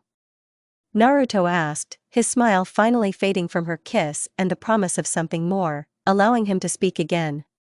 "The you who was with me on the training trip, that is. Remember how Ino jokingly swapped us?" The house was already visible, months of work had gone into its restoration, and she was incredibly pleased with the result. Now it truly felt like home. "Yeah, right before we left, right?" Naruto squeezed her hand tighter. "Yes," Sakura nodded. "That's when a part of my mind remained in yours, and after that, it became your shadow clone. And when a shadow clone dissipates, the original regains its memories, and when we touched, I guess we became one, or something like that." "Yeah," Naruto said, pretending to understand. "That's pretty cool. We should probably thank Ino, right?" Ino's reward was that she wasn't beaten up for all the trouble she'd caused her. "I'm sure you'll think of something." She stopped at the door and took a deep breath. There it was. "Your surprise is inside." "So, can I take off the blindfold?" Naruto asked, holding on to the blindfold. "No, you can take these off inside, okay?" The door creaked open, and Sakura led Naruto into the living room, tossing the last of his things onto the couch. She fumbled for a spare set of keys, tucking them behind her back. Everything was ready, all that remained was organizing. She wasn't planning on proposing to him. She shouldn't have worried. "Okay, you can take off the blindfold now." Sakura watched with bated breath as Naruto removed the blindfold from her eyes. The smile slowly faded as he looked around the room in confusion. Whose house is this?" Yes, she probably should have thought it over carefully. She held up a ring of keys in front of him, barely containing her emotions. "These are mine, well, actually, yours. I basically moved all your things, and mine are here too. I can leave if you want, but, yes, welcome to your new home." She thrust the key into his chest, blushing terribly. She hadn't thought it all through at all. How was she going to tell him about his mother this evening? Before she could pull away, Naruto pulled her hands to his chest. Are you saying this is my home? She nodded. And what do you want to live here with me? There's only one bed, Sakura muttered, refusing to look him in the eye. Why was it so easy to be brazen when it was just her clone? Or when she'd rehearsed this conversation 1,000 times in the shower. So I can sleep on the couch if you want. The keys jingled as they hit the floor, and Naruto forced her arms down and hugged her tightly. Are you kidding? This is amazing, Sakura. No one has ever done anything like this for me. I want to spend every free night with you. Everything's going according to plan. Now get out there and get ready for a sleepless night of sex with our attractive blonde lover. Her whole body warmed in Naruto's embrace as she reciprocated his feelings. From now on, she would sleep in the same bed with Naruto, waking up every morning to see his charming, bright face. This is the best surprise ever, Naruto whispered into her hair, his breath sending shivers down her spine. He was so happy, all she could do was wait and not tell him about his parents. With a heavy sigh, she pushed him away, still holding his hands. That's not all, Naruto, follow me. What more can you do for me, Sakura? You've already given me so much. He followed her into the bedroom despite everything, a delighted smile on his face at what she had in mind. He was probably hoping for something more revealing. It's not too late. Take off your clothes quickly, take off your clothes, take off your clothes. Sakura sat next to him on the edge of the bed and pulled out a photograph. For a moment, she simply gazed at Naruto's mother in full shinobi regalia. She truly was a beautiful woman. She handed the photograph to Naruto, who looked at it curiously. Naruto, do you know who this is? Is this your aunt? She's as beautiful as you, Sakura, and she has red hair. Naruto's gaze was drawn to the painting, as it became clear they weren't undressing. He carefully touched the image. Do I recognize her? She grabbed his hand, trying her best to keep a smile on her face. Naruto, this is Kushina Uzumaki. His eyes widened, meeting hers for a moment, then returned to the photograph. She's your mother, Naruto. She ran her hand down his back, and tears welled up in his eyes. He wished he'd heard the whole truth from her.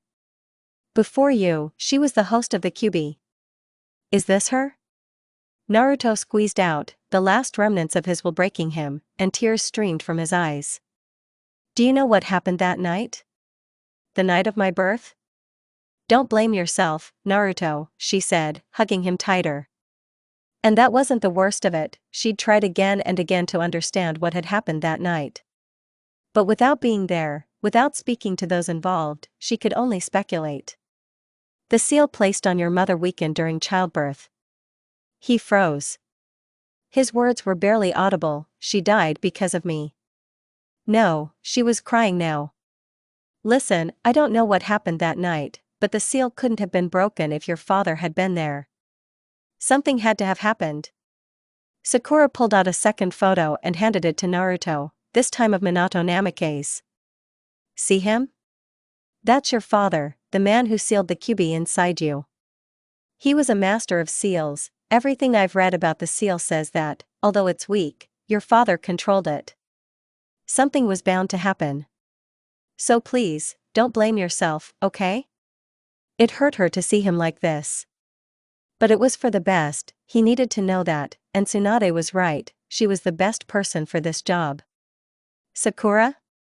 Naruto turned to her, his eyes already red from tears. Can you leave me alone for a moment? Sakura gave him one last tight hug and kissed his cheek. Then I'll go make dinner. I'll always be here if you need me. It pained her to leave him alone in this state, but she understood his need to be alone with his thoughts. Maybe some instant noodles would cheer him up? Or kill him, knowing her culinary skills. Either way, he won't be sad anymore. Ramen was a dish she'd learned to make months ago. While she wasn't as good as a Chiruka, Naruto hoped the attention was key, and he'd eat her love-filled ramen to his heart's content. Maybe I should have waited a little longer and given him a night where he could just be happy. And then told him everything tomorrow. It was so unfair that she had to be the one telling him all this. All she could do was cook instant noodles and hope he didn't blame himself for his parents' deaths. After what seemed like an eternity, their bedroom door opened. Sakura watched him, slowly stirring the broth she'd prepared. He came up behind her and hugged her tightly, desperately wanting to never let her go again. Feeling better? Thank you, Sakura, Naruto muttered, burying his face in her hair. His voice trembled, though his hands remained still. For everything, for the house, for being with me, for telling me about them, well, yeah. I love you. Sakura smiled at his words, putting down her ladle for a second. So he was the one who'd said it first. She'd known for a long time that he loved her, otherwise why would he have done so much for her for such a paltry price? And then there was his gaze, he simply couldn't look at her like that and not love her. I love you too. She turned sharply in his arms and pulled him in for a tender kiss. The kiss lasted only a moment, barely a tender second, before she knelt down and continued cooking. By the way, I'm making ramen. Naruto hugged her tighter. I love you so much, Sakura. I know, idiot, I know. Sakura hummed to herself as she prepared an early lunch for herself and Naruto. The smile on her face was a sign of her affection. The sound of Naruto's slow, stumbling exit from the bedroom echoed throughout the kitchen. Here, in their home, they could forget about the outside world. Forget about being ninja, forget about Sasuke, forget about Akatsuki. Within these walls, nothing mattered but him and her. And she wouldn't have it any other way. Naruto came up behind her, wrapped his arms around her waist, and kissed her cheek. He was always like this, spoiling her at every turn. What are you cooking? Just rice and fish, Sakura said, twirling in his arms. He was wearing her favorite shirt, but without it. In just orange pants and a chain around his chest, he looked like a character from a wilderness survival movie. Only freshly washed. Naruto pouted, leaning his forehead against hers. No ramen? We just had amazing sex, and you expect me to make you ramen noodles? She bit his lips lightly, rolling her eyes, and kissed him for just a moment. So I have to choose between having sex with you and ramen? Naruto asked, stepping forward and easily lifting her onto the counter. He playfully bit her lip, then slowly leaned in to kiss her. His hands slid over her bare stomach, playing with the sweat-soaked edges of her sports bra. She bit his lip, turning and leaning back to look at him. The answer to that should be obvious, uzumaki. Naruto leaned down and stole another kiss from her. Her legs wrapped around his waist, pulling him close. Well, I'm always awake when I'm eating ramen. I'll make sure you don't fall asleep next time. She wrapped her arms around his neck and, using him as support, rose from the counter. She kissed him again and again. When will it be? Oh. Sex in the shower. There's nothing better than enjoying the heat and passion when you're hot and steamy. Well, if you're a good boy and set the table and promise to wash the dishes, I guess I can do it after dinner, Sakura squeaked as Naruto nearly dropped her on the floor while rushing around the kitchen. No dishes to wash and you can have sex in the shower? What a great deal. It was a win-win situation for everyone. Sakura? Naruto asked when they were already eating. Couldn't he have waited until she finished chewing? Seriously, he has a terrible sense of timing, and she doesn't know how to cook fish at all. It was like she was chewing rubber. How did Naruto even go for more? He reached across the table and gently stroked the back of her hand with his thumb. I wanted to thank you for all this. I know I've said it before, but really, just thank you. I love being here with you, I love having a real home, and I love feeling like part of a family. But most of all, I love you. I know what we're having for dessert tonight. Sakura took another bite of her overly tough flesh. And her face, as pink as her disheveled hair, became the pinkest in the room. Her whole body heated up from Naruto's words, his flirting, teasing, and talk of sex. She could handle that, but to endure so much porridge was unbearable. Oops, system overload. Activating Tsundere mode. Idiot. Sakura barked, swallowing the remaining piece. She smiled, though tears were streaming down her face. Don't say things like that out of the blue. Ah. Sakura, don't cry. Just relax, Naruto. Sakura squeezed Naruto's hand, almost forcing him toward her parents' house. They found themselves on the street where they grew up, a boring little side street off the main market street, equally crowded with shops and homes. I'm sure they'll love you. Let's hope that at least they will have to come to terms with the fact that their daughter loved him. But what if I mess it up? These are your parents, Sakura. I need to impress them. Naruto ran his hand over his jacket, smoothing it out as he dragged his feet. I don't want to embarrass you in front of them. These were her parents, and she was more afraid that they would embarrass her in front of him. There were things Naruto didn't need to know about. Like her pink elephant, which she'd left in the closet instead of bringing home with Naruto. Or her childhood photos. Okay, Naruto, here's what's going to happen. First of all, my father will try to intimidate you using his position as a chunin now, but I'm pretty sure you can still beat him, so don't let him get you down. A chunin vest lay on the table between Naruto and her father. Her mother had ambushed her unexpectedly and dragged her into the kitchen, so she could only hear fragments of their conversation, mostly due to her mother's long, tedious talk about her job at the store. Well, I guess you know what that is, don't you, boy? The father growled, adopting an overly macho tone, as if trying to compensate for the fact that he cried as much as his daughters when they watched sentimental films together as a family. That's the vest they give chunin, right? Sakura smiled, stirring the pot. Naruto didn't seem too impressed. Sure, he wanted to be a chunin, but her father was older than Kakashi. He should have become a chunin years ago. That's right, boy. Was he calling Naruto a boy, trying to intimidate him? It means I'm higher in rank than you, which means if you harm my daughter in any way, I'll take revenge. Dad! Sakura shouted, placing the pot on the table. I'm a jonin, so don't you dare stare at my boyfriend or you'll regret it. Yes, dear, the father, exhausted, slumped in his chair. Wait. Naruto jumped up from his chair and looked into the kitchen. Are you a jonin? Oh, Sakura bit her lip and turned her attention back to preparing dinner. Did I forget to tell you that? Then my mom will say something stupid, rude, awkward, or embarrassing. Most likely all four at once. She won't mean anything bad, so just try to smile and nod. Well, I must say, Naruto, you've been acting like a true gentleman so far. Babuki smiled warmly, reaching across the table and lightly tapping Naruto's arm. Dinner had been going wonderfully so far, and Naruto's natural charm was winning over his parents.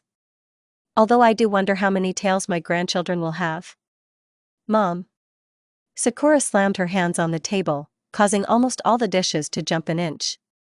Her face flushed. She was 16. It was too early to even think about having a child. Too early to even plan her life. Get Sasuke back, marry Naruto, become Hokage, have an only child. Oh yeah, and have lots and lots of sex with Naruto. What are you even talking about? Sakura shouted, while Naruto sat there, blushing just as much as she did. Though the lustful smirk on his face suggested he was remembering their adventures conceiving a child. Naruto doesn't have tails. Oh no, Mabuki looked offended, as if surprised that she was the only one who thought of it.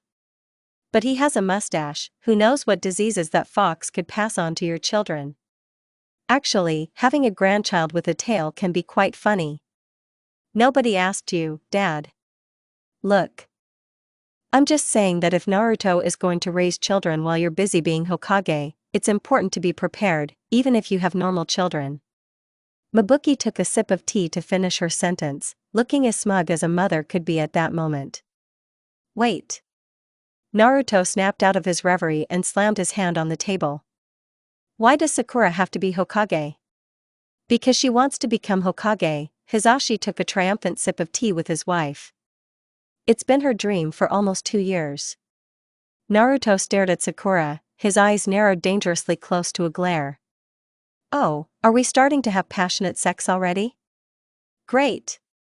Oh, Sakura scratched her cheek, finding the corner of the room very interesting. Did I forget to tell you about this? Then they'll embarrass me and make me hate the fact that I agreed to invite you to dinner. Let a random kunai fly through the window and hit me. Sakura groaned, leaning back even further in her chair, watching her parents destroy her image of herself as a cool girl. How the hell was Naruto supposed to respect her after tonight? Not only had he found out she was a jonin and wanted to be Hokage, not that she'd kept it a secret from him, but she simply hadn't found the right time to bring it up. And here's Sakura, when she tried to dye her hair blonde to be Ino's sister. The parents pulled out their weapon of mass shame, a photo album. And, needless to say, Naruto was completely captivated. And here's the first day at the academy. Naruto pointed to another photo. Oh my god, Naruto, it looks like you've been eyeing Sakura for a while now, huh? Mabuki chuckled, pointing to the same photo. This piqued Sakura's interest. She leaned over to look at the school photo of their class on picture day. Everyone was there, she and Ino standing next to Sasuke, making eyes at him. And Naruto. Naruto was looking at her, his cheeks slightly pink. Heh, yeah. Naruto smiled at his mother, completely oblivious to Sakura. Yeah, my crush on Sakura is why I started competing with Sasuke for her attention. Bang, and that, ladies and gentlemen, is the sound of Sakura's heart skipping a beat. Had Naruto really loved her for that long? Was his rivalry with Sasuke really because of her? She should date him. Wait, she already does. She should kiss him. Wait, she did it, until she passed out? Wait, she did it twice. Oh, she should marry him. Yeah, good plan. And here's a picture of her in the bathroom when she was a little girl. Father took out the picture and handed it to Naruto. Kill me right now. Oh, hi. Naruto pointed at her breathless, childish figure, right at the small birthmark near her chest. Have you had this cute little mark on your chest since you were a baby? Wonderful. Silence fell over the room. Yes, her idiot boyfriend had just blurted out to her parents that he'd seen her naked at least once. How do you know about this birthmark? Asked the father, taking out a kunai and starting to spin it. Oh, I saw it when we were having sex in the shower. Idiot, idiot, idiot, idiot, idiot. Her parents didn't need to know that. Well, what did you expect us to live together? Sakura snorted, crossing her arms in protest. Her parents had no right to interfere in her and Naruto's intimate life. Even if her boyfriend was the idiot who was leaking it to the world. Although, to his credit, he was probably holding back the urge to run around the village shouting that he had slept with the girl of his dreams. Wait. Leaving together? Since when? The mother stood up, dropped the album and, with her mouth wide open, looked at both of them. Oh, Sakura scratched her cheek. Did I forget to tell you that? But in the end, you'll say something nice, and the whole evening will be worth it. Listen, just so I know, we have a lot to talk about. Sakura paced the living room, desperate for today to be over. But going to bed with a grumpy Naruto probably wasn't the best idea. It'd be like going to bed with wet hair, you'd wake up feeling awful. I just wanted to apologize for not telling you I'm a jonin. I didn't really mean to hide it from you, I just kind of forgot. And you should be happy, because it was thanks to my jonin salary that I was able to renovate the house. Naruto just sat there, staring at her, his face impassive. Was he mad at her? God, what if he didn't want to date someone who didn't support his dream of becoming Hokage? What if he wanted her to give up on that dream so she'd have less competition? Would she agree? Gladly, but she'd probably end up hating him, which would lead to even more complications down the road, and could even end in a messy divorce, after which she'd move to Suna and marry Gaara. Wow, really? Was I there? I wonder if I have a soft spot for Jinchuriki. And as for me wanting to be Hokage, well, that's your fault, you know. I didn't want to be, hell, I never even thought about it until you said I could, and you kind of made me want to be Hokage. And look, I'm sorry, but I don't think I should give up on that dream. I'll support you as much as I can, because I still want to be Hokage, but I want you to be Hokage too, Anne. Sakura looked at her boyfriend, breathing heavily. The warm smile on his face sent goosebumps down her spine. Well, she asked, holding out her hand to him and then lowering it. You're not going to say anything? He stood up and walked towards her. It's impossible to look at you and not think you're the most beautiful woman in the world. The kiss he gave her made her knees buckle, and she pressed herself against him, wrapping her arms around his neck, though his hands remained on her shoulders. She felt everything in that kiss, all of Naruto's answers, all of his desires. Their silent desires merge into one, a tender expression of their love. Sakura laid her head on Naruto's chest. I love you. I love you too, Sakura.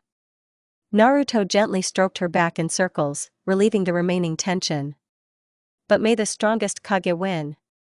Sakura laughed. Excuse me, which one of us is the Jonin? I should bring you an apron, because I'm the one in charge in our relationship. Naruto bit her ear. Fine, I just won't wear pants at home. This must be the most terrible threat in history. Who said this was a threat? She honestly thought she'd be happy doing laundry someday. It was the kind of chore that used to be on the Naruto clone's tasks list. Sure, it had been a bit of a struggle at first, but once he realized that doing it right would be generously rewarded, he became much more willing to do it, at least occasionally. This stopped when she discovered that his use of shadow clones to live 100 lives was causing him to age mentally faster than normal, which explains her rapid maturation during her training with Naruto, and she wanted her idiot to remain at least a little idiot. She didn't need an old man as a lover. After the war and the rebuilding of their home, they divided up the household chores as fairly as possible. Naruto washed the dishes and tended the lawn. She cooked. Admittedly, this was the easiest task, considering they dined out almost every other night, and did the laundry, and they did the cleaning together.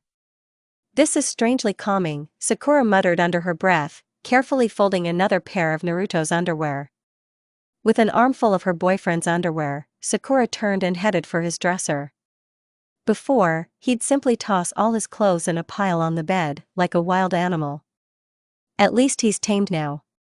Sakura opened the underwear drawer, which was a bit cluttered from the last time Naruto had rummaged through it, with several pairs crumpled in the corner. Sakura sighed and smiled again, starting to sort through Naruto's underwear. She came across something hard underneath the boxers and peered underneath. It was black. A hard black box that felt like velvet. Her head went blank, and she slammed the drawer shut. Her face was burning. Really, really burning. Was this it? No, it couldn't be, they were only 20. Where did it come from? Maybe it was something else? Did she even want this? Cha. Call me Sakura Uzumaki. No, that couldn't be right.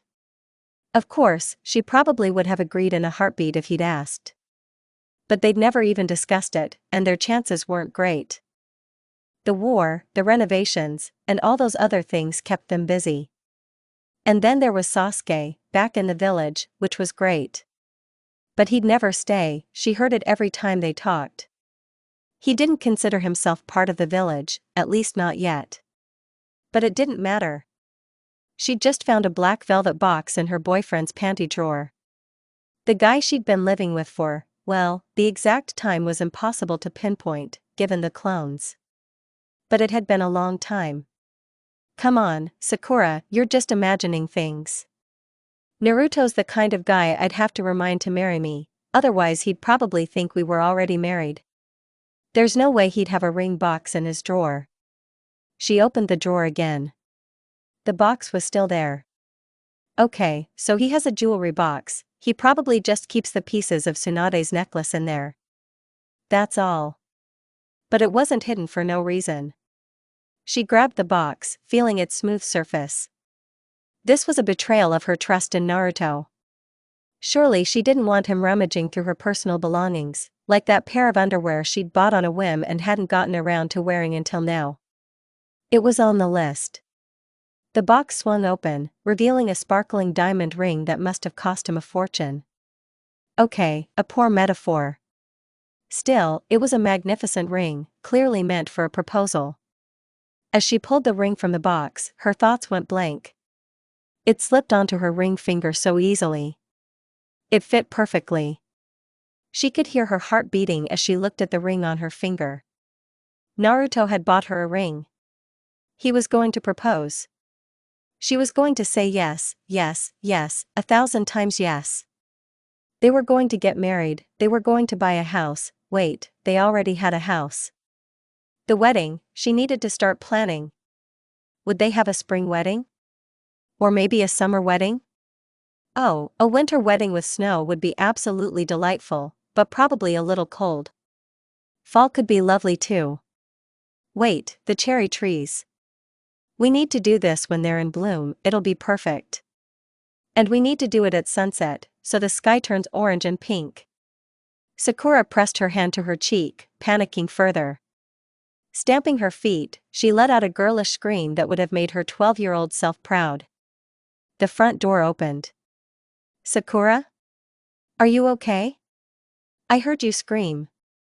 The ring had been in the box, hidden in his underwear, even before Naruto entered the room. Oh, don't worry, Naruto, it was just a spider. Naruto blinked at her, his arms laden with bags of groceries. But you're not afraid of spiders. Caught red-handed. Well, what's in the bags? A smile appeared on Naruto's face. Steak and stuff.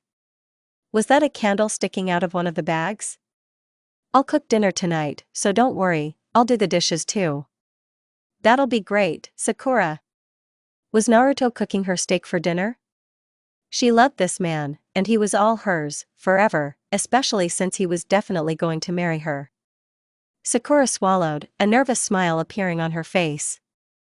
Excellent, Naruto. For a clock, the curtains were drawn, the table was set, the candles were lit, and Sakura sat in her seat wearing a cheap tank top that revealed a lot of her shoulders, a real feast for Naruto's eyes, and sweatpants. She was dressed too casually for a steak dinner. But for a steak dinner at home, which her boyfriend had cooked 3 hours early, she was dressed perfectly appropriately. Sure, she could smell his cooking, but she hadn't even had a single clean dress since that last official diplomatic dinner they'd had to attend. She'd only had 2 dresses. Which Ino considered a sin. And just because she liked doing laundry didn't mean she enjoyed it. Naruto doesn't care, of course, he thinks that when we are comfortable, it's sexy. He probably had a fetish, he was attracted to her when she was in pajama pants or sports clothes. Here you go. Naruto pushed a lightly cooked steak in front of her, coated in some kind of sauce or gravy that looked like dried plastic. It smelled of lemon and salt, and was garnished with a bit of lettuce and a whole leek, not even cut. It was no coincidence that they ate out so often. Her own cooking skills left much to be desired, but they ate with a smile. There were no intestinal problems. So far. Tapping her fork, Sakura found the meat tender in some places, rock hard in others. At least it didn't growl at her like it had the time they'd tried the lobster. Thank you, Naruto, it looks delicious. Naruto smiled nervously and took a quick sip from his glass, maybe the wine Ino had bought her? He was still 19, with only a few weeks left, but nothing was stopping her from buying alcohol and bringing it home. Well, tonight is a special night after all. Was that? Oh God, what was that? How could she forget something important? Let's see what happened today. August, it was August. Did anything important happen in August? Was it his mother's birthday? No, that was in July, and they didn't really celebrate it. Was it Irika's birthday? No, if it had been, they would have celebrated it together, probably with cake. This wasn't the date of their first date, their first kiss, or their first date at all, was it? No, she'd memorized them and marked them on her calendar. Wait. Today was the day he met Futaki. Was this idiot actually celebrating meeting that slutty little princess? Who, it turns out, was the ultimate leafgrass diplomat and had spent more than her share of time in Konoha trying to get Naruto's attention. Was this idiot trying to celebrate that? Oh, Sakura muttered, starting to cut into the steak. This is definitely steak dinner worthy. Especially this steak dinner. Taking a bite, Sakura was surprised to find that it was actually delicious. Not amazing, not even great, just good, like a decent rice ball for lunch. Nothing special, nothing memorable. Yeah, Naruto laughed, taking another sip of his drink. He held the glass in his hand and then took a deep breath. He was plotting something. Well, it's just that we've been together for a while, and… Wait, he's actually going to propose right now? Right in the middle of their house, with no witnesses, after he fed her a terrible steak? While she was in sweatpants? He's going to propose to her while she's in sweatpants. Sakura laughed and continued cutting her steak. Of course, and it was just perfect. Stay calm, girl. You'll get it. Just wait for the ring, pretend to be surprised, and then kiss him again and again. Naruto laughed nervously again, looking so pathetic it was downright adorable. Yeah, well, I just figured that with Sasuke back. Of course, that idiot wanted to wait until Sasuke returned to marry her. That stupid promise still weighed heavily on him. However, that was perhaps one of the most annoying reasons she loved him. It's just that he's going away on a trip or something soon, and I thought maybe you'd want to be with him, and not with me. Her plate had cracked down the middle, and the knife was now stuck in the table. Did he just do that? Did he do that? What? Naruto squeaked, nearly jumping out of his skin. Which was probably the smart thing to do. But even smarter would have been to run.